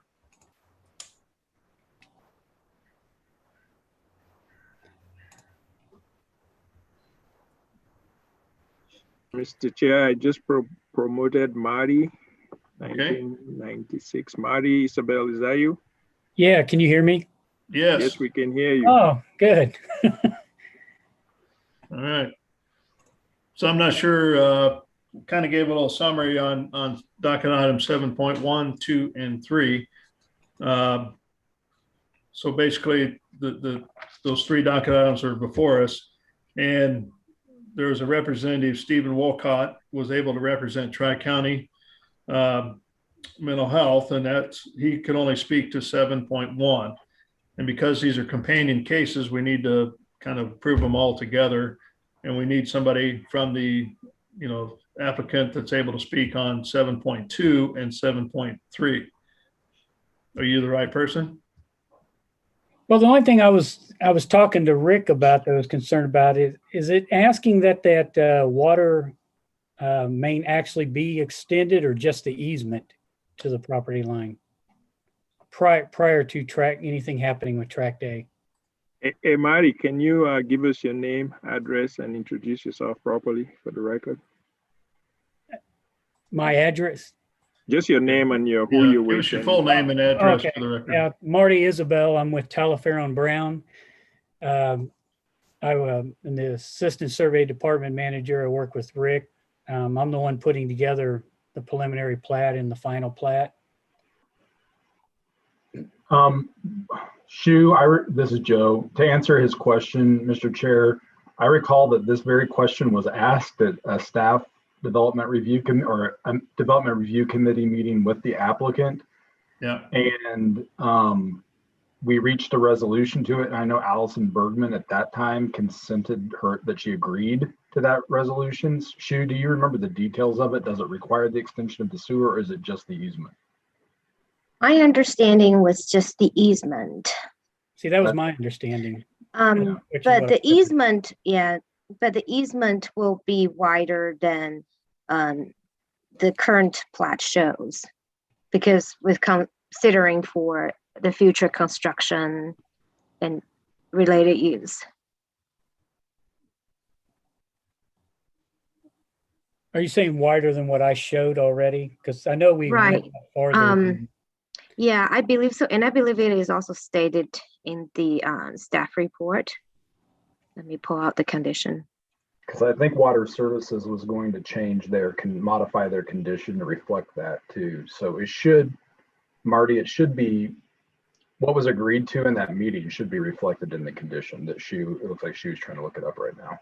That's correct. Yeah, so I'm showing in 0038 that condition 14 is to extend the existing water main and water easement to the north to at least the south property line of lot 1. So that doesn't sound like what was agreed upon. What date is behind that condition, Mr. Chair? Oh, I'm sorry, 310. They didn't See, that's update what the- I was saying I was concerned about, because I thought that we'd agreed to just extend the easement to the property line until something else was being done with Tracta, but it looked like in the condition that they wanted the water main easement actually extended. Yeah, and that's what I'm looking at then on the 005, number 4. It just says to extend the existing 10-foot wide water main easement in lot 2 with the proposed 10-foot wide water main easement. And so on. And that's dated 3/9. So they kind of conflict with one another. The meeting with applicant, what we call applicant DRC, was after those dates. So it sounds to me, Shu, like Water Services did not update their conditions after so that meeting. There are two condition reports that Kobe you just mentioned. Right. One of the condition report was for the preliminary plat, one is for the final plat. And Correct. for the preliminary plat, the water easement was number 14, which was dated March the 10th. And I believe that's the one not updated. And then the other, because I believe in the staff, in the applicant DRC, staff agreed to change the condition to just requiring the easement, because there's no future development has been proposed at this point. Right, yeah. So Shu, do we need to just ask the CPC to Right, condition and for the preliminary plat to match that on the final plat? right. Can you, can the commissioners, can you guys just make a motion, change the number 14 for case 00038 to match with the corrections listed on case final plat 0005 as stated on condition number 4 in that case. So this way they don't conflict, and we should go with the final plat condition, which is the number 4. Sorry about the confusion. Yeah, I think the number 4 though is dated 3/9 and the number 14 is dated 3/10. So. Yeah. Yeah,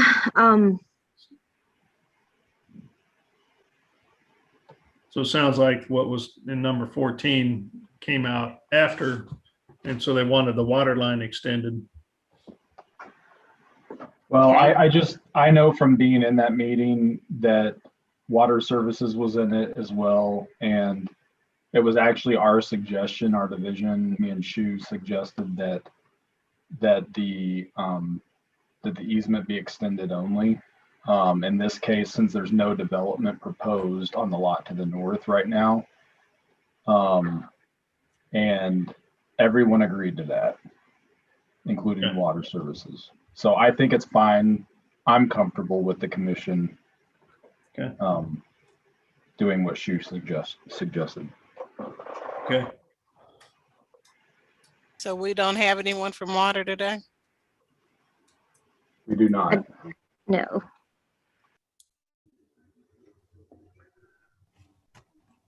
Okay. Anything else on this particular case? All the other conditions you agree with, Marty? Yeah, I think that everything else was showing on the, it was in reference to a future redevelopment or rezoning of Tract A, and which they're not planning on doing anything with. So the only thing we were really concerned about was having to put up money to put up a water, extend the water main right now. Sure. So I think, Okay. yeah, if it's changed, it's just the easement, then we're fine. Okay, very good. All right, so we've already done public testimony. I think we're made it through the case, so we're at what the commission wants to do about this particular docket item. I'll take a motion. I'll attempt to do this. Approve 7.1 as stated. Approve 7.2 with conditions and replace condition 14 with the language of condition 4 from 7.3, docket item 7.3. Approve 7.3 with conditions as stated. Okay. Second. So I've got a motion and a second. Lisa, can you take roll call on this particular motion, please?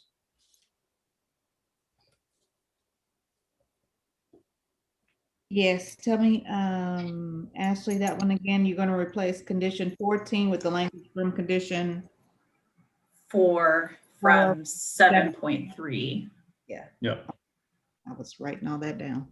Okay. Commissioner Allender, Aye. Beasley, Aye. Prowl, Aye.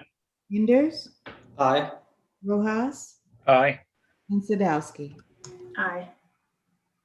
Okay, so it looks like the motion passes for docket items 7.1, 7.2, and 7.3 with the modification stated therein. And I believe that ends our docketed items. Is there anybody have anything they'd like to discuss? Or questions, thoughts, concerns? I have a couple house cleaning items. Okay. The first one is that Chris Huey, some of you may know, but I think most of you don't. He's been promoted to our permits division manager. So he's leaving our division, which means you'll see him a little bit more because he is finishing up the cases he's been assigned. So he'll be continuing to represent those at Planning Commission, but he, otherwise you won't see him anymore. He'll be leaving he's left our division. So currently we have 3 planners out of 7. Jared is a 4th one, but he's brand new. So he's gearing up. And then in response to that, we are temporarily going to be changing the Planning Commission deadline cycle. It doesn't affect the meetings. We'll continue to have the meetings on the same dates and times and everything. But the review process will lengthen from 6 to 8 weeks temporarily due to the workload combined with the low staffing levels.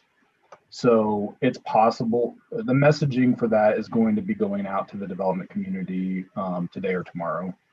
We're working on that now, but the city manager has, and the department director have directed us to extend that temporarily to allow us to work through this for the time being. And I just want you all to know that in case you hear that from the development community and hear that next time when we meet. If the commission would like to, I would be happy to walk you through that change at the next meeting, just so you're aware of what that looks like. But I just wanted you guys to be the first to know before we tell all of our customers. Okay. Joe, is there a length of that temporary increase? Have you got a length in mind? Well, it depends on how quickly we can hire. I think most of you might know the city's on a hiring freeze right now. So that's unknown, frankly. We don't know when we're going to be able to fill a lot of the positions we have. Patty, you probably recall, retired at the end of last year, and we're still trying to fill her position. And of course, Jamie left last month. So we have not gotten approval to fill any other positions other than Patty's right now. Right, thanks.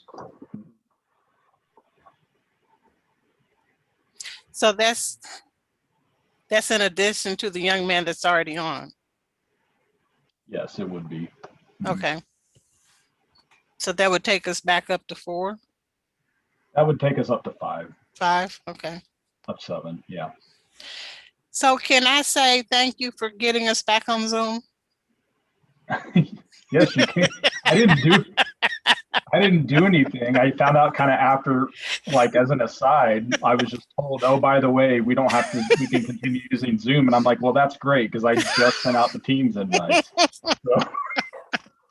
I'm giving you credit anyway. Thank you. Okay, I'll take it.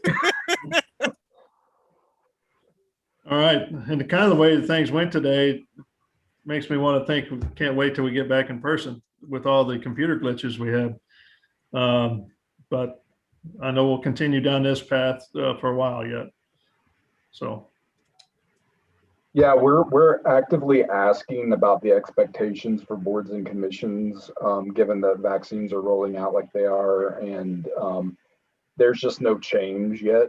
What we're being told from the top is that the expectation is to continue on the current path until told otherwise. So. Okay. All right, if there's nothing else, thanks for a good day and patience and what have you. What do our caseloads look like the next meeting and on? Next meeting, you did continue several cases today to the next meeting, but prior to that, I think you only had 12 or 13, which is really small agenda compared to what it has been lately. But I can say that both meetings in May already have more than 25 cases. So, and we've had the past few months have been some of the highest volume of applications filed since we started tracking them. Okay.